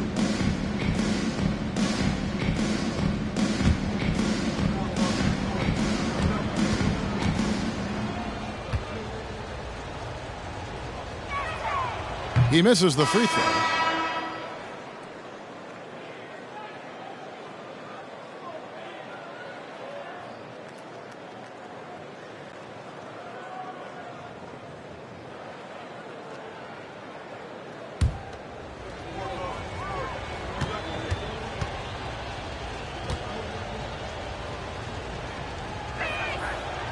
So neither attempt will fall that time for him. Toronto trails by 20. 7-second difference, shot and game clock. Havlicek, the pass to Stockton.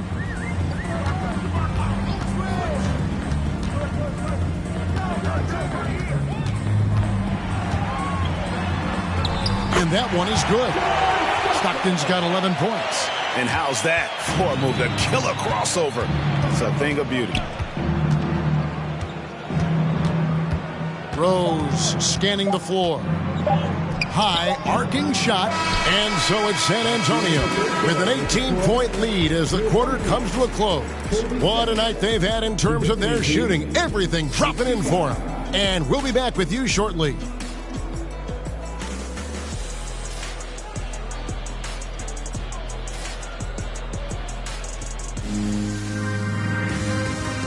While we have the chance now, folks, let's go to our State Farm assist of the game. And the definition of teamwork right there, guys. I mean, what great communication between them, and what a beautiful feed. Fundamental basketball. Keep your eyes up. Keep the ball moving. We're going to keep the defense on its heels.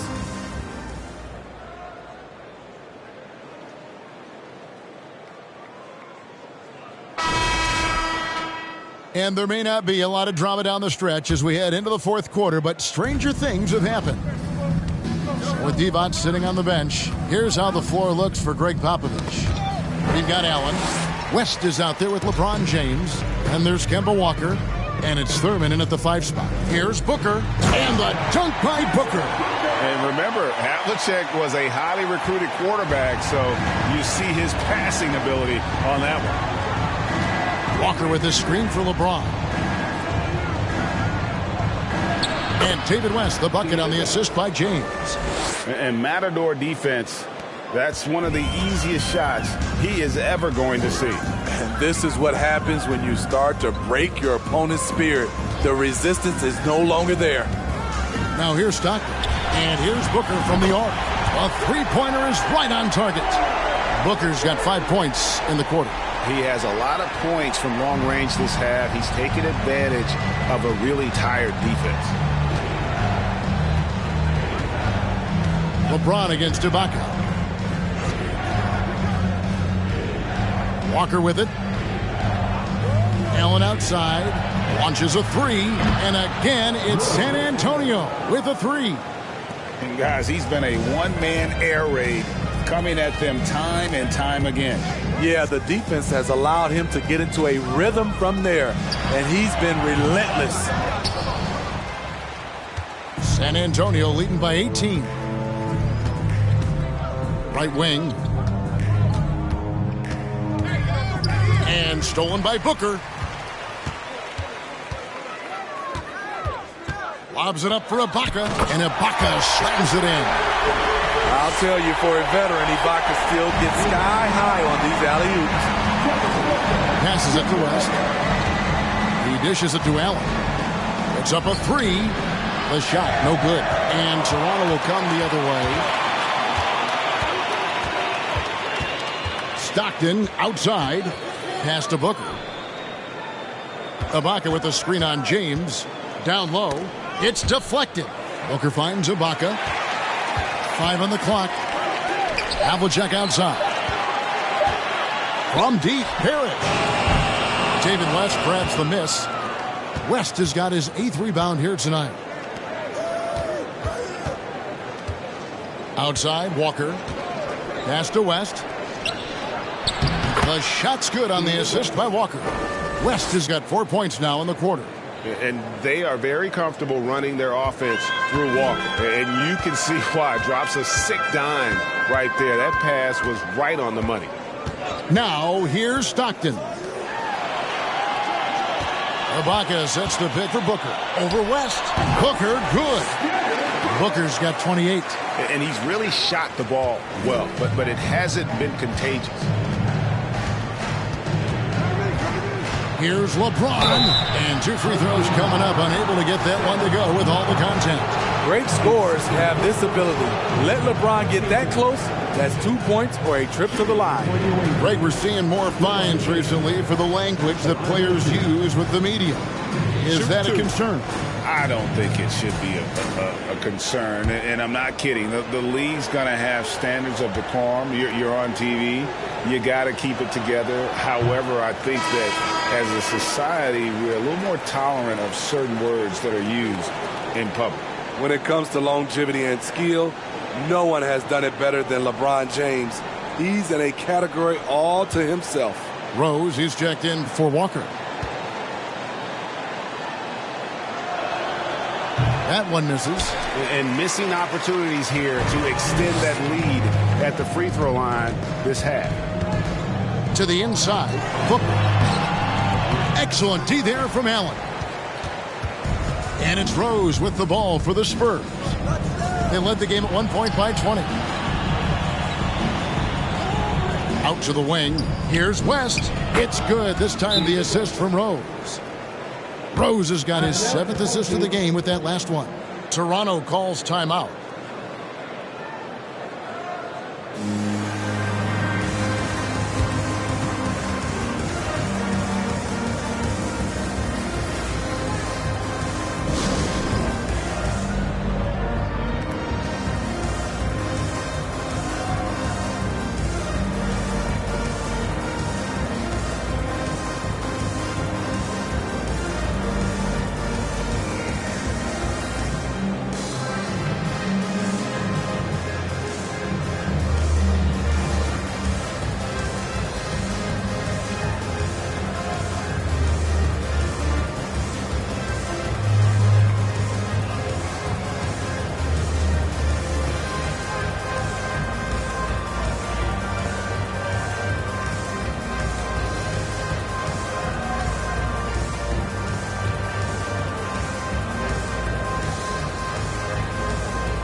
And now, let's take a look at the New Balance player of the game, David West.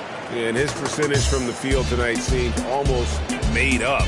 I didn't think it was possible to have that kind of success shooting the basketball. You need a little bit of luck, a bunch of hard work, and a whole lot of talent. Coming into this game, he'd been having a tough stretch. We all know that, but not anymore. He's back at his best, and I think it's safe to say that slump is over.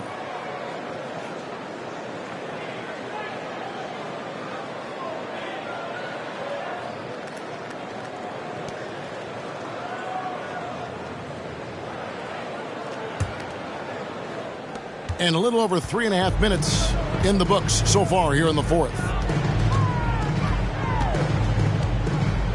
Rose against Stockton. Booker outside. There's the triple. San Antonio with the rebound.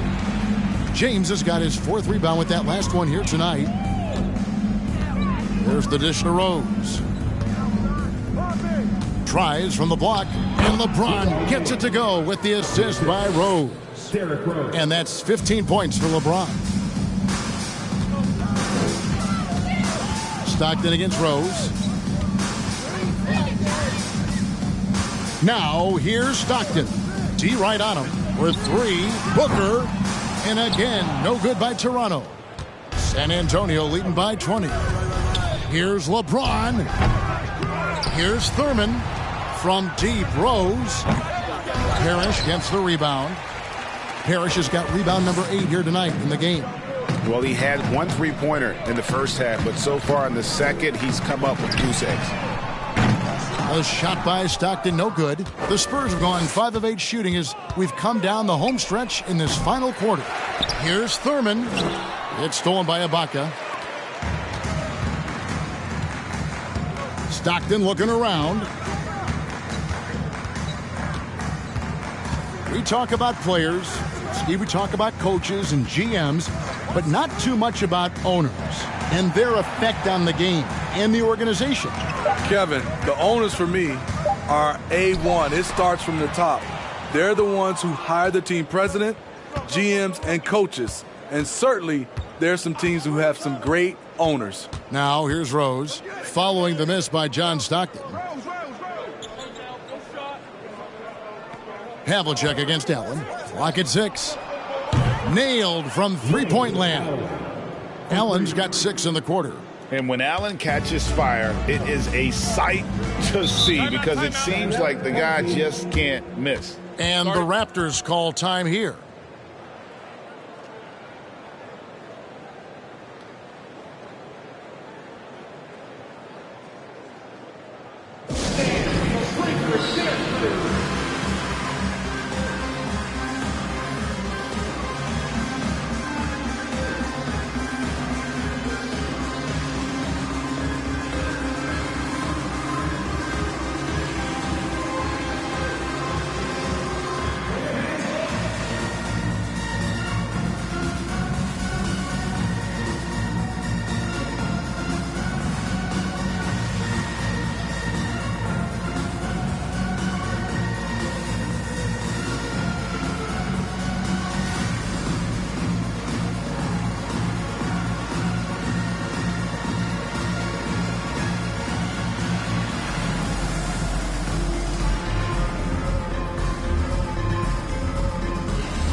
Ibaka dishes to Parrish. Raptors moving the ball around.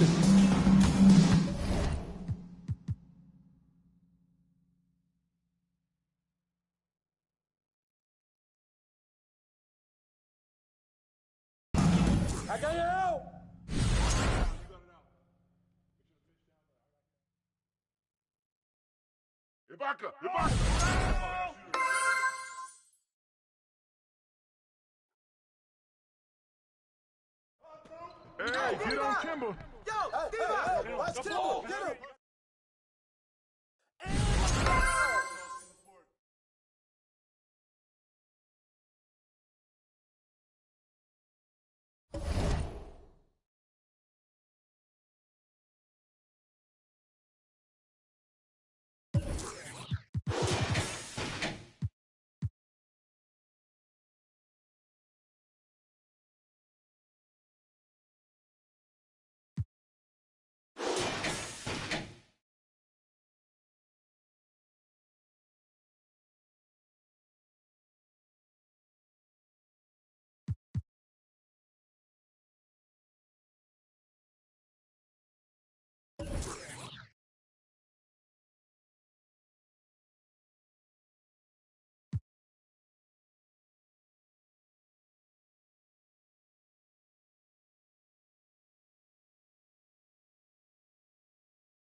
Well, it probably wasn't easy getting that dressed up, but now the real work begins as they get set to defend their home territory.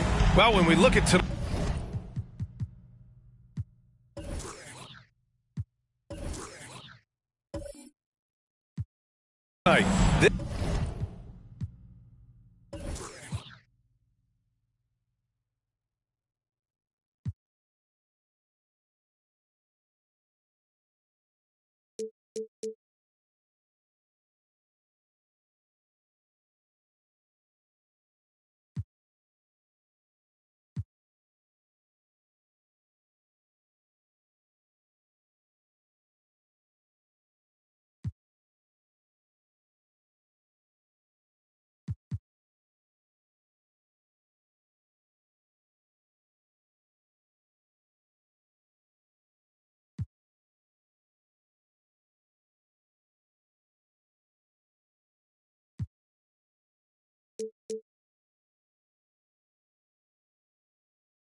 this could come.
Down to the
backcourts, Grant. They're both very talented. Yeah, B.A., you know I love great guard play. And, of course, each team has some serious skills at that position. So expect a fast pace of play, lots of threes. It should be one heck of a matchup. Now the starting group for the visitors. Hardaway's shot is good. And that gets us rolling. Ooh, what a tremendous atmosphere in here tonight. You get the sense there is a level of intensity right out of the gates. Pass to Sigma. Ooh, and he took a hard foul on the shot. So he'll head to the line to shoot a pair. Well, that was clearly a foul. Line, Jack Sigma at the line for 2 shots.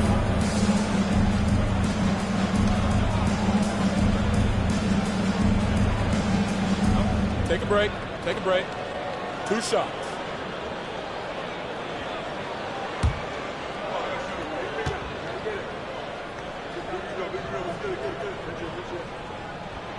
And he knocks down the first one.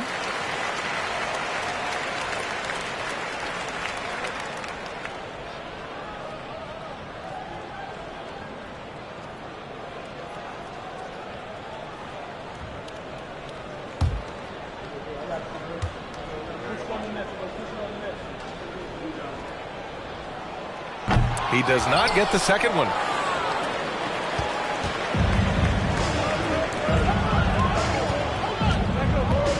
Here's Jefferson. On the wing, Irving.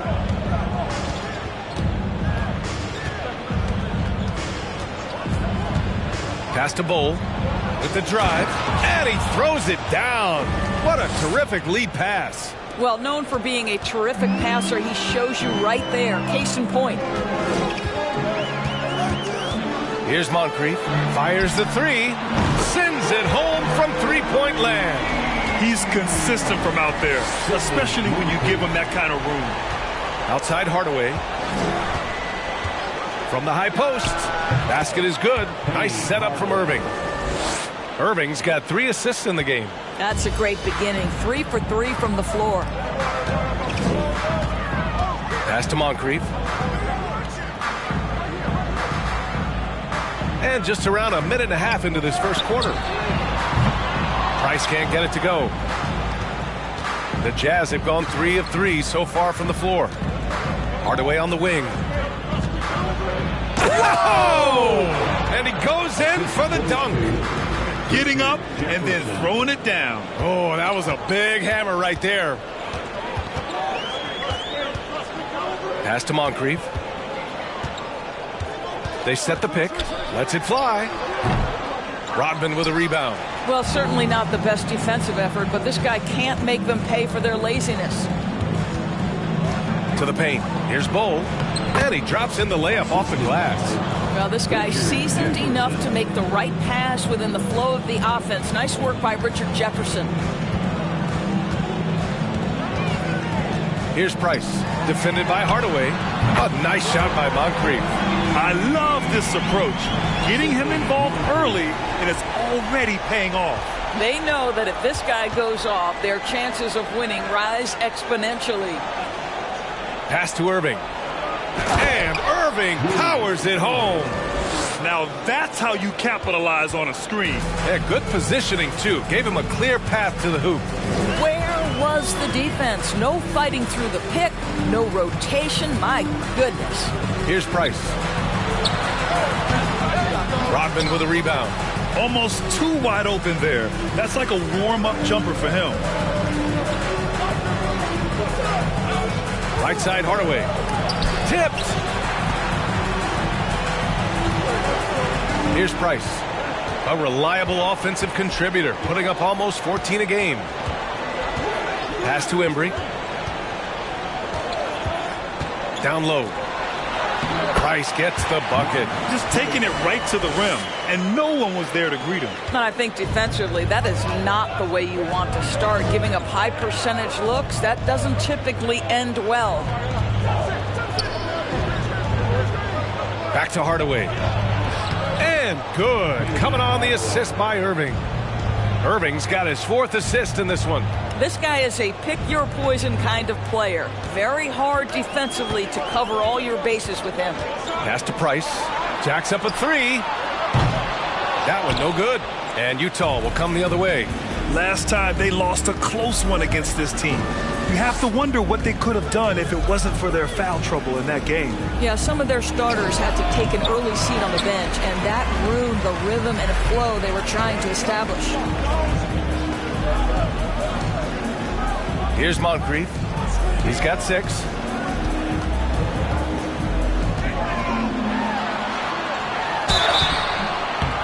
Oh, and there's the whistle on the shot. So 2 free throws for him coming up.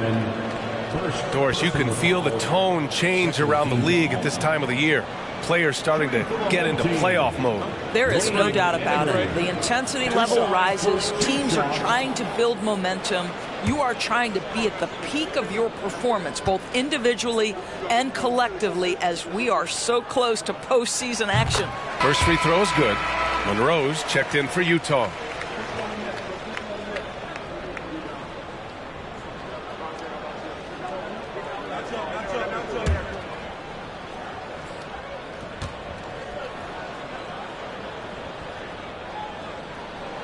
And good on the second, so he makes them both.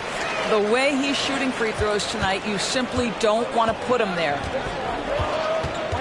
Pass to Bowl. He shoots. And the jumper is on the mark. He has 6. Their offense is really humming right now, and it's because of the beautiful ball distribution. Here's Moncrief. The 3. Rodman with a rebound.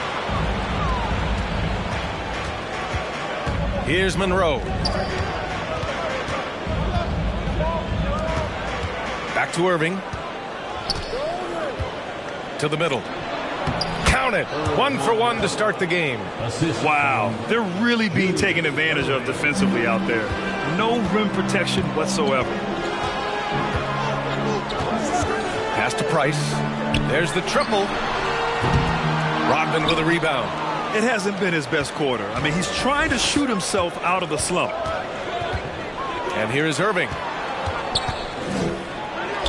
Cashes in the 12-footer. And adding to this lead right now. Riding a wave of momentum. Well, if you continue to execute at both ends, you can build on this lead. And Boston calls time here. And no doubt, coach wants them to improve their interior defense. I think right now they're giving up way too many easy looks. That is a recipe for disaster.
And this is how the West looks with just 3 games left until the playoffs begin.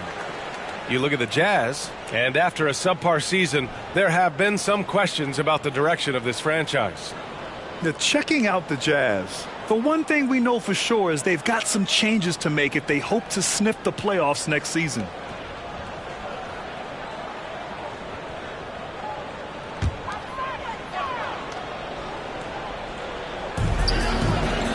McCollum on the wing.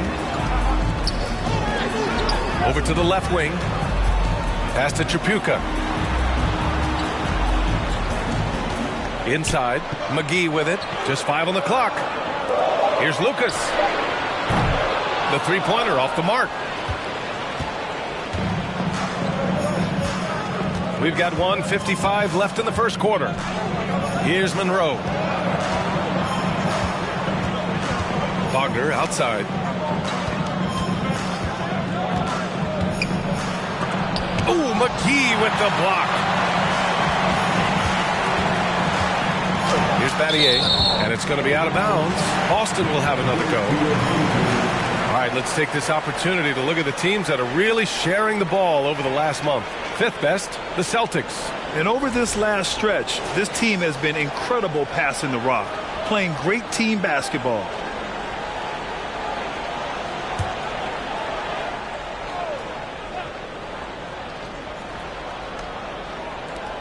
A minute 35 left to play in the first quarter. Pass to McCollum. Beyond the arc. Sinks it from distance. Can't sleep on McCollum. Not even for a second. Because that's when he strikes. Here's Monroe. McCollum defends. A minute 9 left in the first quarter of the game. Goodrich can't hit.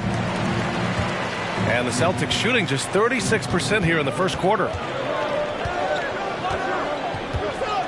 Here's Battier, defended by Wagner. Pass to Lucas.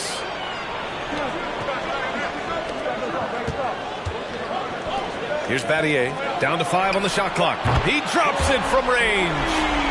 Now just a 3-point Utah lead. And that's on the defense, giving him a decent look. That's his shot. Here's Monroe. Misses off the left iron. He's got a nice feel for that crossover, but you still have to finish. Pass to McGee. It's tipped. Shot and game clock separated by 5. Here's Monroe.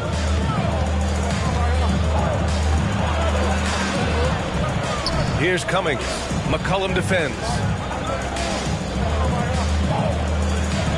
Here's Monroe to the wing on the left. Wagner for 3. He can't hit that time. McCollum with it. Well, a good close contest so far as we finish the first quarter. The Utah Jazz leading by 3. And we'll get things started in the second quarter when we return.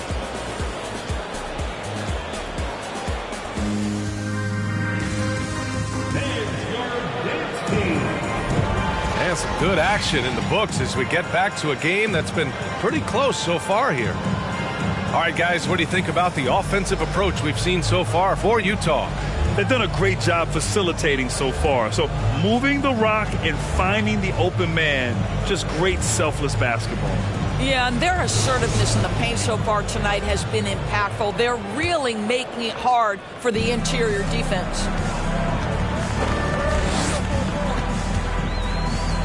Here's Price. He chipped in with 13 points in his last game. Pass to Moncrief. Here's Price. Takes the 3. Drills it from deep. He's got 5. Man, they're having a hard time defending the triple. That's 3 in a row. And for Utah, outside Irving. And there's a pick. And it's blocked. And for the Celtics, here's Price. Pass to Moncrief. Takes a 3. And the 3-pointer goes. How about the timing? Could be the difference between an assist and a turnover. Nice delivery. Boy, they'd love if anyone could get a bucket. Yeah, their offense has been grinding to a halt. Now here's Irving. You know, his stats have been solid, averaging around 18.5 points a game. Here's Bull, and he dunks it down.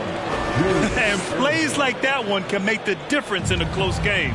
And it definitely got the bench on their feet, too. Well, credit him for going for it, not settling, saying, I'm going to attack. You have to love that effort, getting after the basketball, fighting for a possession. And we're a little over a minute and a half into the second quarter. And it's good. Fought through contact, hit the shot, and will go to the line. You know, one expression you hear from a lot of coaches nowadays, threatening drives. What's the value of breaking the paint? BA, dribble penetration is so important, particularly in today's game. With the spacing and the great shooting on the perimeter, if you can get to the paint, one, you may score at the rim, but if the defense collapses, now you have an opportunity to find an open shooter from three.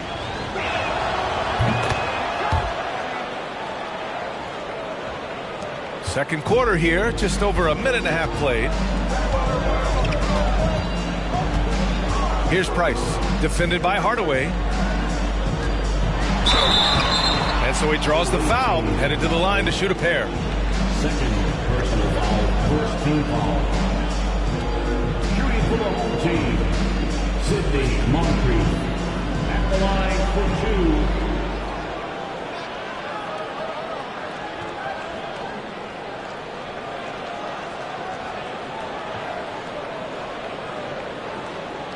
Shooting two.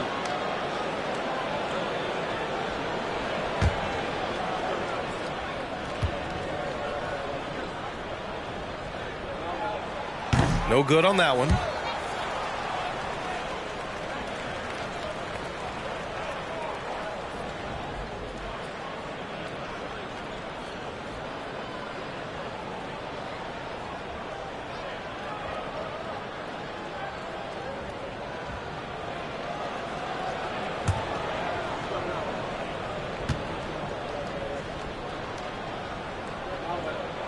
He hits the second from the line.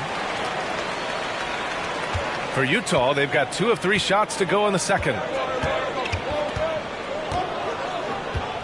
Quarter 2 and about 2 minutes in. Pass to Jefferson. Here's the 3. The shot comes out, and Boston going the other way now.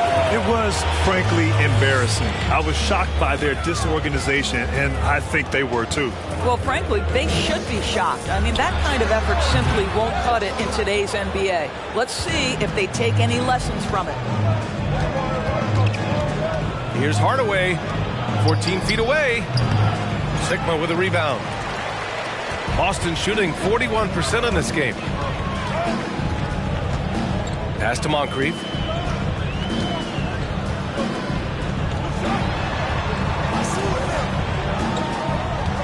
They set the screen. Goes up on the wing. Up again. Oh, he hangs in there and cashes in on the second chance points. The effort, the position, the timing, all there. And add instincts to that. He can sense where the rebound's going to go. Hardaway, no good. Well, we didn't see the same kind of control we're used to seeing from him. This guy is usually a tremendous finisher.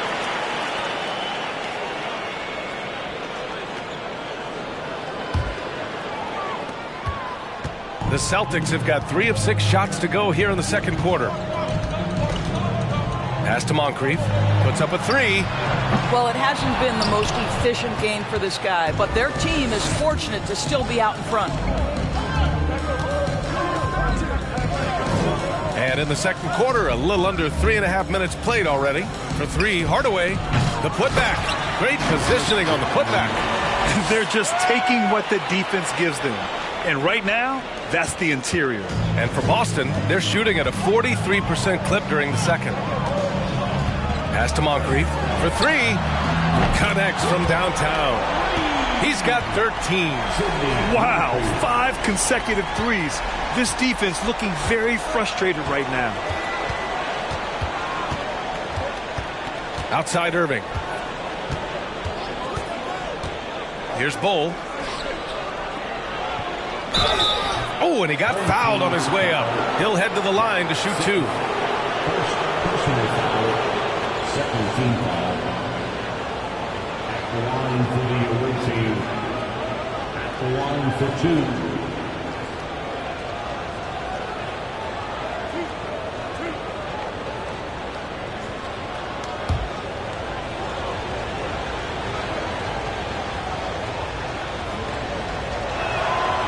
That one misses.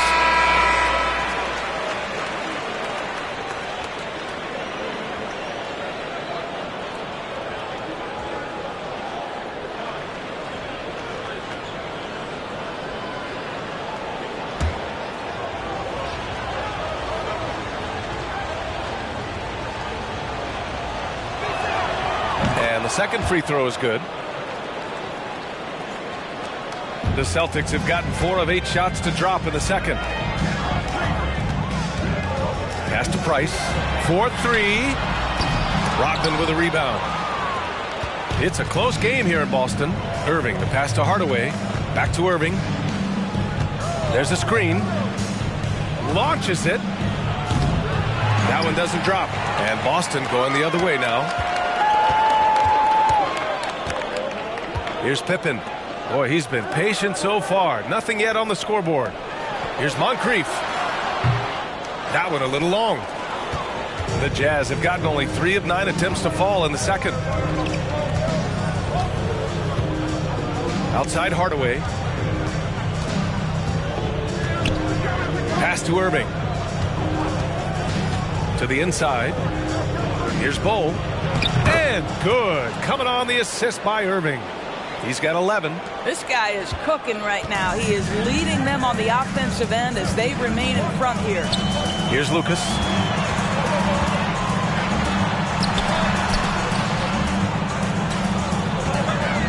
Here's Sigma. Checking his numbers. He's put up a little over 9 points a game. Out of bounds. It'll be Utah's ball. The 2K leaderboard showing us the best free throw shooting teams in the league. The Celtics in second. And this is a team that knocks down their free throws at an elite rate. Whoever they go up against should always try to avoid fouling them at all costs. Now Irving. Last game for him, he picked up 13. And that one's good. Bold. And now a 3-point Utah lead. They're winning the battle down low by imposing their will. Here's Price. He's got 5. Pass to Moncrief from deep. And it's going to be out of bounds. Boston will have another go.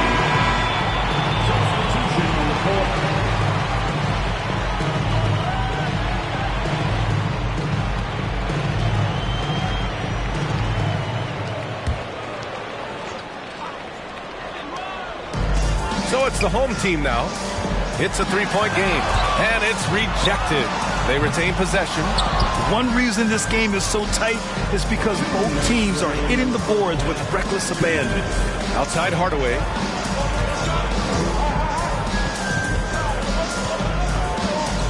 Pass to Goodrich. 5 on the clock. To the paint. Here's Jokic. And the dunk by Jokic. Doesn't get any easier than this. Just give Jokic the ball, and he'll take care of the rest. Here's Lucas. For 3, McCollum. Rodman with a rebound. On offense, here's Utah. They're on a 14-6 run. Outside Hardaway. Pass to Goodrich. Kicks it out to Hardaway. The 3-ball. And his 5th basket. Now 5 for 8. Looking comfortable out there. I just love the ball movement. The Celtics shooting around 33%. Not the best offensive efficiency. And Boston calls time here. Yeah, I think Coach calls his timeout right now because he's not happy with the distribution of shots. Difficult shots, contested shots. You've got to get a better offensive rhythm.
With 3 games remaining in the regular season, here's how the East stacks up.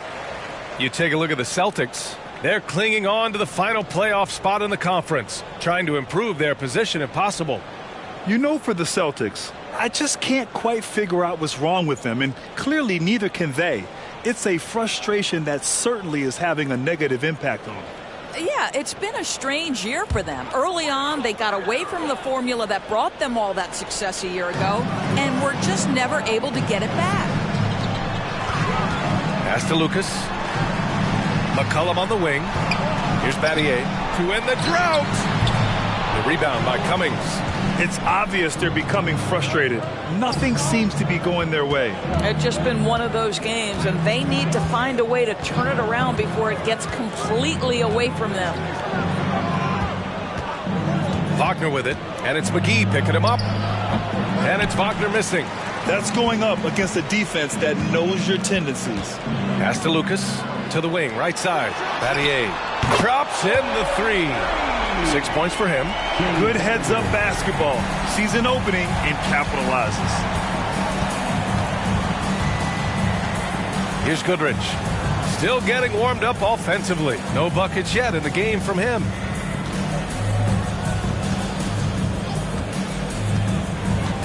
Here's Monroe. The 3 is up. They get it back. Oh, no good on the last second attempt there. And so a close game as we wrap up the first half of play. The Jazz up by 5. And we'll be right back after halftime for the start of the third quarter. See you in just a bit.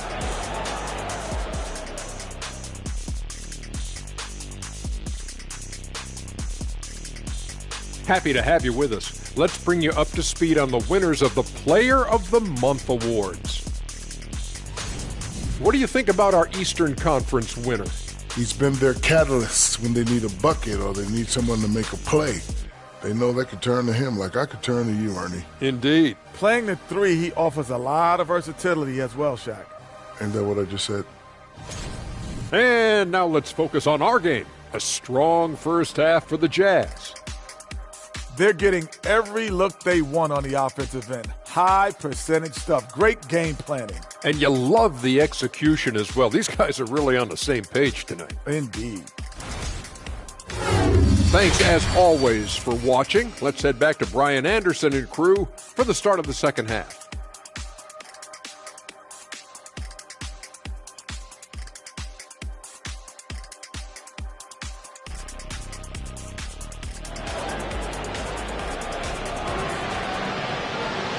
And in that first half, we saw a pretty tight battle. We'll soon find out what sort of adjustments were discussed during halftime. Boston shooting just 34% so far in this one. Kicking off the second half. Here's Will Hardy's 5. Here's Price. Shot from 12. Pass to Moncrief. The 3 is up. And it's Irving with a rebound. It's clear he's totally out of sync. The team needs to rethink its strategy around what to do with him. Now here's Hardaway. On the wing, Irving. Shot from 16. Doesn't go for him. Here's Moncrief. Out to the right wing. Price. Here's Sigma. It's tipped. Rough start to the third quarter, but give some credit to the defense they're facing. Pass to Irving. Down low. Outside Hardaway. And here is Irving. Inside. Deflects the pass. Outside Hardaway. Here's Bull. And yes, it's good. He's 7 for 8 now. We've seen that more than once today. An effortless basket inside. Here's Price. Defended by Hardaway. Here's Moncrief. And he banks in the layup. 15 points in the game. After an ugly 0 for 4 to start the half, they get one to fall. Pass to Hardaway.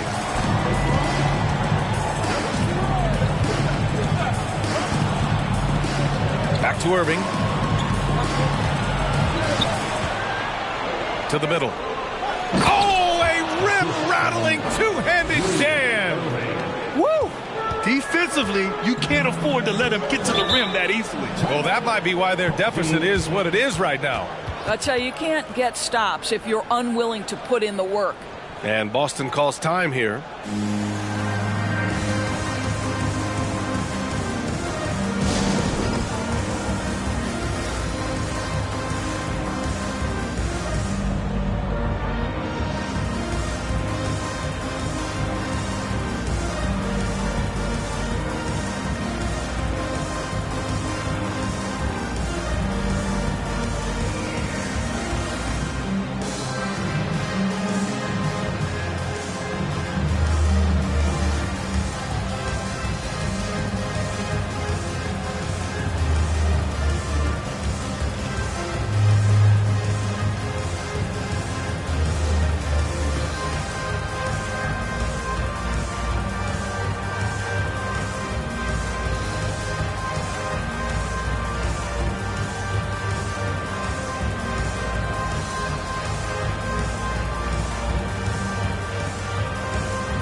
And here are some of the best scorers in the league so far.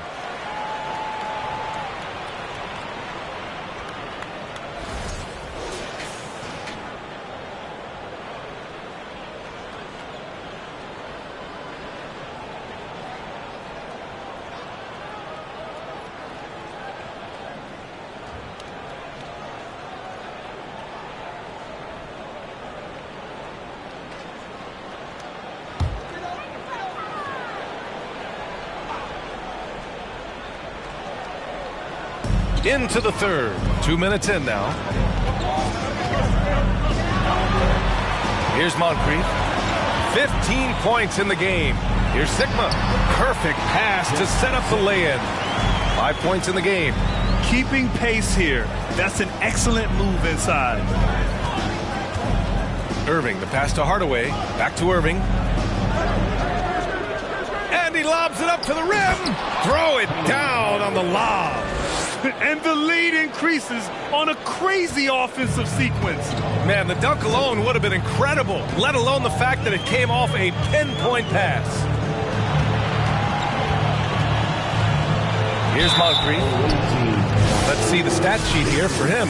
And by looking at his true shooting percentage over the last 5 games, you can see how much he's paying attention to his shot selection. And it's showing. Sidney Moncrief at the line for 2 shots.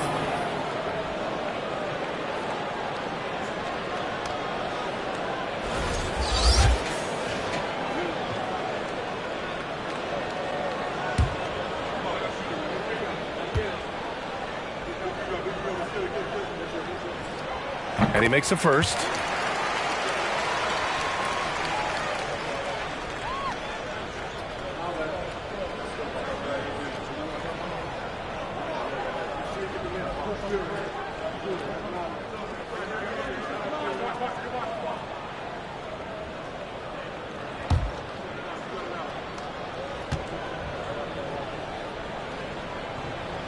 That one falls, so he hits both of them. The Jazz have gotten 3 of 4 shots to fall so far in the third. Crosses over. Jams it in off a great move. Oh, excellent way to pad the lead. Yeah, especially when it's your one throwing it down like that. That's got to be a little bit deflating to the defense, guys. Getting kicked when you're down. My goodness. Pick works well there, but the defense left a lot to be desired. It takes incredible effort to stay connected to the hip of the offensive player. You've got to want to work. Pass to Bull. Here's Hardaway. 6 to shoot. Here's Jefferson. Tried to come right back with a 3 of his own, but it's no good. Boston's shooting just about 43% in the third. the great read between those two guys. The defense didn't stand a chance, B.A. These two teammates right here, Grant, they are connected. Hardaway, the pass to Irving. Back to Hardaway. Basket is good. Nice setup from Irving. Irving's got assist number 11 for him here tonight.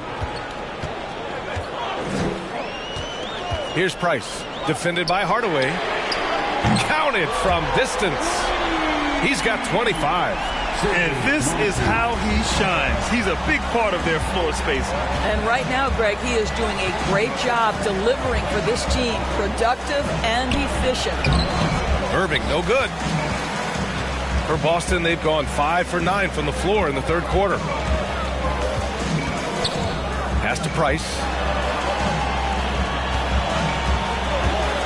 Here's Pippen for the lead. Fires in the triple. And the Celtics lead by 2. And the defense is really allowing them too much room on the perimeter. And Utah calls time here.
Both teams will make substitutions. And looking at the stats since the All-Star break, here are the teams who have done a remarkable job rebounding the ball. Boston in second. Incredible rebounding numbers since the break. They've put in a lot of effort on the glass.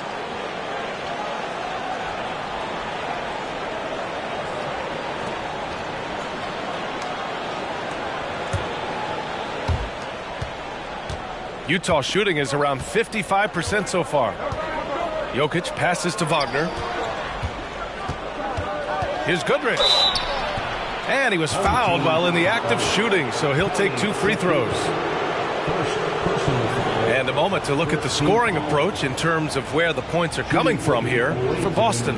Their hot shooting from long distance has been the key. Spacing the floor and rising up with that confidence.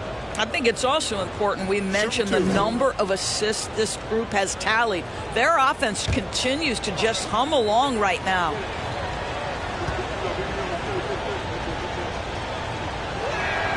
First one falls for him.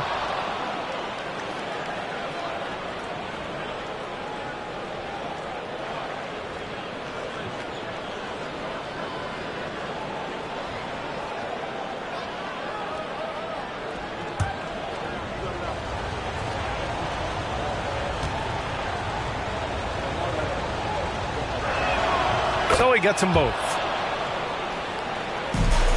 For Boston, they've gotten 6 of 10 shots to fall in this third quarter. Pass to Embry. To the right side.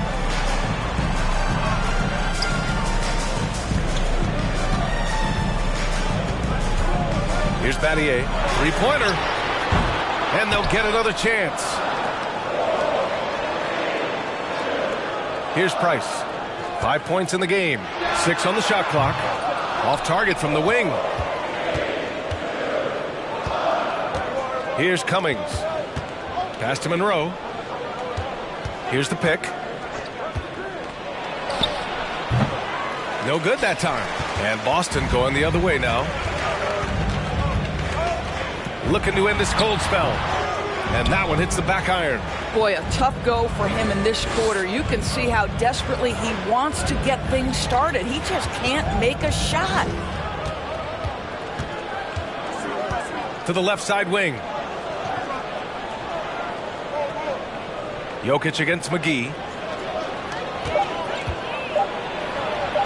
Oh, McGee with the block. There's a minute 54 left in the third, and he gets that one. Just 1 for 5 this quarter. You know he wants to help his team, but not sure if shooting is the way to do it. Here's Monroe. Over to the wing. Nice jump shot from the top of the key. There's a minute 26 left in the third. Pass to Battier. Out to the wing. Here's Price. 4-3. The shot won't fall. The perimeter game has failed him thus far. Hit one from range in the first half, but nothing since. 1 minute left in the third. Here's Cummings. Well, no scoring yet from him, but that's likely to change. Here's Jokic. Oh, the go-ahead bucket, no good. Let's see if they want to go 2 for 1 here, Grant. Hey, looking at the clock, I'd say yes. And he's going to the line for 2. The official saw contact while he was going up. Man, he made sure to get his money's worth on that foul. At the line, Kelly Chapuka. At the line for 2 shots.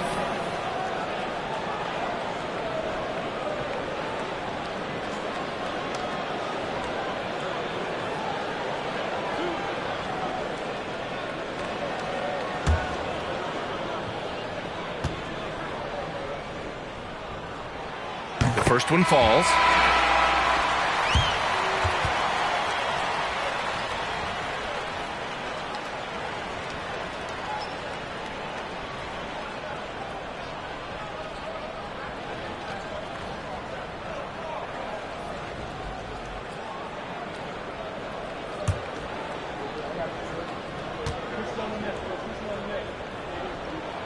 And that's good as he hits both shots.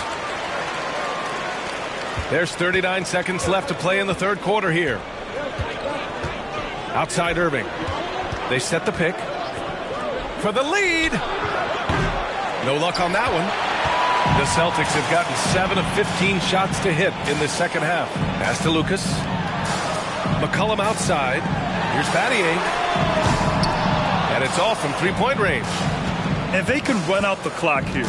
No need to rush it. Well, it's trying to close the quarter strong, and by that, take a great shot without giving them an opportunity for another one down the other end. Irving with a deep 3. That misses. Would have counted had it gone. We're at the end of the third quarter, and we've still got a close one. The Boston Celtics up 2. After a quick break, we're coming right back with the start of the fourth quarter.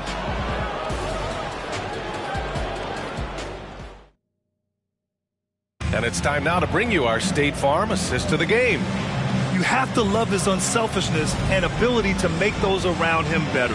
Well, this is exactly what you're looking for from your point guard. Survey the floor, serve it up on time and on target.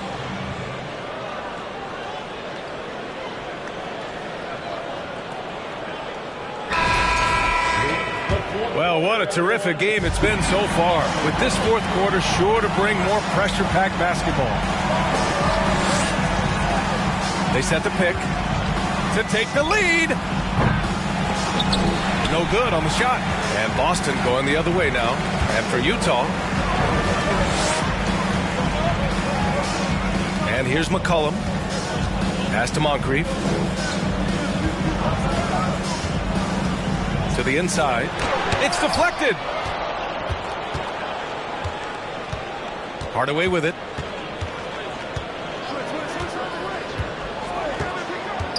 Down low. Here's Irving. Rebounded by Pippen. Boston's shooting 37% from the floor at this point. Out of bounds. It'll be Utah's ball. And now it's time to take another view of that huge swat. Oh, terrific defensive intensity right there. Getting stops like that is crucial for them right now.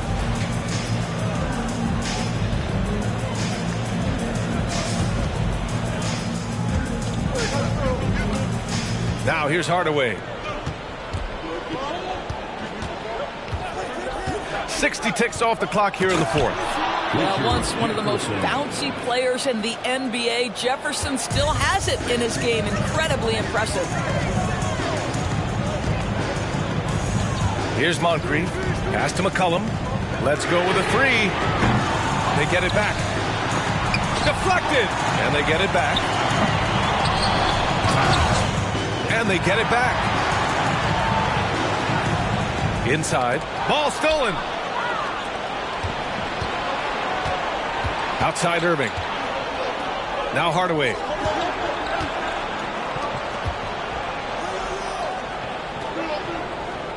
And there's the lob. A great read between those two guys.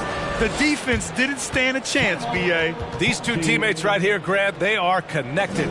And Boston calls time here.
Gives us a chance to catch up with Allie LaForce. Hey guys, the head coach for Boston had some instruction for his guys during the break. He went after his players about their poor defense in the paint, saying, quote, "You're showing no fight down there. You're letting them get any shot they want, and they're feasting on us. Show some toughness and push back, guys." Good job there, Allie. Thanks. The Celtics have got nothing to fall in this fourth quarter. 0 of 5. Pass to Price. Here's Moncrief. Shot from the wing. It's good on the putback. Gotta love how they've been crashing the boards, fighting hard for every miss.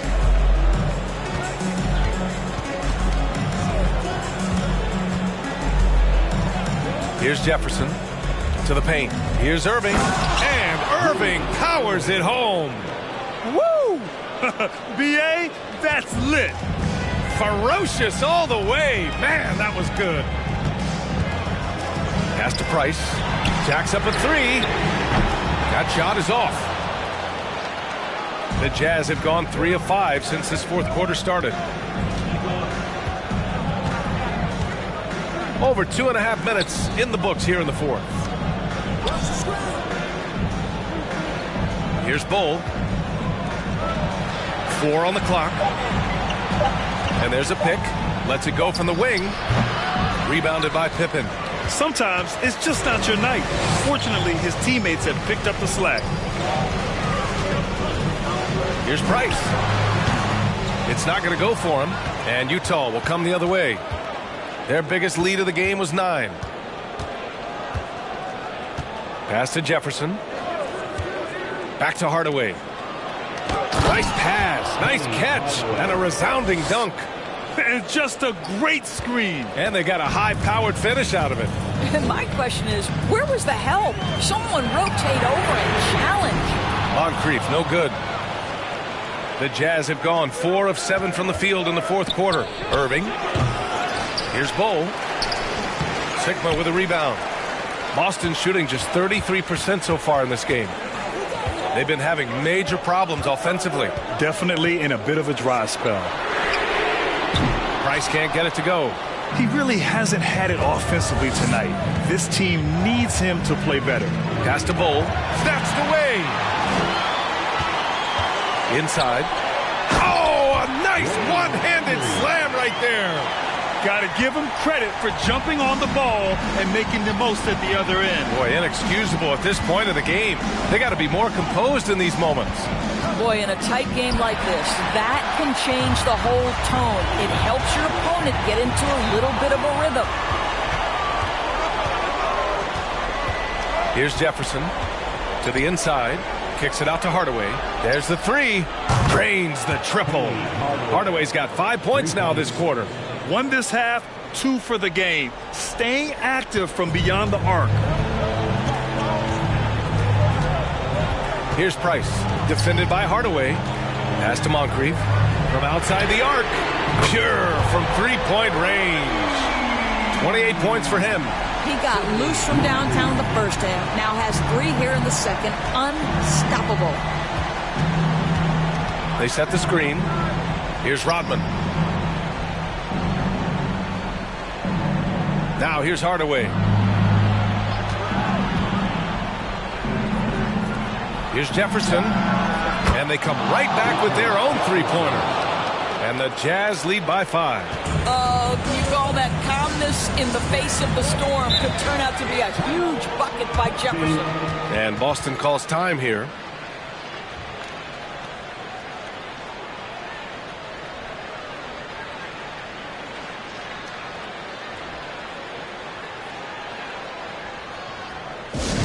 Give them a hand, fans. Your 16.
So it's the home team now, trailing by 5.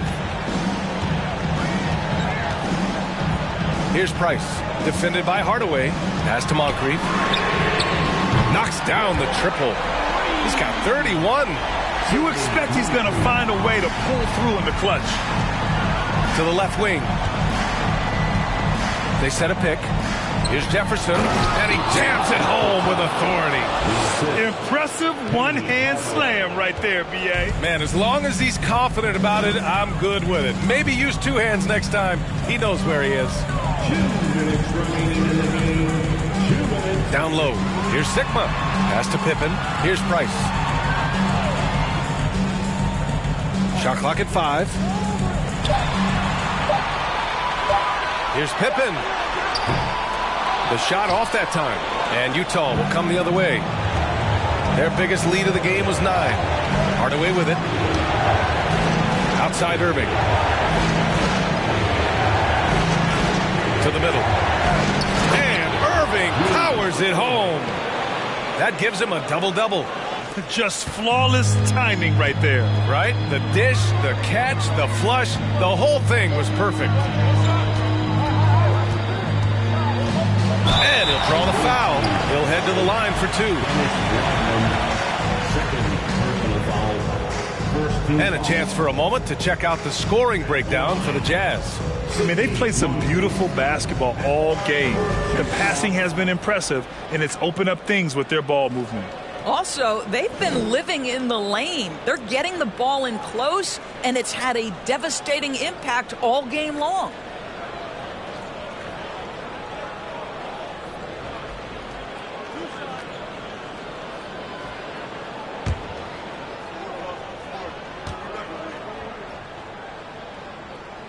Good on the first, and that brings him within 5.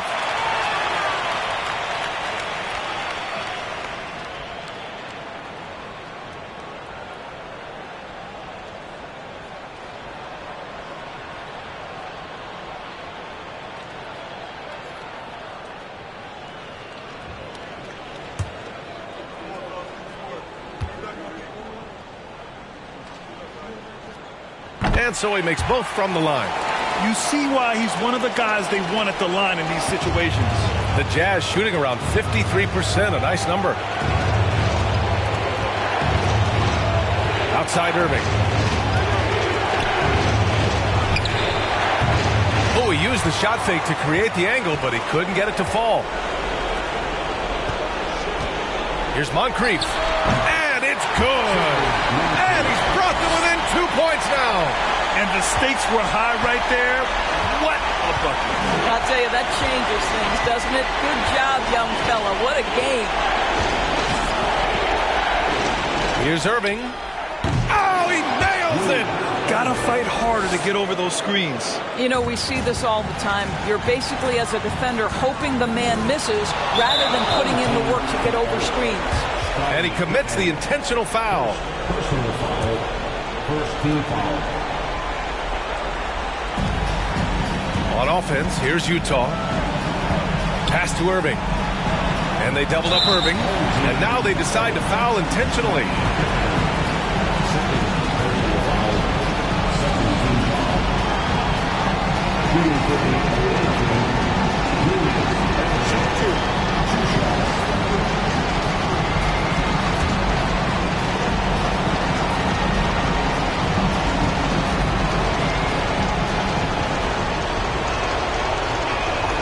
First free throw is good, and that puts him up 5.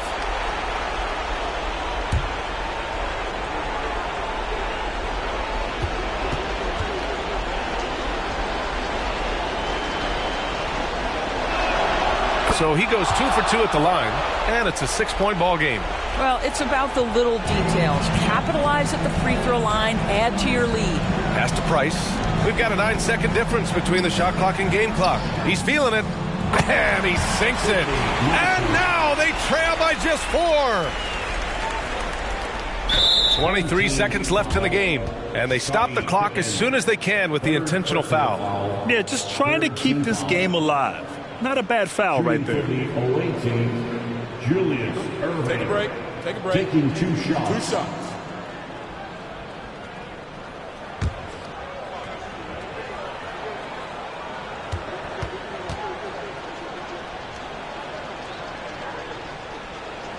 So the first one drops, and that puts him up 5.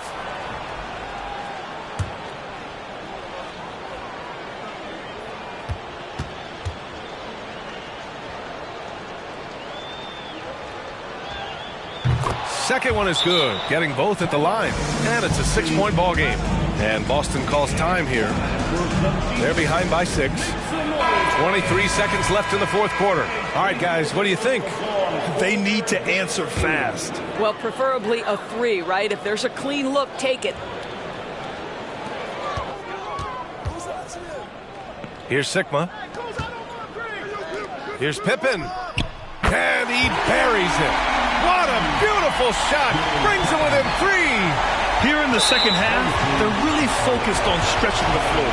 And guys, boy, when you're hitting, it sure does work. It obviously opens up major options at the offensive end.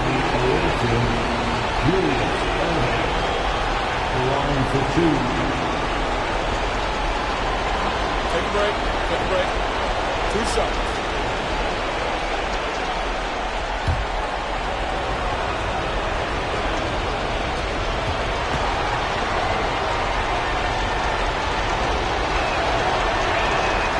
He drops the first one, and that gives him a 4-point cushion.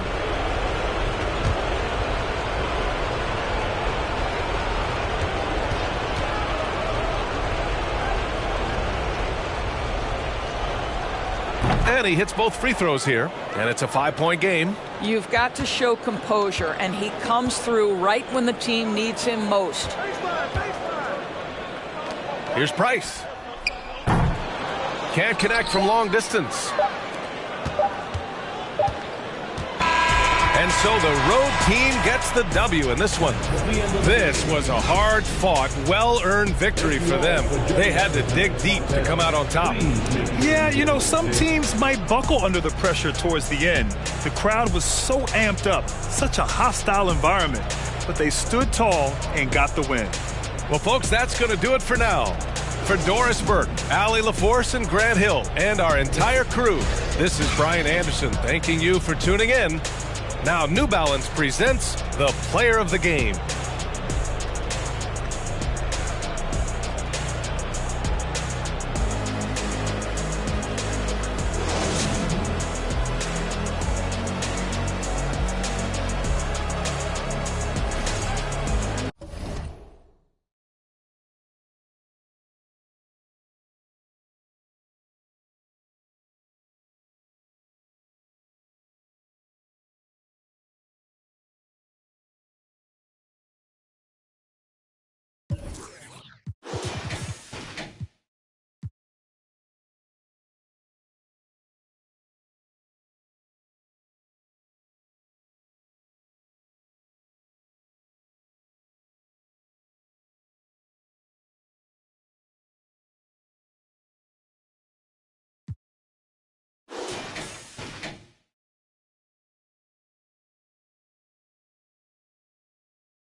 Oh, say does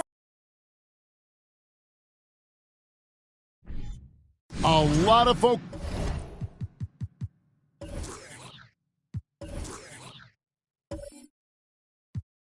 on the guard.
Matchup tonight.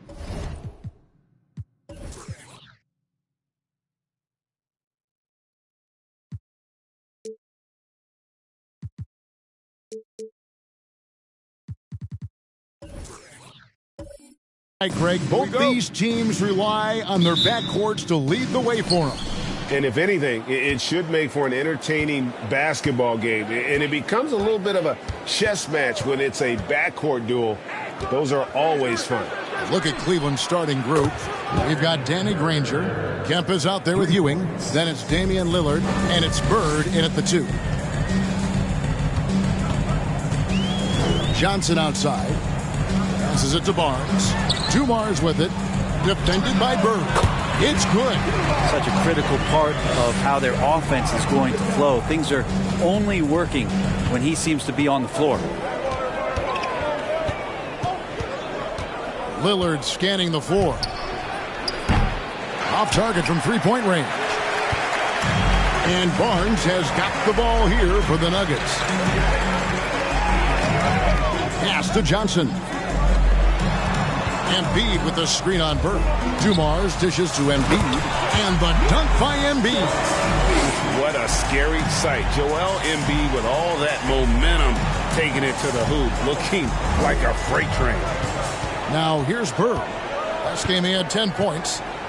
And there's the pass to Lillard. Back to Bird. Granger outside. Some nice passing by Cleveland here. Just 5 to shoot. Fades away. Nice spin off the left rim and in. Bird's got 5. All eyes on Dame that time, so he just moves the ball casually right to the open teammate. It's time now to hear from our Hall of Fame reporter, David Aldridge. What's the latest, David? Hey, Kevin, thanks. I was able to talk with J.B. Bickerstaff for a minute. He knows they're up against an excellent defense. He's been planning ways to get around that. He said it won't be easy. We have to fight for every basket, but this is our first matchup against them this year. Maybe we can catch them off guard. And if they adjust to that, well, we're going to have to adjust back. See whose strategy pays off better, Kevin. Back to you.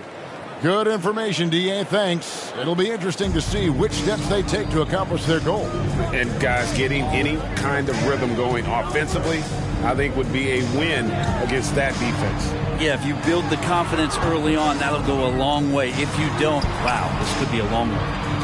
Now here's Embiid. Bird pulls it in. For him, it's harder to miss that shot than it is to make that shot. I think he was anticipating a bit of a bump there. I'm not sure how he finds himself in so much space there. He's kicking himself for whiffing a bit on that one. Johnson finds Barnes. And here's Dumars outside. Basket is good. The assist from Barnes. Dumars got his second basket of the game. Lillard, the pass to Granger. Lillard against Johnson. Lillard outside. Granger from outside. And Dumars pulls it down. And he didn't punish them for the weak coverage there, but they can't count on him to continue missing. An emphatic LU jam. Chemistry at its best. An unreal alley-oop. You're right. The pass, the catch, the dunk. All of it perfect. Lillard, and they cash in right away with the quick shot. Great job there getting the defense to commit one way, and then Lillard has the body control to pull up the other. Nails the quick jumper. Barnes passes to Johnson, and the shot goes in. We've seen the lead change hands quite a bit in this one. And guys, I think each team knows they can win this game. Just a matter who can catch that momentum. Now here's Lillard, and he can be counted on to put some points on the board every night. He's averaging around 13.5 points a game. Lillard just plays with a flat-out edge. Dangerous as a player who knows how to draw contact inside.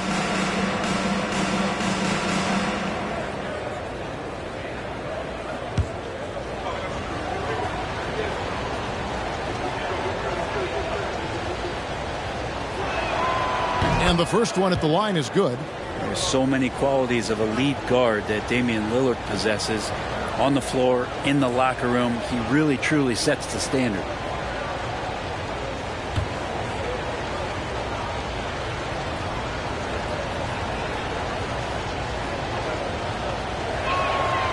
No free throws good from Lillard. And that's another area where he is just a superb player. Excellent at the free throw line. Fires, high post, and that one goes long. Well, they shouldn't be giving that shot to anyone, but they certainly shouldn't be giving it to him. That's a big break for the defense. Bird against Dumars. Back to Johnson from deep. Good, and it's Dumars picking up the assist. Dumars got 3 assists tonight. Proving once again that he can flat out do it all. Magic phenomenal at creating off the dribble, this time burning the defense with the catch and fire. Wants to get it to Barnes and does. And Danny Granger gets the whistle that time. That's his first foul. You know what? Tried to step in and cut him off, but just didn't get there quick enough. Ball's checked in for Lillard.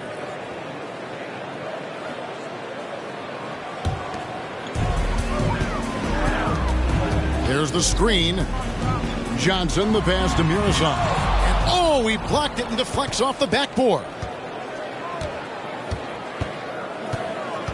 Outside, Ball. He kicks to Granger. From the top of the key, count that one.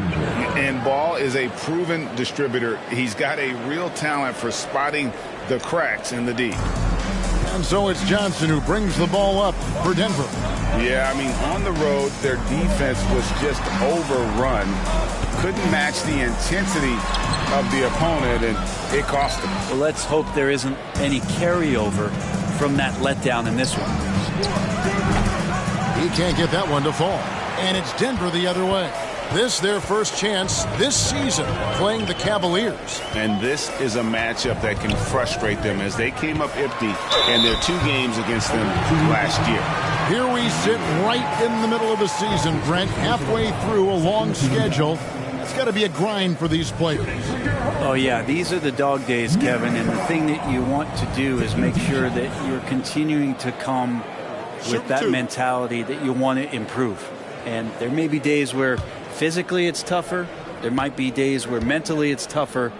But those kind of players all collectively put together are going to end up achieving something in any given season. A big group substitution here for Cleveland. Rudy Gobert, he's checked in for Ewing. Vanderbilt comes in for Sean Kemp. Danny Green, he's checked in for Danny Granger. And Petrovic subbed in for Bird. And he can't hit the second. And for him, that is an ugly trip to the line. Rarely do you see him do that. And it's blocked. And that's the big reason why Mirson's out there, to change as many shots as he can. And with that frame and those long arms, he's not an easy man to contend with.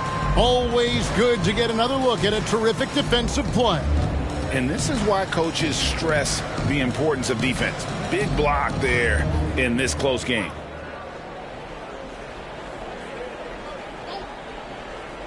Ball from long range. Nuggets have gotten 6 of 11 shots to go down so far. Pretty nice shooting. Green against Stojakovic. And again, Denver no good. For Cleveland, they've gone just a shade under 50% from the field. 5 of 11.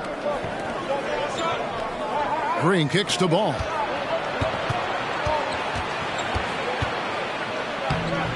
Rebound by the Nuggets. Here's Ole. In the corner, Randolph with it. 1:30 left here in the first quarter. The offensive rebound, Miroslav. And that one drops for him. We'll see if they can finally hold on to a lead. It's been back and forth all night. Well, you can tell they really want to increase this lead. They can't keep letting them take it from them. Now here's Green. Nothing yet on the scoreboard for him. Here's Hudson. Off target with his 3. And even without that 3-ball dropping for him, the defense should have done more on that last play. Outside, Green. Vanderbilt the pass to Petrovic. Shot clock at 6. Vanderbilt kicks to Green. Takes the 3. Miroslav the rebound. Nuggets have gone 7 of 15 from the field at this point. Ole passes to Miroslav. Goes up and lays it nice and easy. And now a 4-point Denver lead. And those are the kind of nice inside looks they've gotten here in the first half. 1 second separating the shot clock and game clock. Ball surveying the defense. And Vanderbilt now top of the key. Here's Petrovic. Misses off the right iron. And that concludes the first quarter of play. Denver on top as they wrap up the first quarter on a 14-6 run. We'll get things started in the second quarter when we return.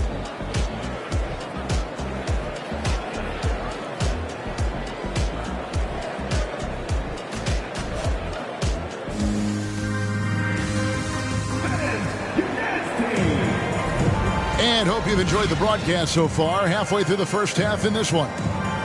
All right, well, a look at how the points have been generated so far. Scoring breakdown for Denver. So far, they've moved the ball well, leading to open, high-percentage looks. Lots of assists in this one. Well, a lot of the players are doing a good job as well of scanning the interior part of the paint. All those inside looks, those are paying off. Johnson is out there with Dumars. Then it's Joel Embiid. Then it's Barnes, and it's Manning in at the 4. That's the group for Denver getting going here in the second. Pass to Lillard. Granger outside. Lillard against Johnson. Lillard outside. And here's Bird from the arc. Good. Great play by Lillard to set it up. Lillard's got 3 assists now in this one. And so it's Johnson who brings the ball up for Denver.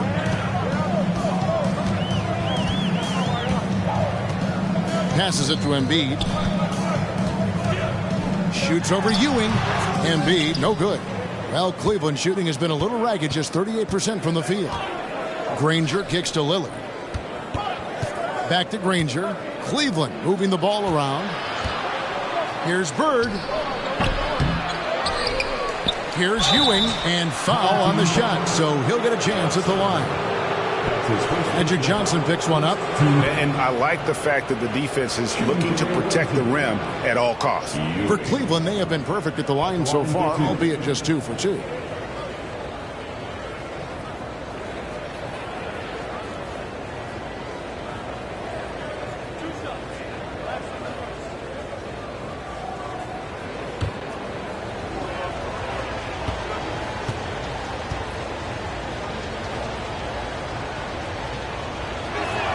That free throw, no good.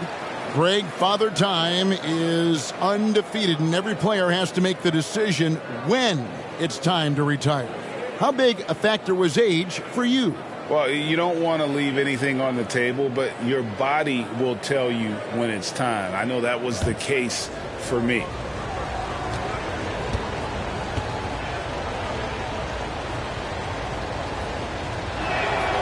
That one drops. He ties it up.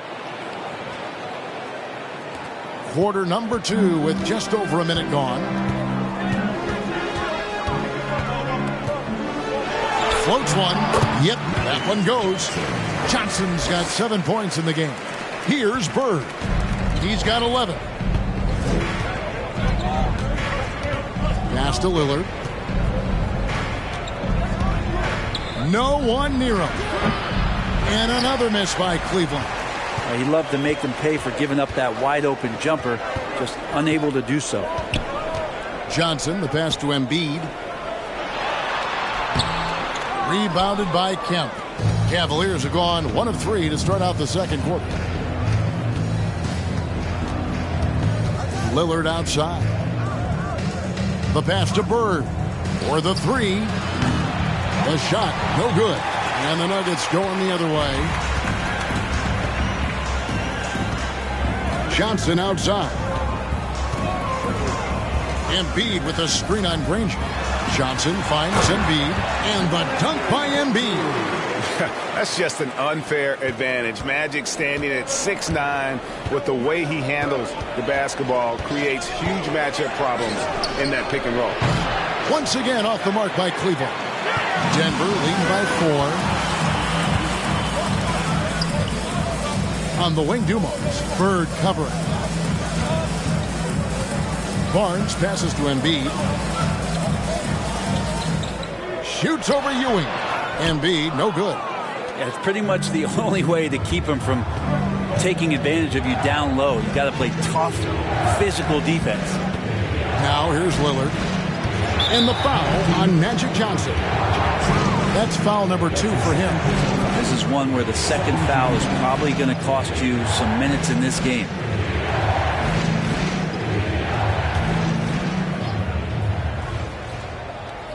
Quarter number 2, around 3 minutes gone by. Pass to Bird. Fires for 3. Is it getting cold in here? This is a tough one. Crucial that he starts to work a little harder for a higher percentage shot. Lillard against Johnson. Pass to Embiid. And good, coming off the assist by Magic Johnson. Embiid's got the lead up to 6 now for the Nuggets. And defensively, they are on their heels every time the ball comes inside. And that one's good. Lillard's got his second basket of the night. Well, he's a score-first kind of guy, Lillard. You want to construct your defense to try and swarm him to contain him when he has the ball. Johnson kicks to Barnes. Pass to Manning. Inside. Johnson draws the double.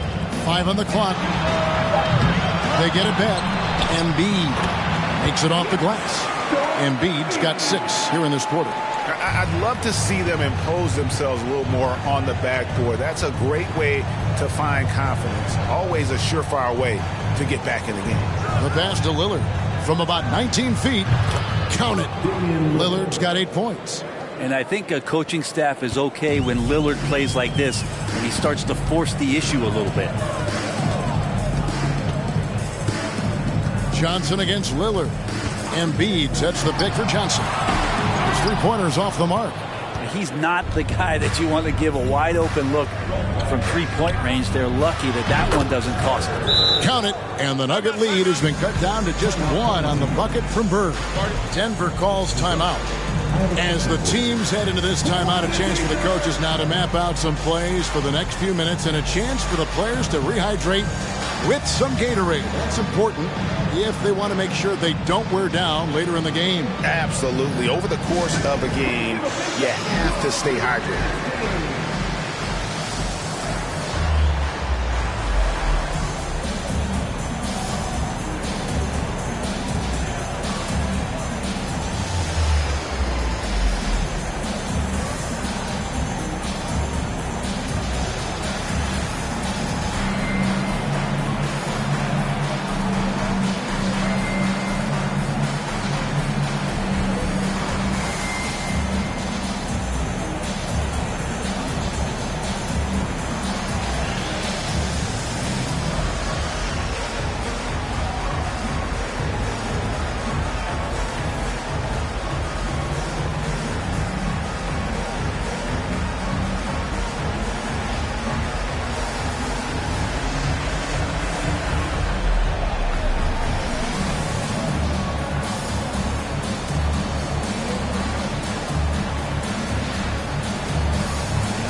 So Denver ends up going with a whole new group.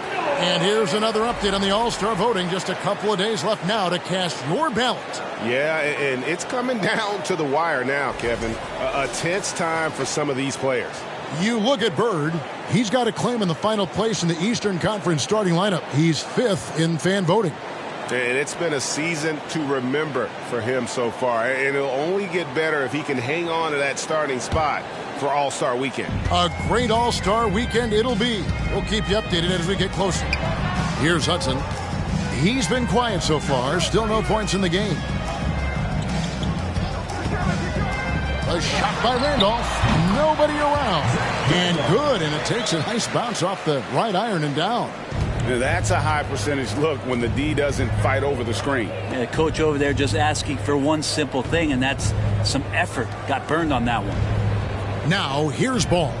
He's averaging a bit over 5 points a game. Into the lane, and he's fouled pretty hard on that shot, but he's got the chance to pick up the points at the line. After winning the 2021 Rookie of the Year, LaMelo Ball was even better his sophomore campaign. He continues to grow his game.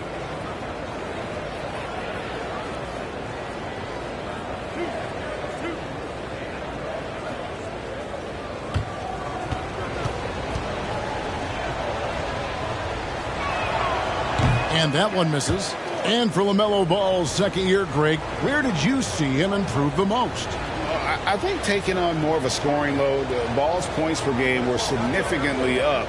But LaMelo also improved his three-point and free throw shooting numbers. So rounding out that offensive game will be important.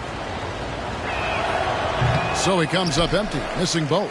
And working, Kevin, themselves to the line here in the second. A nice way to get your offense going. And it's Stojakovic missing. Cleveland trails by 3. Green deciding where to go with it. Pass to Vanderbilt. Shooting foul as the whistle blows. He'll shoot 2 free throws. No question he got bumped on that shot. First trip to the line for him here. 2 shots.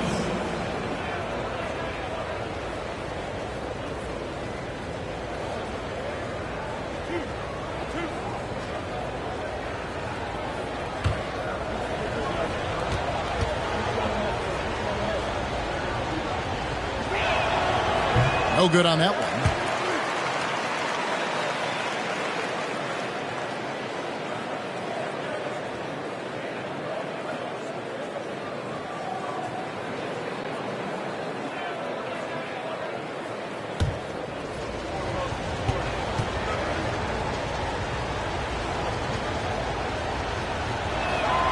Good on the second free throw. For Denver, they've gone 5 of 12 from the field here in the second. Kicks it to Randolph.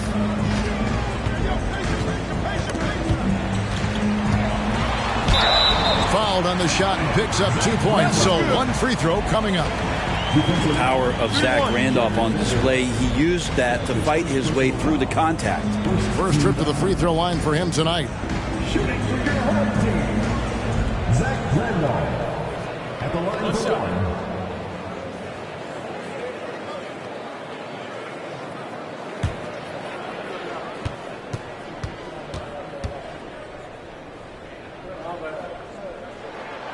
Free throw drops for Zach Randolph.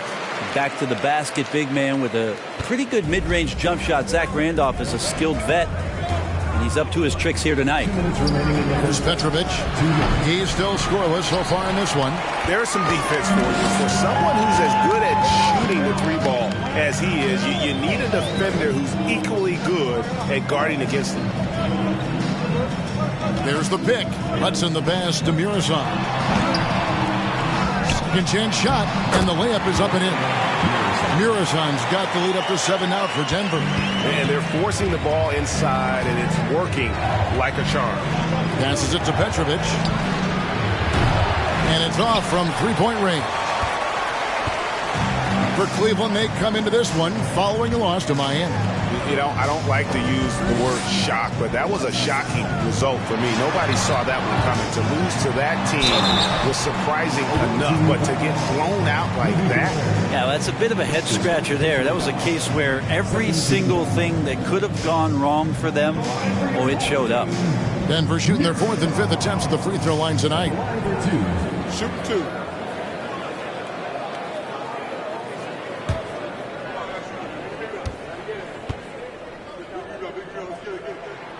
And he knocks down the first one.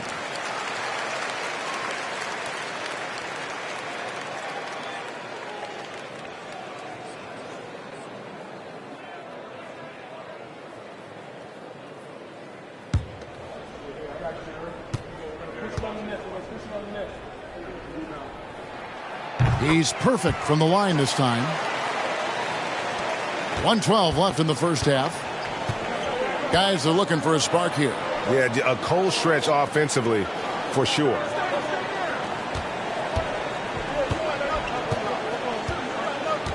Pass the ball. Just 4 to shoot. Count it, and the Nugget lead has been cut down now to just 6 points with that basket from Petrovic. And right there is the difficulty in defending Petrovic. He can burn you from deep as well as off the dribble. Shots good by Stojakovic. Both teams running perimeter-oriented plays that are working. Well, both of them looking towards the three-point line, and I like to see that, especially when the results are made buckets. Now, here's Ball. Coming in off a 12-point game in his last outing, and there's the call on Rudy Gobert. That's foul number 2 for him.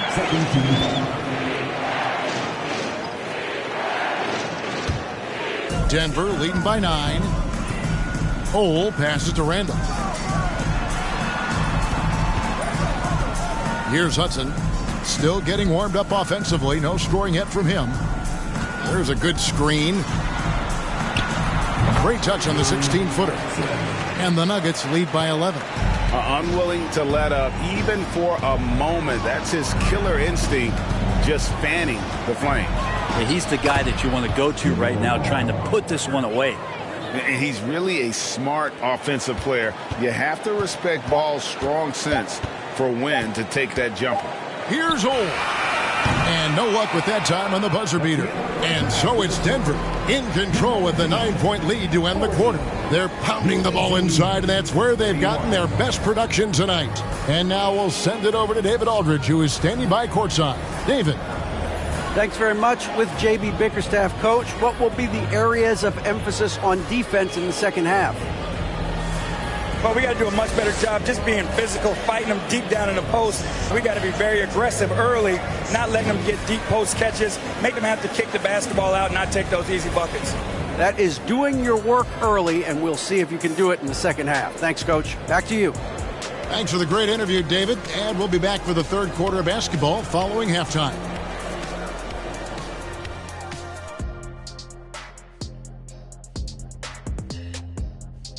Hello and welcome, basketball fans. The first half coming to an end with a deficit for the Cleveland Cavaliers. Well, the effort hasn't been there in terms of rebounding the ball. They're getting outworked in that part of the game. But you got to be more physical to turn this thing around. I don't know if they have the personnel to do that, though. All right, guys, now let's take a look at the possible dunk contest participants. All these guys, high flyers. Now that it's crunch time, I'm feeling nervous for some of these guys. The voting is almost over. Honestly, I think every guy who has a real chance to win is already locked in. And that is it for halftime, folks. It is back to Kevin Harlan and the crew for the second half.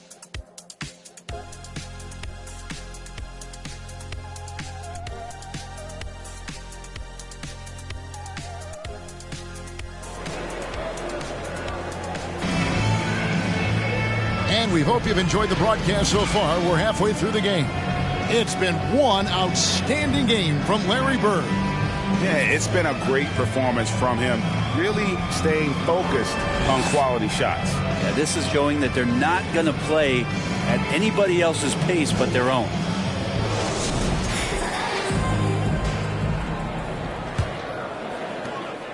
The Nuggets leading by 9. Tipping off the second half. Here's J.B. Bickerstaff's 5.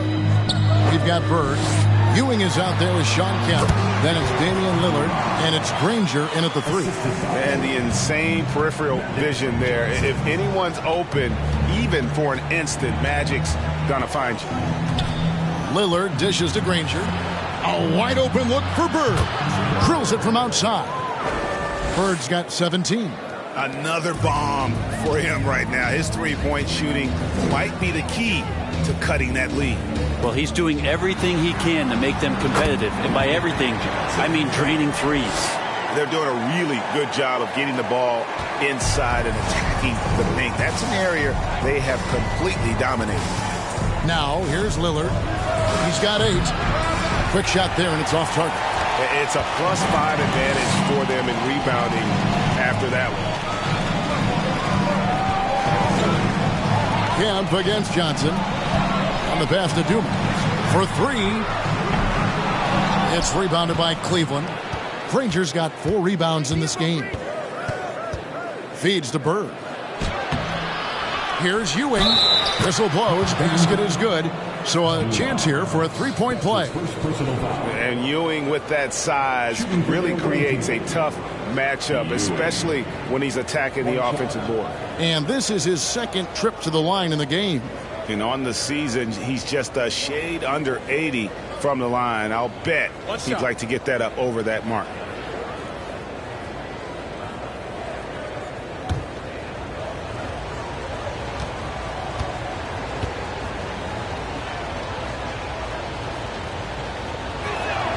That's good from Ewing. The Nuggets leading by 7. Johnson outside. The dish to Barnes. Here's Dumars. Basket is good. The assist from Barnes. He's got 9. Doing a lot of nice work now from the field. He's helped get them this lead, and now he's helped them keep it. Lillard, the pass to Granger. Back to Lillard.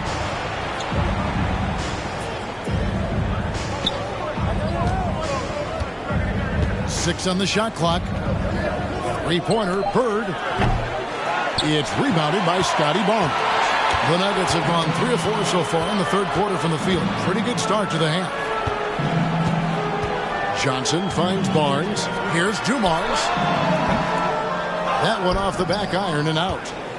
And it's Lillard with the ball. He brings it up for Cleveland. They trail by 9 points. From the arc, Crane's the 3-pointer. Lillard's got 11 points. And with some of the deepest range in the league, Lillard has a ton of room behind the arc. Johnson against Lillard. To the wing on the left. Got a piece of it. Stolen by Ewing. Lillard against Johnson. Lillard, the pass to Granger. Lillard outside. Pass to Bird. From deep. Rebound by Joel Embiid. Embiid's got his 4th rebound in this one. A slight advantage for them in the rebound department, but that oftentimes is all it takes. Now here's Barnes. He's gotten some minutes, but nothing on the board yet. Dumars dishes to Embiid, and the dunk by Embiid. And that interior presence of Embiid, guys that big shouldn't be able to move like that. Lillard against Johnson. Camp with a screen for Lillard. Off target from outside. Denver leading by 8. Johnson outside. Dishes to Barnes. And here's Dumars outside. And a rebound goes to the Cavaliers. Well, if he wants to make the defense work, he's got to start knocking down the threes. Only one so far in this game for him, and none since halftime. And they're getting their points now almost exclusively from the triple. 4 of their last 5 makes are from beyond the arc. Time called here. The Nuggets decide to talk it over.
A moment here now to see the numbers for Joel Embiid.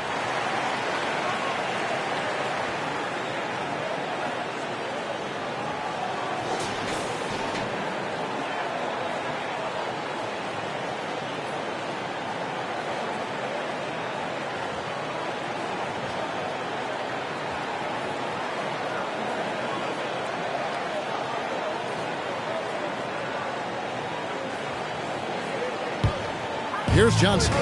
He's got 9. He kicks it to Barnes. And again, Denver no good. Cleveland trails by 5. Launches it. And another 3 for Cleveland. Yeah, this looks like a pregame shoot-around with all the threes they're allowing. Johnson outside. Passes to Barnes. On the left block, and Ewing sends it back. Here's Dumars, and it goes for the 5th time in 10 shots for him this game. That's nice vision there. You see that pass, you make the feed before the defense has a chance to react, and that opens up a much better opportunity to score. And there's the call on Joel Embiid. That is his first foul of the game.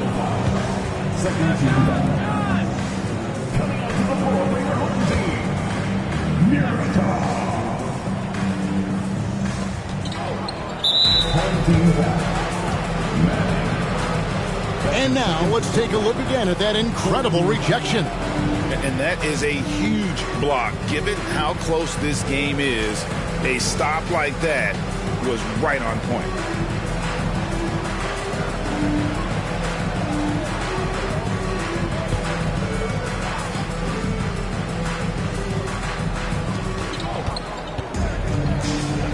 Kemp with it.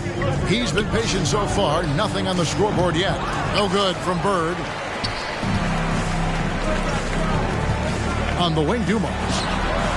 Kept alive. Pass to Murazan. And there's the foul. It'll go on Patrick Ewing. That'll be his 2nd foul of the game for the Cavaliers. Green comes in for Bird. And it's ball in for Lillard.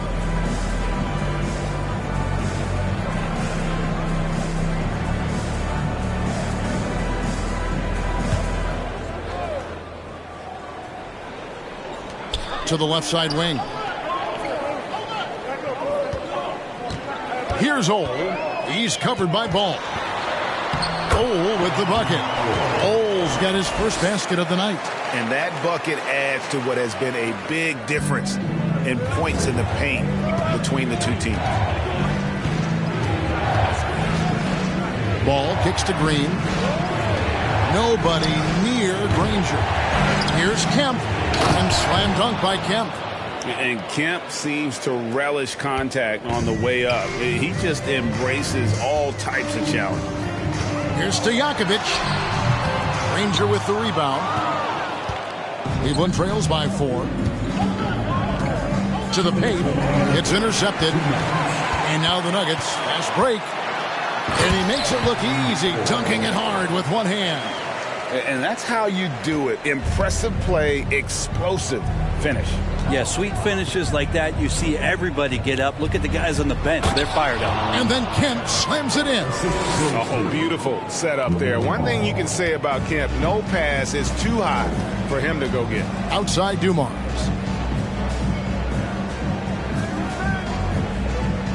.129 left in the 3rd quarter. Pulls up, high post, and the shot is long. For Cleveland, they've gotten half their shots to drop in the 2nd half up to this point, going 7 of 14. And here's Stojakovic. Here's the screen. A 3-pointer off the mark. And here's Ball. He'll bring it up for the Cavaliers. 4-point game. Up top, Ewing. Home team foul. A big group substitution here for Cleveland. Gobert, he's checked in for Ewing. Vanderbilt comes in for Sean Kemp.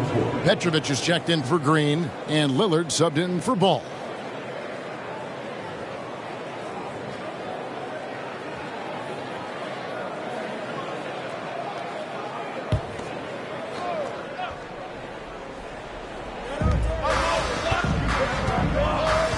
Now here's Granger. Looking at his point production, he averages almost 11 points a game. Tries it from 19. That's tipped. They retain possession. One of the premier shot swatters in the world. The length of Embiid makes it hard to be scored on. Now here's Johnson. 9 points in the game so far. And here's Dumars outside. Here's Manning. And a good offensive board. And he gets the bucket. And the Nuggets lead by 6. That's the kind of aggressive and assertive play they need as we get closer and closer to crunch time. And Lillard gets it to go. Now that basket must be widening out right now, and he's making almost every shot he's putting up this quarter.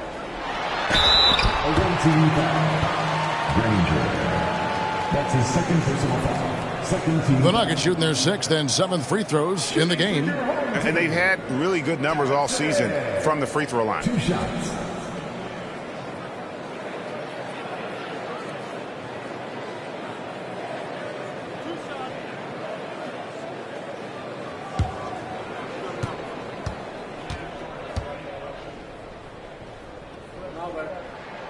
And that one falls for Johnson.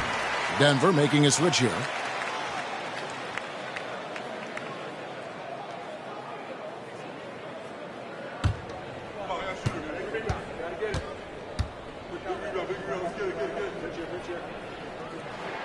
So Johnson hits 2 of them. Makes it pretty tough on the defense. Who you going to pick to send to the free throw line? And he's hitting the free throws right now. Form looks good. Lillard from outside. That shot missing. And so it's Denver with their lead standing at 6 points here at the end of the quarter. They've played the better game so far, but their work is far from over. We've got more in store for you right after this.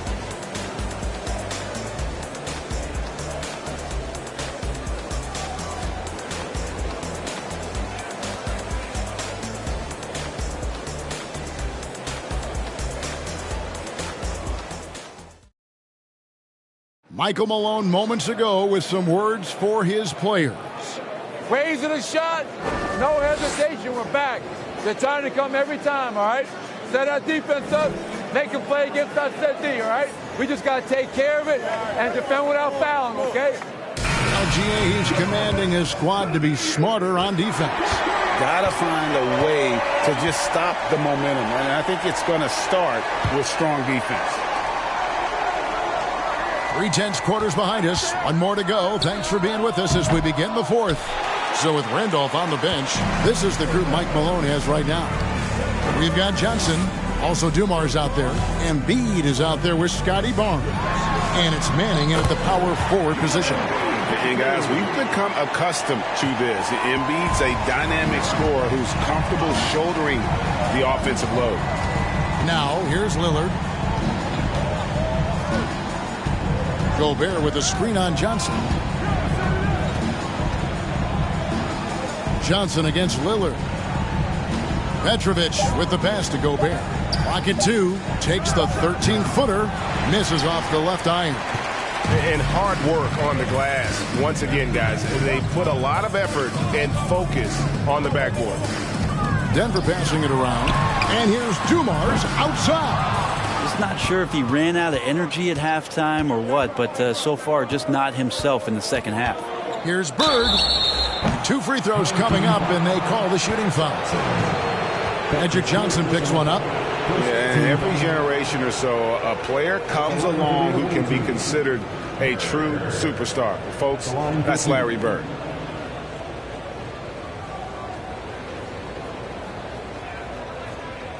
Shooting 2.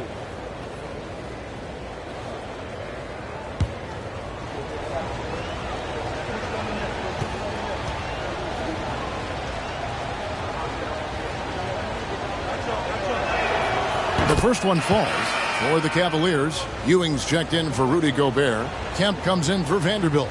And it's Granger in for Petrovic.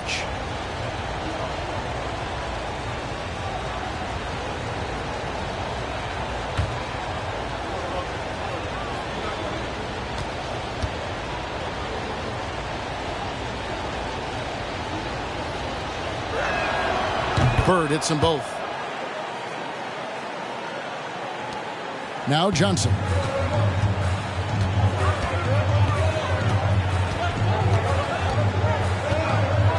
He dishes it to Barnes. Back to Johnson. Over Lillard. And it's Johnson. That time on the assist by Barnes. And the Nuggets lead by 8. And when you have this kind of size as a point guard, what a tremendous advantage. And Magic can really match up with all 5 positions. Now, here's Lillard. Granger passes to Lillard. Shot clock at 6. Cleveland needs to get a shot off here. Granger misses. Another rebound hauled in. They're hitting the glass with a lot of passion. Barnes can't get it to go. Not great numbers, but great effort in this one. Sounds funny, but I think he's been a positive for them. Lillard from outside. And it's out of bounds. The Cavaliers able to retain possession here. And here's what the Cavaliers' schedule looks like. On Sunday and then on Tuesday. And for their matchup with Detroit, that's going to be one where it would take a lot of errors and maybe a cold shooting night for things to go wrong. They just have that much of an advantage over that team. Three-pointer, Bird. The Cavaliers again can't hit. Here's Barnes. Nice D from Bird. Okay, and he has not made one shot in this one. Has to be on his mind every time he's pulling up. Here's Lillard. Granger for the 3. Good. Great play by Lillard to set it up. And perimeter scoring, I have to imagine it was a topic of discussion at halftime. Maybe trying to find a little bit more space and ball movement to get guys open at the three-point line. Denver calls timeout.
A moment now to hear from our sideline reporter, Hall of Famer David Aldridge. David. Hey, guys, I was able to catch what Mike Malone said to his team. His key message was, don't get comfortable. Those guys are going to come at us with everything they've got. Let's bring the intensity and stay focused on every possession. Kevin, back to you. Thank you, David.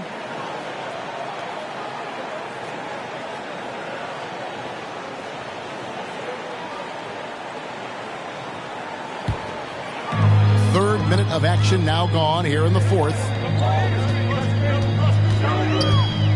Here's Johnson. And again, Denver no good. Cleveland trails by 5. Bird, the pass to Lillard. On the wing, Ewing. Some nice passing by Cleveland here. Cleveland the rebound. Kemp kicks to Granger. Lillard outside. 5 to shoot. Back to Granger. Shoots over Dumars. Granger misses. His poor shooting is a big reason that they're staring at this deficit right now. He needs to get on track if they're going to find a way to win.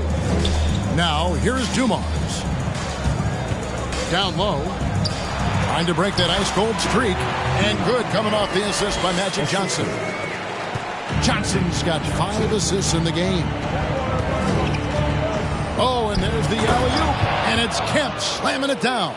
Lillard involving his guys, a great passer, and he makes a good decision there. Johnson surveying the floor. Embiid trying to break loose. Johnson can't get it to go. Cleveland trails by 5. There's the pass to Lillard. Bird outside.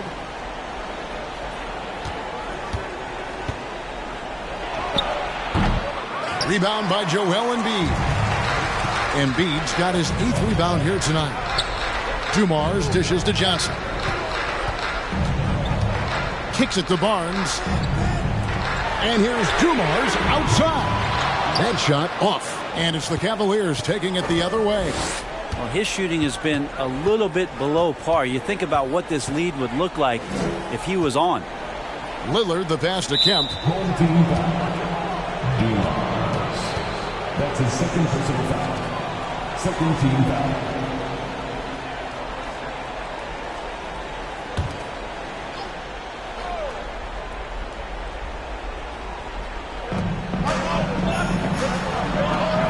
Granger outside. Ewing a screen on Dumars. Clock at 6. Bird passes to Ewing.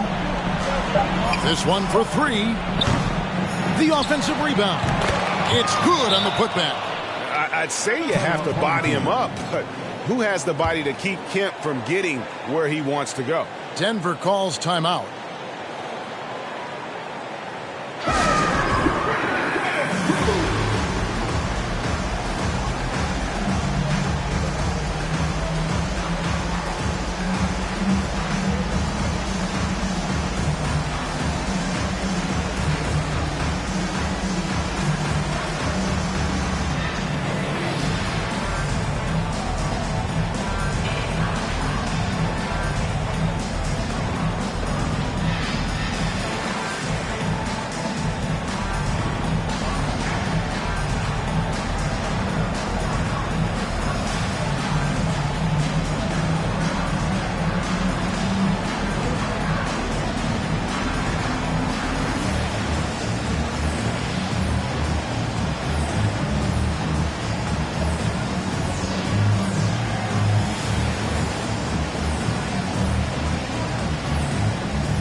The Nuggets leading by 3. Johnson outside. Pass to Embiid.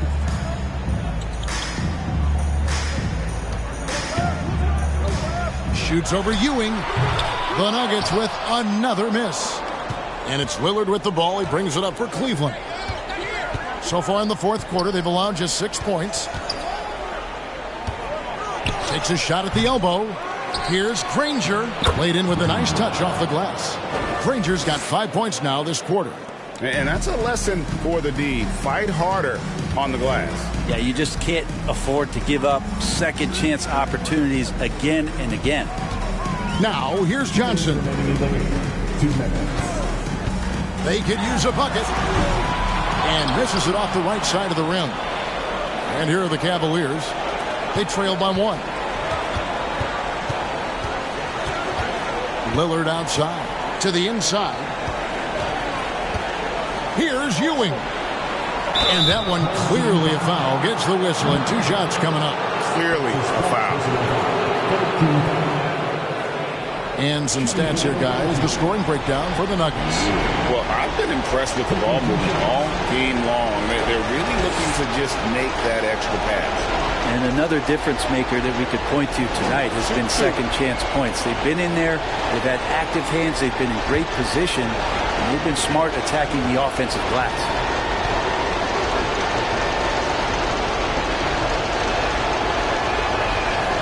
He drops the first one, and that ties the game up.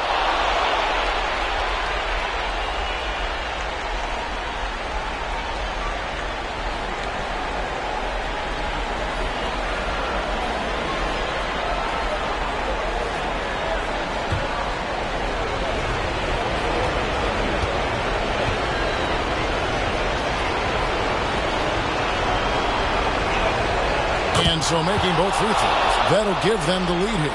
Yeah, not the guy that you want to put at the line in these moments. He's not missing these. Passes it to Embiid. Shoots over Ewing. And contact on the shot, so he'll be shooting free throws here. The composure on Embiid's face. He knows there's no room for error. In a moment now to quickly take a look at the offensive approach for Cleveland. The three-pointers and how well they're able to shoot them.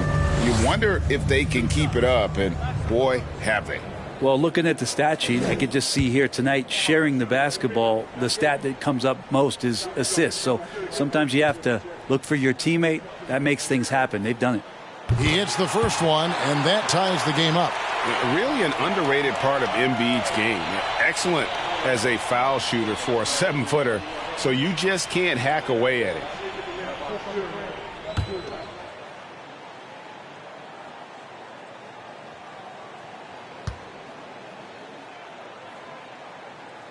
And so both free throws good that time, and that puts him ahead. And nice there. He does not waste those opportunities. Just what they needed with this game still in doubt. Pass to Ewing. Over Embiid. The Cavaliers again can't hit. Smart, accurate passes, Greg, are really paying off for them at the moment. And also good off-ball movement. Everyone is paying attention and looking to create the best shot for the team. And you can see him give a little nod and then just burst to the rim for the alley-oop slam. A pair of teammates, Greg, with a terrific feel for each other. That is world class. Love seeing that there. A huge possession, and he nets it. Johnson, the pass to man. Denver passing it around. Inside. 13 feet away. The Cavaliers pull it in. Outside Kemp. Granger inside the line. And Joel Embiid pulls it down. A big-time possession here. Yeah, and their hearts must be going 100 miles an hour right now. And that's an intentional foul. Second team foul. At the line for your home team, Scotty Barnes. At the line for two.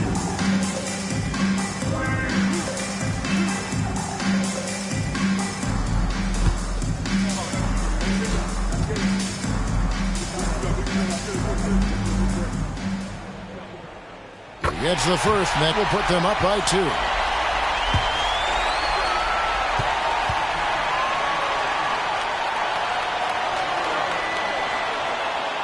So he gets them both, and it's a 3-point game. Yeah, how about the nerves there? Those free throws put them in a very good position. 3 points clear. Timeout called, Cleveland.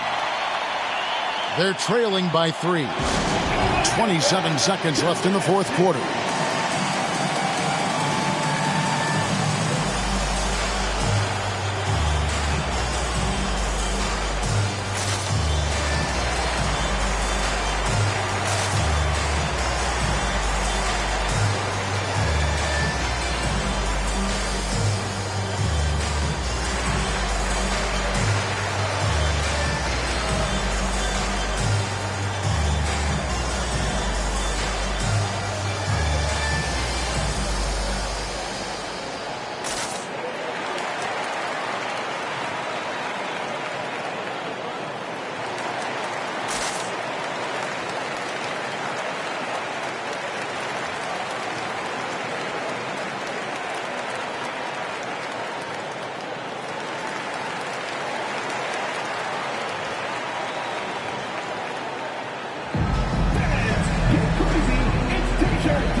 27 seconds left in the fourth quarter. Timeout called, Cleveland. They trail by 3. There's 25 seconds left in the fourth quarter of this one.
Here's Lillard. Here's Bird.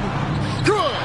And what a sensational bucket to bring them within 1. Has anybody ever personified excellence in all areas of play the way that Larry Bird does? But more importantly, he's got that clutch G.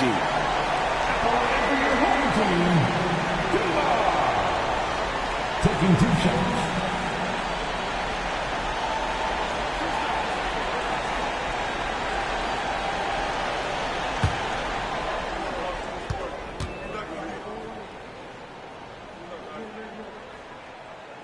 Good on the first, and that will put them up by 2.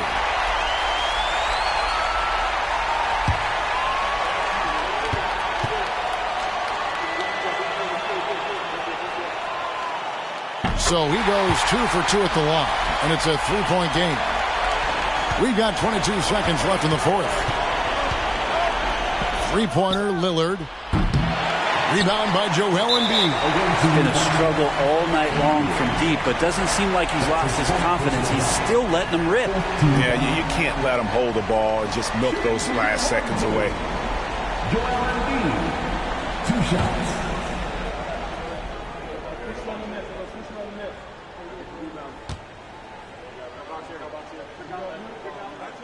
So the first one drops, and that gives them a 4-point cushion.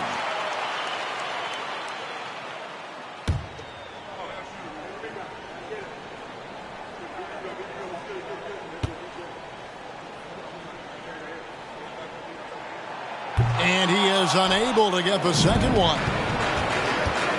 And a deep 3 from Lillard. And Embiid pulls it down. And that was a little bit of a range check for him. Well, I thought they played smart, and then all of a sudden it was maybe a little too flashy there, and that's unfortunate. At the line for 2.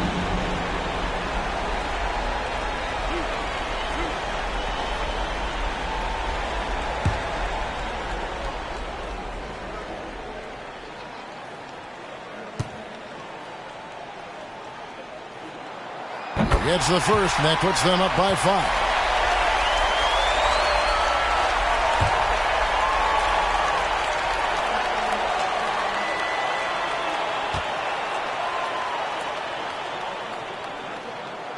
And he hits both free throws here. So now it's a 6-point ball game.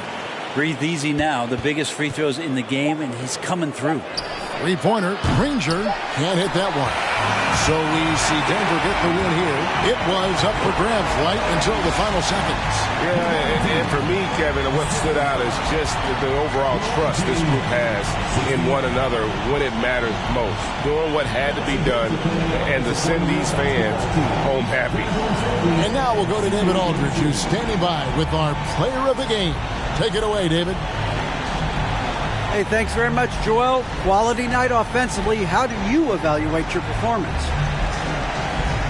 Efficiency-wise, I've been struggling a little bit lately, so, this game was about just letting the game come to me. And I felt like I did that. My teammates, we got through it. We got the win. That's the most important thing.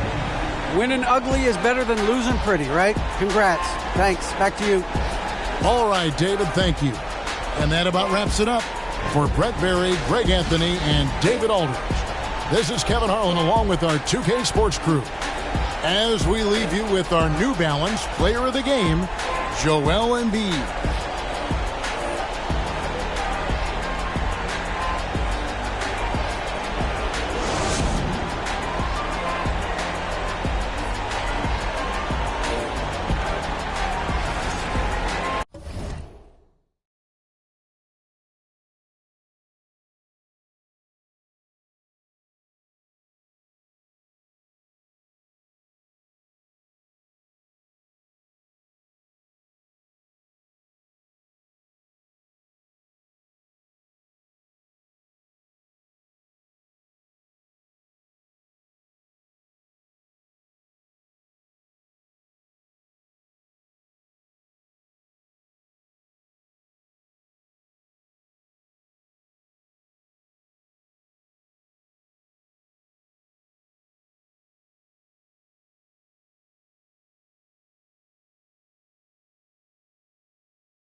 Oh, say does. Well, we've got a lot of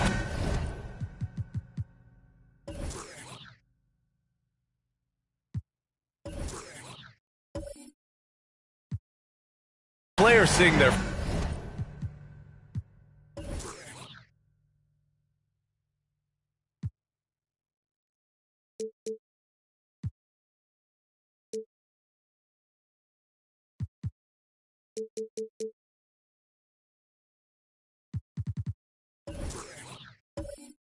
first NBA action. Richard, do you remember your rookie debut? 100%. Do you want to know why, Brian?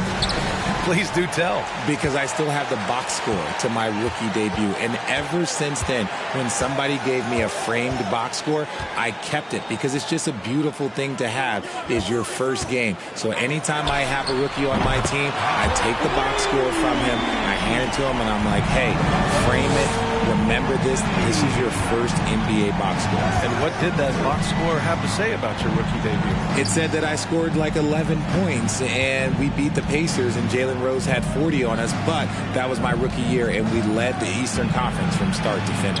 Now the starting group for the visitors. Gilgeous-Alexander with the ball. Pass to Malone.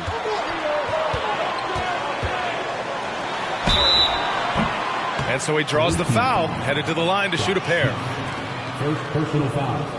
First team foul.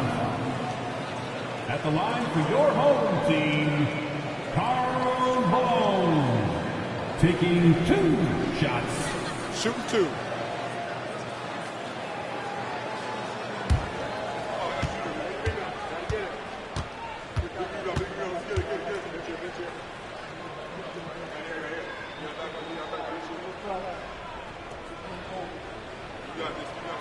And he drops the first.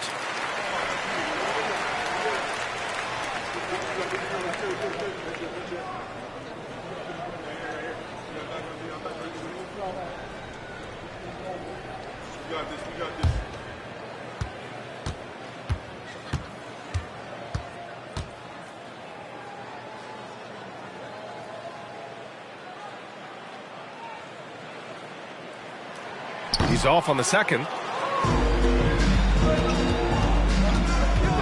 And just about a minute into this first quarter. Pass to Arenas. 3-pointer. Here's Robinson. The 3. That won't go. Misses his first shot of the game. And the defense dodged one right there. Not the guy you want to leave open. Now here's Gilgeous-Alexander. The jump hook. That one drops for him. Yeah, the guard instincts of Gilgeous-Alexander. I mean, fantastic work dishing the rock to uncover teammates. Pass to Baylor. Shoots over Hayward. And that one's long. Oh, I can see some miscommunication on defense there very clearly. They were super fortunate it didn't torch them with that mistake. Now here's Gilgeous-Alexander. In his last outing, 10 points for him. Anthony, right side. Just 5 to shoot. From outside, off the mark. The Rockets have gone 0 for 4, missing their first 4 attempts.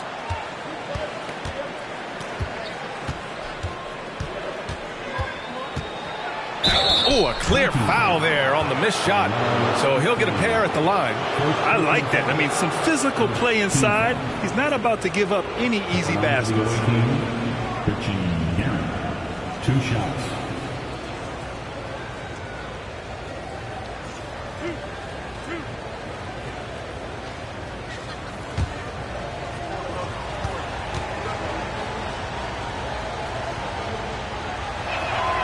First free throw is good.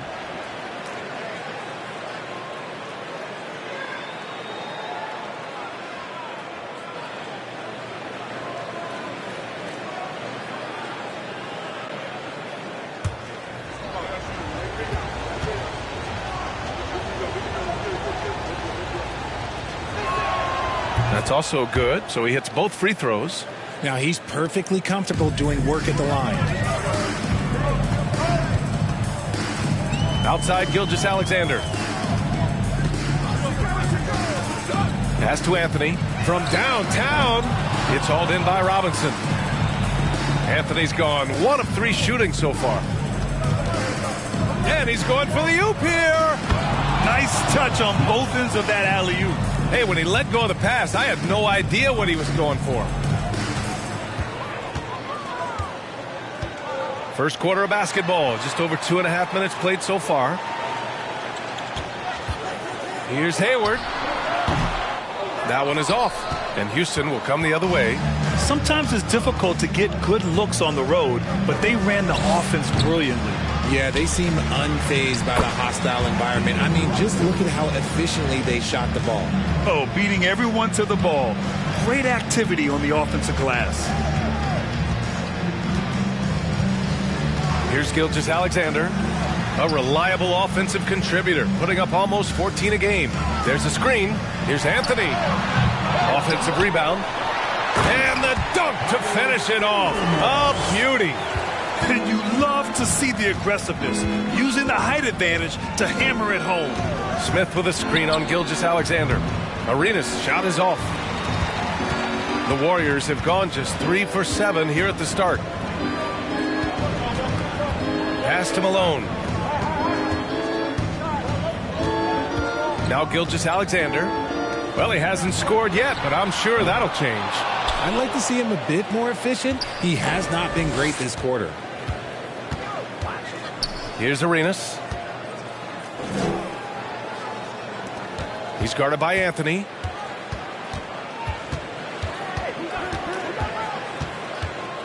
There's the drive. After missing his first attempt, now 1 for 2. Woo, how sick was that, guys? I mean, he makes defenders look silly with moves like that. And here's Gilgeous-Alexander. That's tipped. Ooh, stolen by Smith. Here's Arenas. Pass to Baylor. Here's Arenas. Guarded by Hayward. Shot clock at 6. Here's Baylor. Here's Arenas. Can't get the go-ahead bucket. And for the Warriors, they're shooting just 38% so far in this one.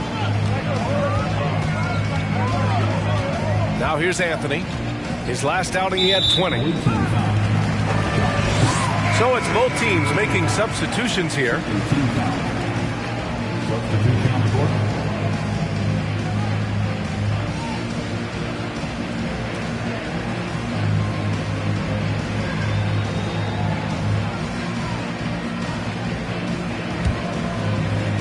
So it's the home team now. Pass to Hayward. Hey, the slam by Hayward. They're showing he still has that athleticism. Hayward enjoys flashing his dunking ability when he gets a chance. Here's Red. Oh, no good. Had a chance to take the lead. The Warriors have gone 4 of 9 in this one so far. Here's Murphy. Hayward outside. Pulls up on the wing. Rebounded by Kamen. Houston's shooting has not been great early, just 27%. Out to the right wing. There's a screen. Down low. Intercepted. Hayward outside. 2 minutes remaining. Pass to Murphy. There's a minute 54 left to play in the first. That won't go for him. Now 0 for 2.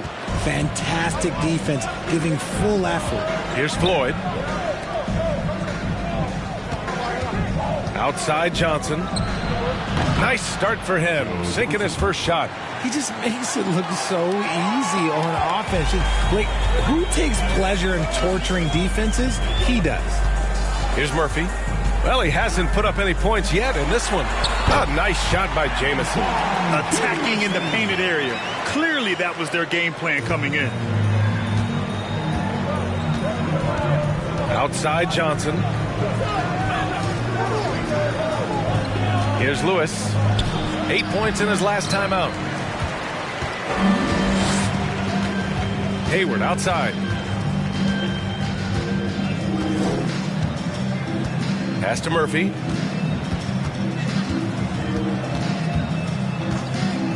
Here's Jamison. 5 to shoot.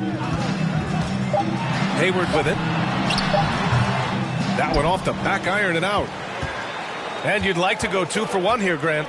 And at the same time, you want to get a good shot here, B.A. Here's Red. Nails it from beyond the arc. And the Rockets lead by 1. Gotta fight harder to get over those screens. Yeah, as soon as these guys feel contact, they are just disappearing like they're not even there. You gotta show some fire and keep defending. Beal, no good. 16 seconds left in the first quarter of the game. Here's Floyd, currently averaging 5 points a game. To the inside, here's Lewis, shoots from the right block, and the shot goes down. And now a 3-point Houston lead. Rate of baskets assisted, it's a stat I really like. It tells a story of how well you are playing team offense. 1 quarter in the books, and it's been a close one. The Rockets up by 3. And quarter number 2 will get underway just after this short break.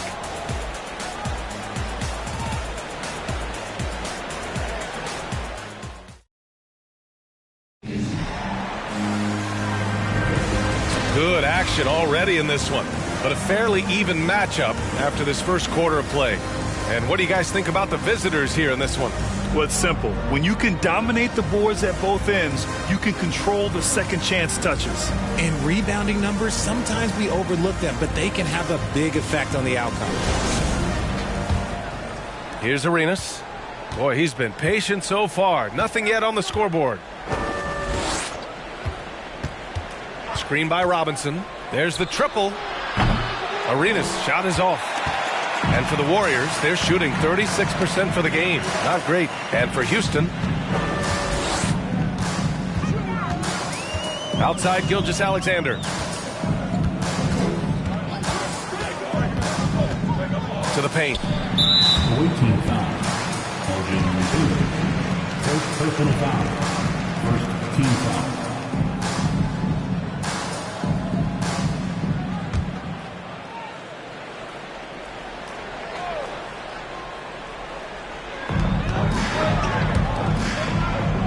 Beal outside.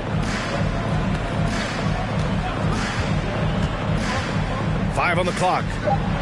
Fires it from 18. It's hauled in by Robinson. Robinson's got 5 rebounds tonight. Here's Arenas. They get it again, and they turn it over. Stepped on the line that time. And a chance here to check out some stats for him.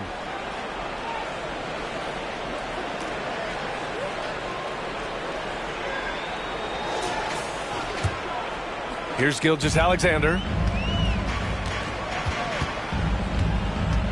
And about a minute gone in the second quarter. Anthony right side. That three's off the mark. And he continues to cast away, but the results just haven't been there tonight. And RJ, you took a part in a lot of playoff basketball. Compare the intensity of the regular season versus the postseason. It's so different preparing for a regular season game than a postseason game. You have more experience. You understand what the other team is going to do. So the prep is that much more higher, but you also have to execute at an entirely different level.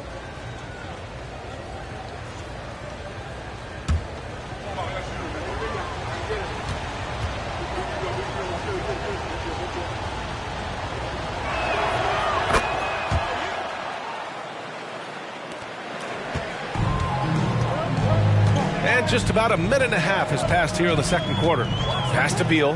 Here's the three. It's hauled in by Robinson. Robinson's got 7 rebounds in the game. And they're doing strong work on the glass. A +5 advantage for them. Screen by Robinson. Arenas. Off the left rim and out.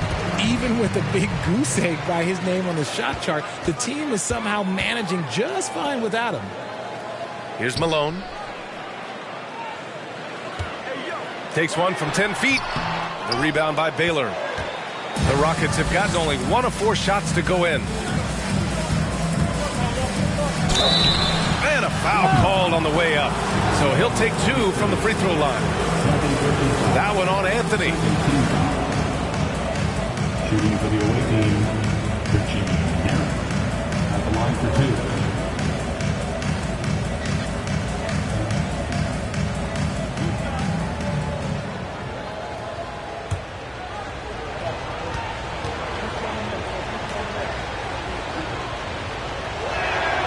And he knocks down the first one.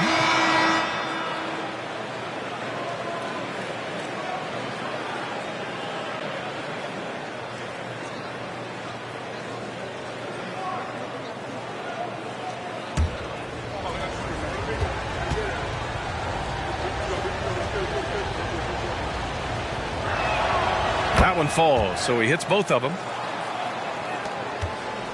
The Warriors have gone 0 for 4 in the second quarter.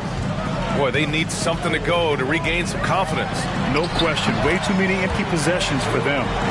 Just a perfect pass and some pretty slick body control on the finish, too. Man, that's butter. Pass to Smith. Smith with a screen on Gilgeous-Alexander. Takes it up with both hands and rips it down. Attacking the rim with power. Tremendous finish. Outside Gilgeous-Alexander. Three-pointer, Anthony. Can't get it to drop. If they just continue to dominate the boards. Here's Arenas. Robinson on the wing. 5 points in the game. Crafty move. Off target. That would have pushed the lead to double digits. Here's Beal. Oh, and there's the whistle on the shot. So 2 free throws for him coming up. Second personal foul. Got to be cautious guarding Beal because he's skilled at drawing contact while shooting. All right, guys, some stats here. The scoring breakdown for the Rockets. Shooting 2.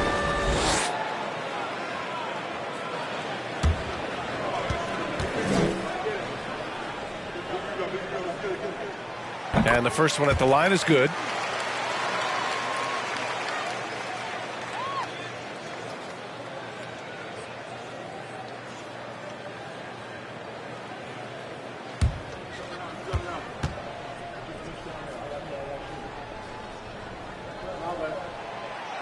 So he hits 1 of 2 from the stripe. The Rockets have gotten just 2 of 6 field goals to go in the second. Here's Arenas. Gilgeous-Alexander defending. Out to the wing. The 3. Unable to get that one. The Warriors have gone 1 for 6 in the second quarter. Not great. Here he goes. Lays it up and banks it in. Gilgeous-Alexander's gotten 4 this quarter. And the D can't allow Gilgeous-Alexander to get this positioning because once he does, he makes you pay. Here's Robinson. It's rebounded by Grant. Analytics already don't favor the mid-range jumper, let alone against exceptional defense. Back to Gilgeous-Alexander. Pass to Anthony. Launches it. Hits the trifecta. And now just a 2-point Houston lead. You give a shooter of his caliber that much time to seam it up? Oh, yeah, you're done. Here's Arenas. Looking for his first basket, still in this one. So it'll be 2 free throws. He was fouled in the act of shooting. RJ, you were in the middle of a few trades in your career, to put it lightly. What's that like as a player to get moved around so much? Thanks for bringing that up so sweetly, Brian. I appreciate that. Look, there's pros and cons to this. It's nice to know that another organization wants you for whatever reason, but it's also tough to leave an organization that you had a connection to, the fan base. But eventually you figure it out. That free throw, no good. Yeah, they're playing a much more physical game here in the second quarter.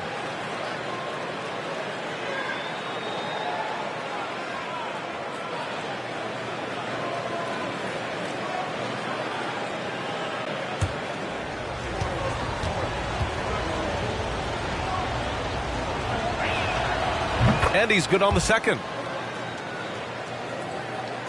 The Warriors have gotten 5 of 8 attempts to drop since the second began. Here's Murphy. Hayward outside from behind the arc. Smith with the rebound. Smith's got 5 rebounds in the game. Gotta love how they've been crashing the boards, fighting hard for every miss. To the right side. And he got the whistle on the way up, so he'll be headed to the line for a pair. And even from where we're sitting, you could clearly tell it was a foul. Josh Smith, 2 shots.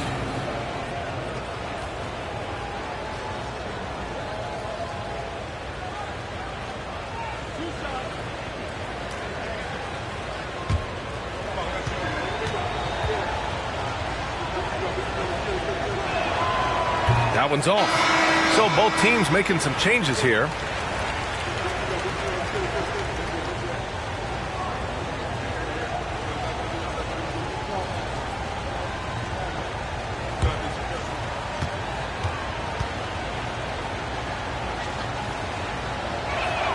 So he comes up empty, missing both. And for the Warriors, they're shooting just around 33% since the second quarter got underway. Here's Murphy. Well, he hasn't scored yet, but I'm sure that'll change. Three-pointer, Anthony. Good to see it fall for him. Now 3 for 9. Gotta fight harder to get over those screens. Yeah, as soon as these guys feel contact, they are just disappearing like they're not even there. You gotta show some fire and keep defending. Here's Floyd. To the left side wing. Takes a 3, and it falls. 2 for 3 from the field so far. Defensively, gotta close out a little faster. That's a look he'll make with regularity. Here's Murphy. Pass to Anthony.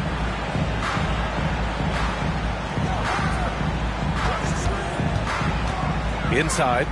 Out to Hayward. Beyond the arc. Can't get it to drop. And Houston will come the other way. Here's Murphy. Shot clock at 5. Anthony outside. Lets it go from deep. Gets the 3 to fall. Anthony's got 9 points in the quarter. And this is how he shines. He's a big part of their floor spacing. Yeah, you got to know where he is at all times, especially when he's roaming around the perimeter ready to fire. Smith no good. And the defense was all over him once he got in close. Didn't want him to get too comfortable. Back to Anthony. A minute 22 left in the second. So they take the lead. Hayward's got 5 points. Yeah, a quality shooter from beyond the arc. Can't let Hayward get room to fire from the corners. Pass to Floyd. Driving in to the wing, right side. Shot's good by Red. 9 points in the game. That's his second triple of the quarter and third of the game. Keep building. 51 seconds left to play in the second quarter. Here's Murphy. Grant left side. Plenty of space. Lewis with the rebound. With the defense absent, that was a great opportunity, but no go. Here's Floyd. Now quiet so far offensively, searching for his first points of the game. Anthony with it. Pass to Murphy. There's 18 seconds left in the first half. Here's Anthony. It falls. 5 for 11 in the game. And he's coming off a huge performance, and his confidence couldn't be any higher. And his coach knows that, too. When it ain't broke, leave it alone until someone stops him. Just let him roll. A big-time effort for Carmelo Anthony, providing a lot of energy for the Warriors. 11 points in the quarter. He's on fire. We'll be right back with you shortly.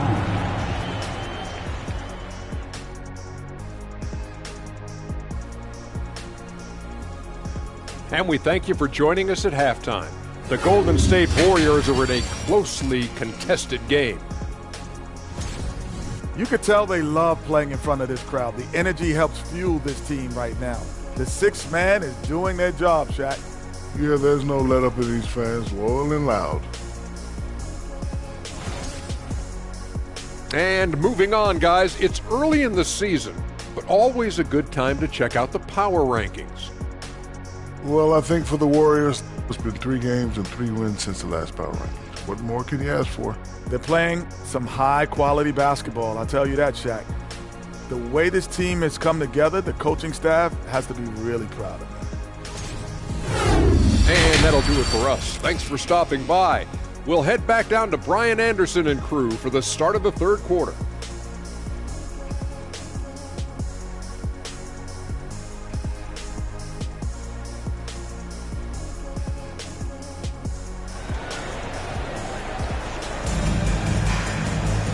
And as we get into this third quarter, as we've seen so far, neither team able to create much separation on the scoreboard. Boy, you got to like what Carmelo Anthony has done in this game. Well, if he's hit threes like he did in the first half, he's going to have a monster night. And let's see if the D adjusts, make life a little more difficult on him. And we've got second half action for you. Thus far, a pretty evenly contested game. Here's Arenas. Gilgeous-Alexander defending.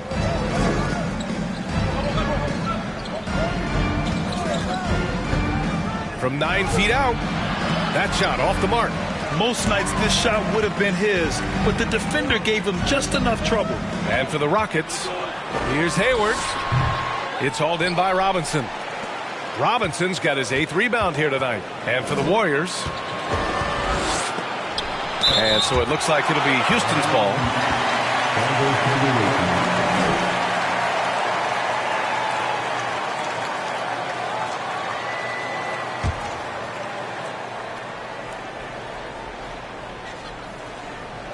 The home team on D. The lead is 2. Arenas with the bucket. Now Anthony. Outside Gilgeous-Alexander.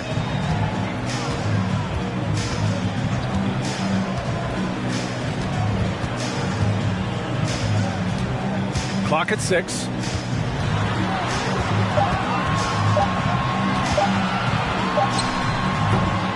Smith with the rebound. The Rockets have gone just 1 of 3 in the second half.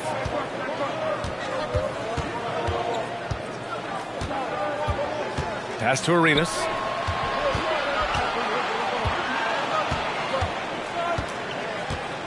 Robinson, a screen on Anthony. Here's Arenas, and the foul is called. He missed it, so he's got a couple of free throws coming his way. Everyone in the building saw the obvious contact. Shooting for the away team, Gilbert Arenas at the line for 2.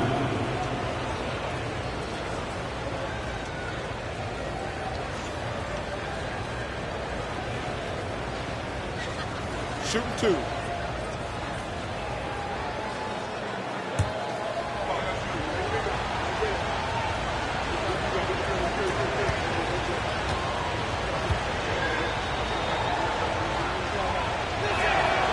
And that one drops, so now they lead by 1.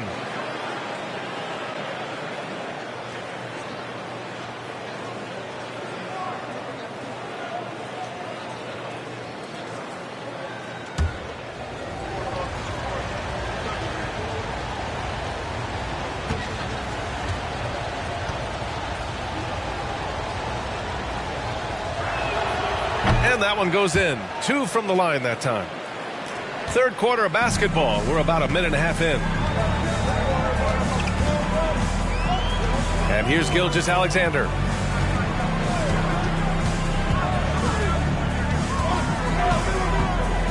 Pass to Anthony.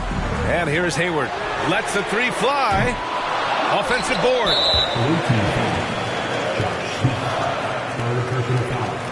First team foul.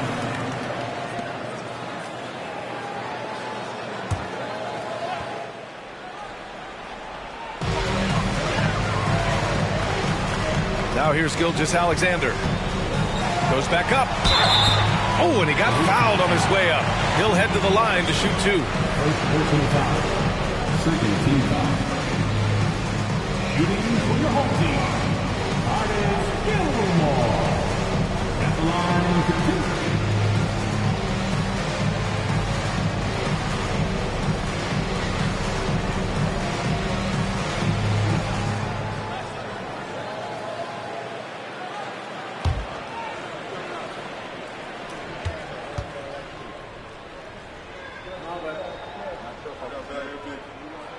The first free throw is good.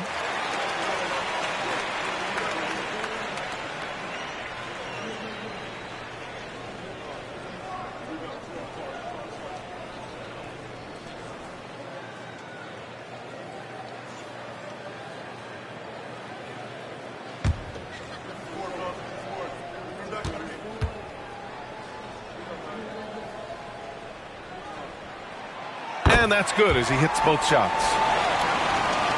The Rockets have gone just 1 of 3 in the second half. Smith with a screen on Gilgeous-Alexander. Arenas misses the 3. That's his shot, and one I'm sure he wants back. Here's Anthony. Pass to Hayward. From the arc. It doesn't go for him, and Houston will come the other way. Throws it up high. Oh, and a nice defensive play to disrupt the lob. A little under 2.5 minutes gone by in the third quarter. Anthony outside. The three is up. Knocked away. And out of bounds. Houston will have it. With this pause, let's update you on the best rebounding teams in the NBA over the previous 10 games. Fifth on the list, the Warriors. And over the last 10 games, this team has brought it to the glass. Everyone is getting involved and trying to help one another secure boards. Puts up a three. The rebound by Malone. The Warriors have gotten off to a rough start. Now 0 for 5 in the second. Pass to Hayward. Anthony outside. That one's good, and it's Hayward with the setup. Anthony's got 16 points now. Yeah, when Hayward has the ball, he watches all the angles. That's how he finds wide open guys to feed. Timeout called. Houston.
Johnson, he's checked in for Smith.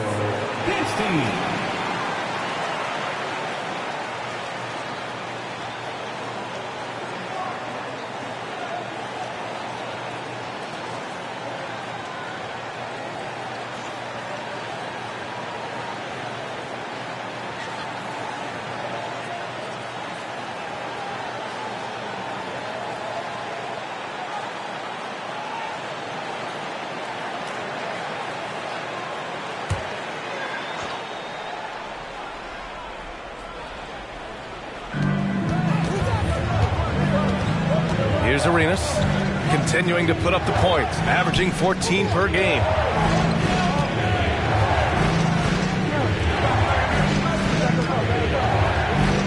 Just 5 on the clock. Pass to Johnson. Fires for 3. Anthony grabs the board. Anthony's got rebound number 5 here tonight. It's hauled in by Robinson. Robinson's got 10 rebounds here tonight. So active. Just hasn't found much consistency from the floor, but his teammates have picked up the slack. Man, good whistle there.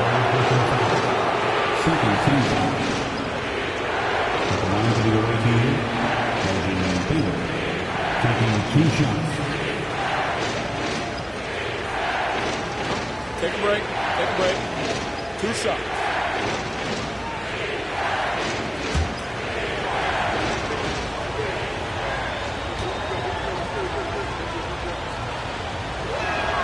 First one falls for him.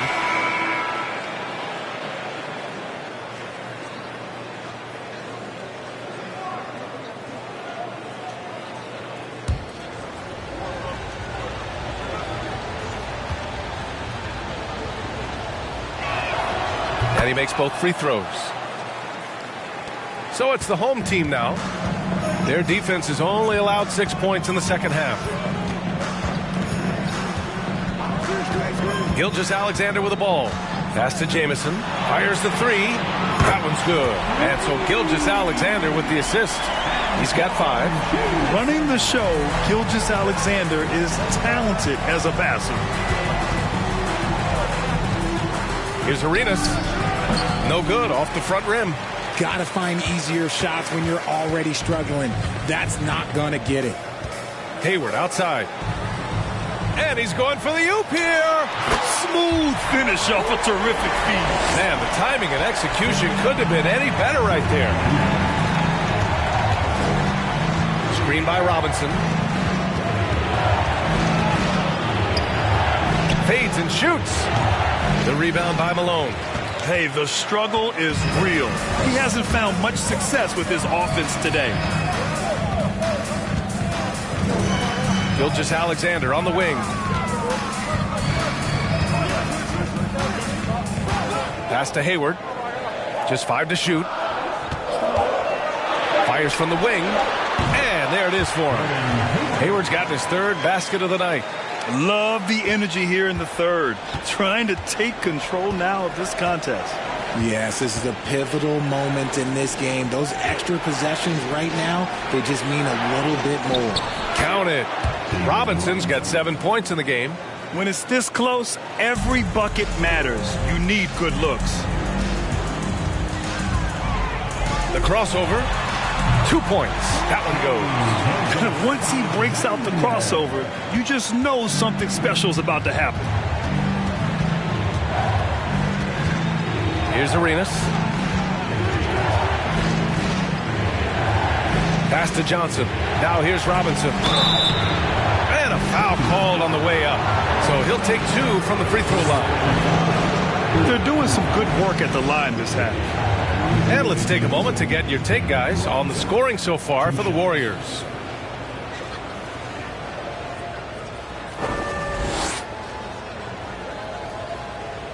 Shooting 2.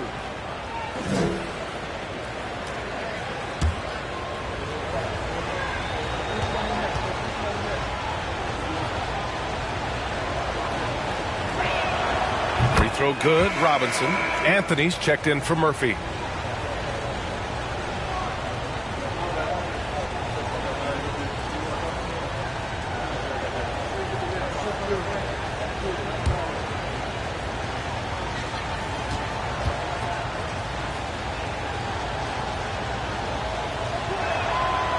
Second free throw, no good. The Warriors have gone 5 of 11 in this 3rd quarter. Here's Hayward. And he got the whistle on the way up. So he'll be headed to the line for a pair. And what I appreciate about Gordon is he's a fighter. Working his way back from that devastating leg injury in 2017. Still a solid contributor.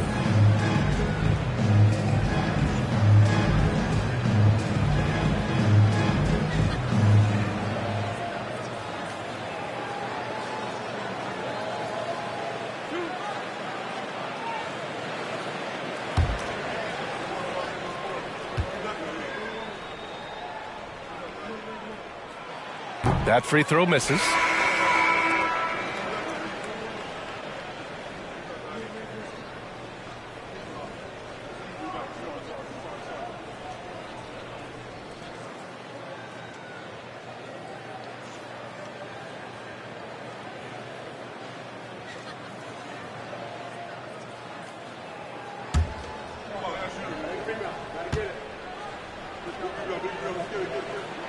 And he sinks the second. The visitors with the ball. 7-point differential. Robinson, a screen on Gilgeous-Alexander. 1:51 left in the 3rd. Shot clock at 6. Pass to Lewis. Takes the 3. The rebound by Malone. And the Warriors shooting around 45% since the break. Outside Gilgeous-Alexander.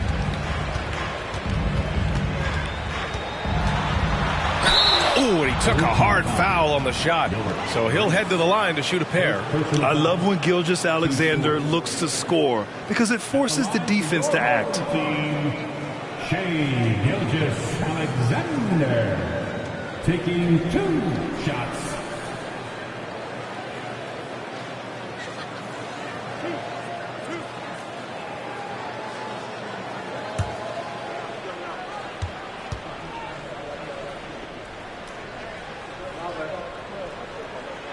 And he knocks down the first one.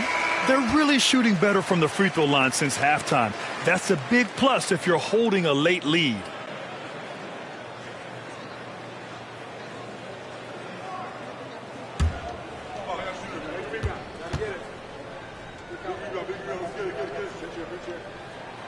He's perfect from the line this time. There's a minute 26 left in the third quarter. Pass to Robinson.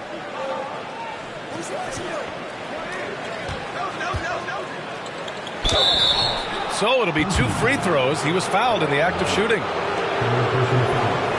On Sunday and then Monday. And for that game against the Heat, it's going to be a good challenge for them.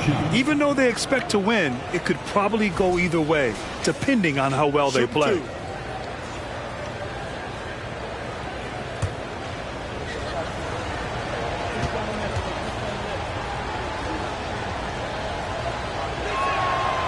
No good on the free throw.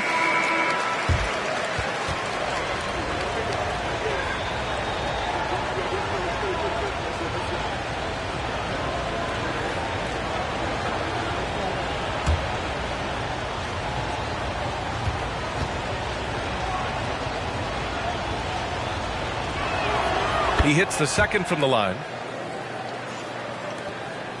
The Warriors have gone 5 of 11 in this third quarter. Outside, Gilgeous-Alexander. Anthony outside. The 3-ball. The rebound by Baylor. Some people could say he's struggling on offense this period. I like to think of more of drowning. Just can't seem to find his confidence. Here's Arenas. No good on the triple. This has not been his best quarter. Yeah, he needs to mix things up on the offense. He simply just can't keep missing shots at this rate because he's destroying his teammates. Now here's Johnson. Pass to Arenas. From the top of the key, and he buries that one. Back rim and in. 6 points for him. Oh, what a crafty move, causing the defender to pause right there. About 3 seconds between the shot clock and the game clock. Gilgeous-Alexander against Johnson. 3-pointer Anthony. And that comes off the assist by Gilgeous-Alexander. Gilgeous-Alexander's got 3 assists now in this one. Johnson a screen on Gilgeous-Alexander. Here's Robinson. And no good. Trying to get that one to fall. And we've watched 3 so far in this one. The Golden State Warriors up by 9. And we're just moments away from the start of quarter number 4. Stay with us.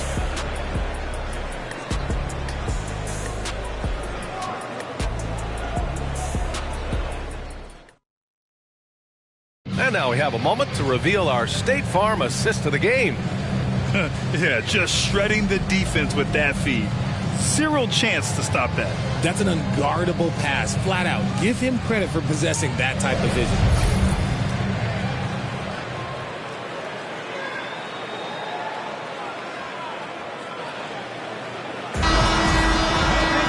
With 3 quarters behind us, let's see what this fourth period holds in store. So the Houston 5 right now. And there's the screen. 3-pointer Anthony. He's off on that one. And Houston will come the other way. Pass to Baylor. With some arc. Here's Robinson. Drops in the layup for 2. And that's a double-double for him now. How about the level of activity this dude just brings to the glass? Just refusing to give up on plays, and his teammates, trust me, they appreciate the effort. Now here's Gilgeous-Alexander to the inside. Ooh, the lead pass was in the perfect spot to set up the layup. And the Warriors lead by 9. A high IQ play by Gilgeous-Alexander, mixing up the defense and giving it away to a prime shooter. Pass to Baylor. Down low. Here's Robinson. Count that one. He's now 5 for 8. It's nice to see they're not settling for 3-pointers. These guys are putting in the work inside. It's Hayward on the wing. Here's Malone. Anthony outside. For 3. That one is off. He continues to let it fly, but the makes have been few and far between. About a minute and a half through the fourth quarter now. Here's Robinson. Anthony grabs the board. Anthony's got 7 rebounds in the game. Gilgeous-Alexander finds Hayward. Anthony right side.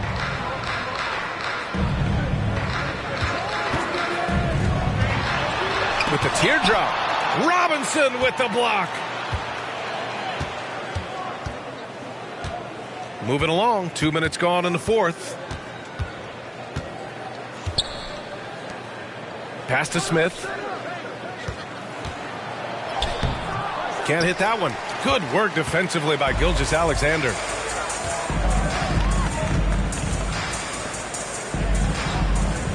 Here's Anthony. And it's off the back of the rim. No good. Nothing is going his way in this half offensively. Really having a hard time finding his shot. The 15-footer. Here's Baylor. Set it up with a fake, but it's offline. Oh, man, he can't get anything to fall. You can feel his frustration. Yeah, right now, he's just in his own head. Not much you can do to try and push through it. Now here's Gilgeous-Alexander. 6 on the shot clock. Here's Anthony. Smith with the rebound. For Houston, they've gotten only 2 of 6 attempts to drop in the fourth. Here's Arenas. And it doesn't even draw higher. The Warriors have got 1 out of 6 shots to fall in this final quarter. Not ideal. Pass to Gilgeous-Alexander.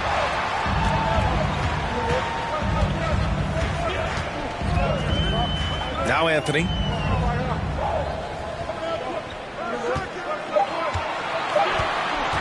Up and over Smith. Anthony misses.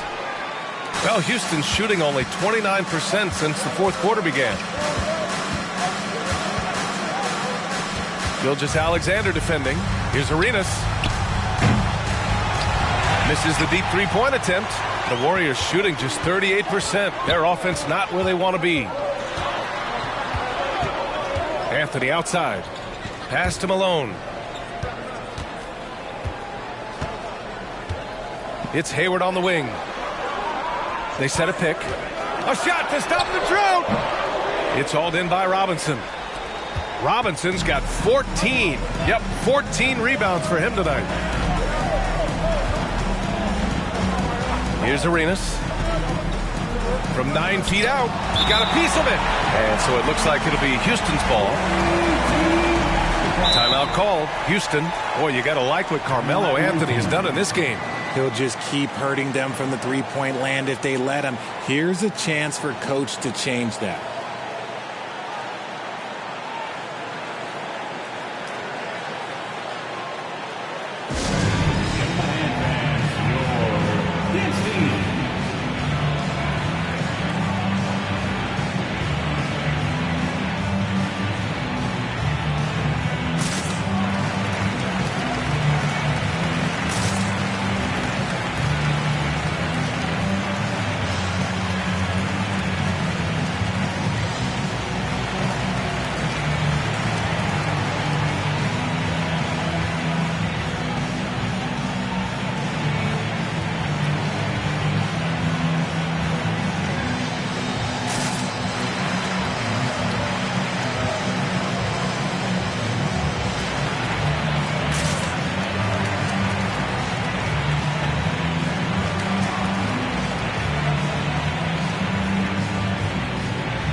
Hear from our reporter, Allie LaForce. Hey guys, during that last break, I heard Stephen Silas as he talked with the team. He was pumping them up, trying to rally them, saying, quote, "This game is ours. Don't back off now. Force mistakes with our defense. Work quickly at the offensive end and just keep attacking." Looking for a late burst, guys. Okay, thank you, Allie.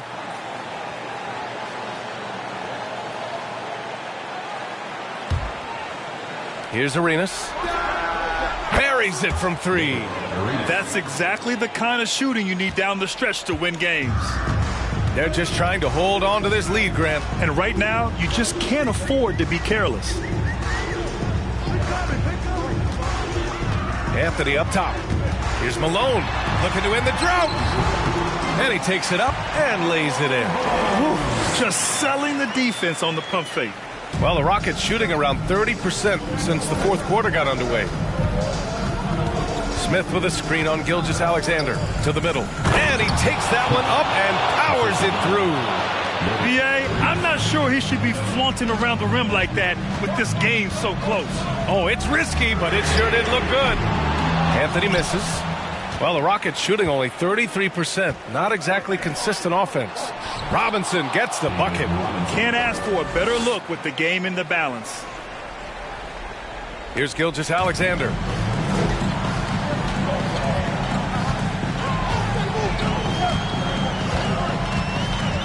Pass to Hayward. And too long on the shot. Trying to close out. You got to know who's hot and who's not. Here's Arenas.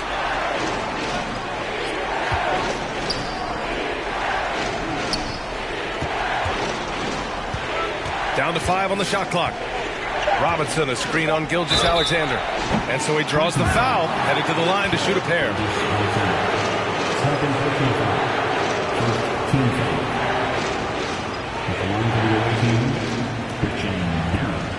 At the line for 2. Take a break. Take a break. 2 shots.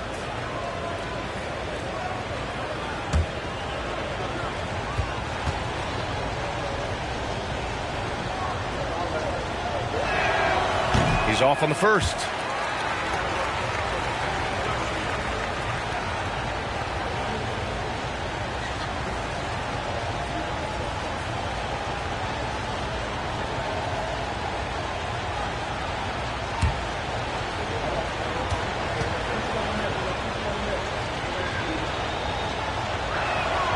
Good on the second one.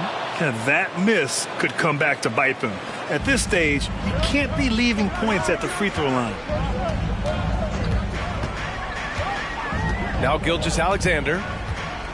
Hayward outside from deep. And they recover it. Anthony left side. There's a screen. Fires the 3. The rebound by Baylor.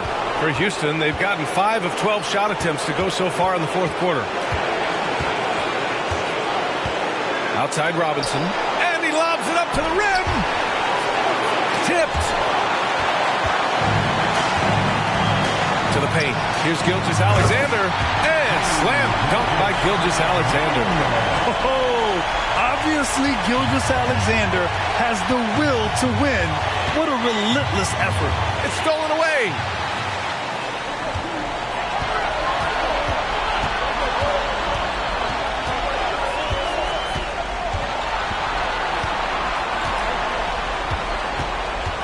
To the inside.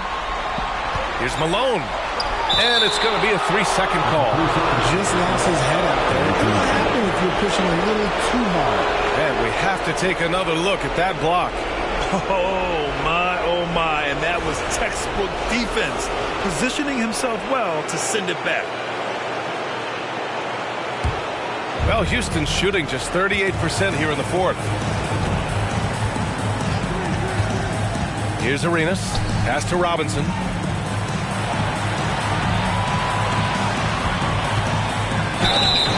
And he's going to the line for 2. The official saw contact while he was going up. And you have to try to make something happen. I mean, they have to be aggressive at this point, even if it's risking a foul.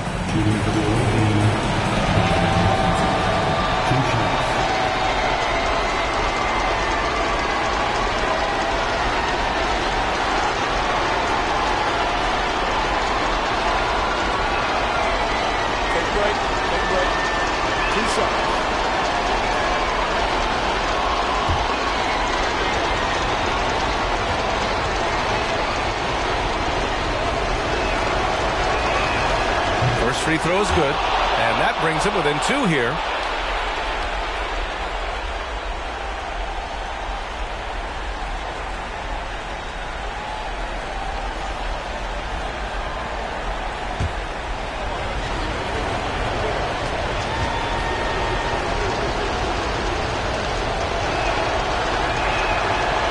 Second free throw, no good that time. He really wanted that one. And they need to play good defense here. That trip to the line helped and hurt. They can't afford to waste this shot. Moments like this are what it's all about. Here's Malone. The shot no good, and Houston will come the other way. Here's Baylor. Oh, it's blocked by Gilgeous-Alexander. 7-second difference between the shot clock and the game clock. And now we've got an intentional foul. 27 seconds left to play in the fourth quarter. And that's an intentional foul.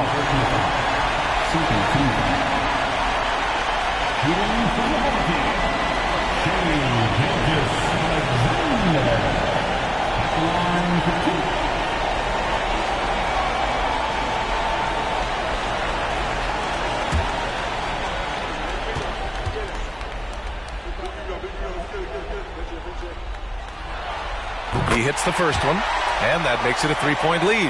And when you're a player like SGA, handling the ball late in crucial moments, you better get used to being at the line in big spots. And so he drops them both, and it's a 4-point ball game. Well, they wanted every last one of those, and he delivered, making it a 2-possession game. Timeout called. Houston. They're trailing by 4. 26 seconds left in the fourth quarter here.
26 seconds left in the final quarter. Pass to Arenas. And here's Robinson.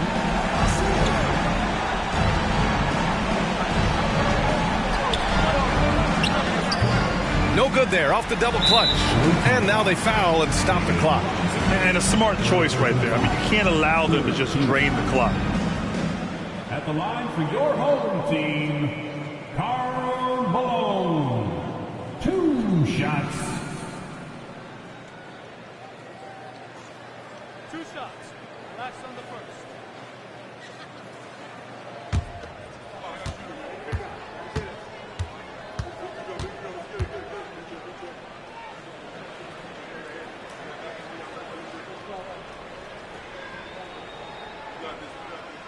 Good on the first, and that puts him up 5.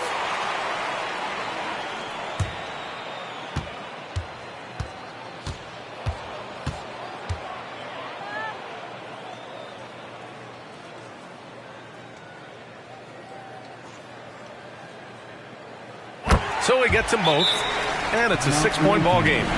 Making no mistakes and putting some extra nails in the coffin right here. That pretty much do it. Timeout called. Houston. They're down by 6.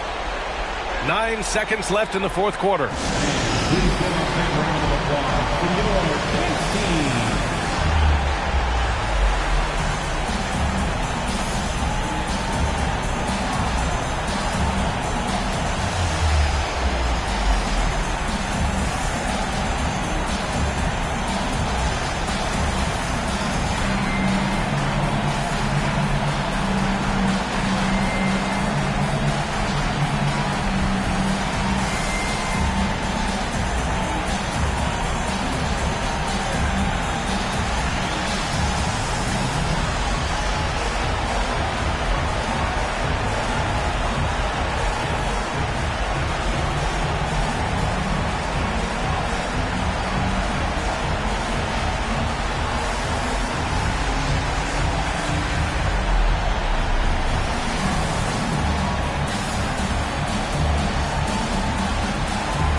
9 seconds left in the game.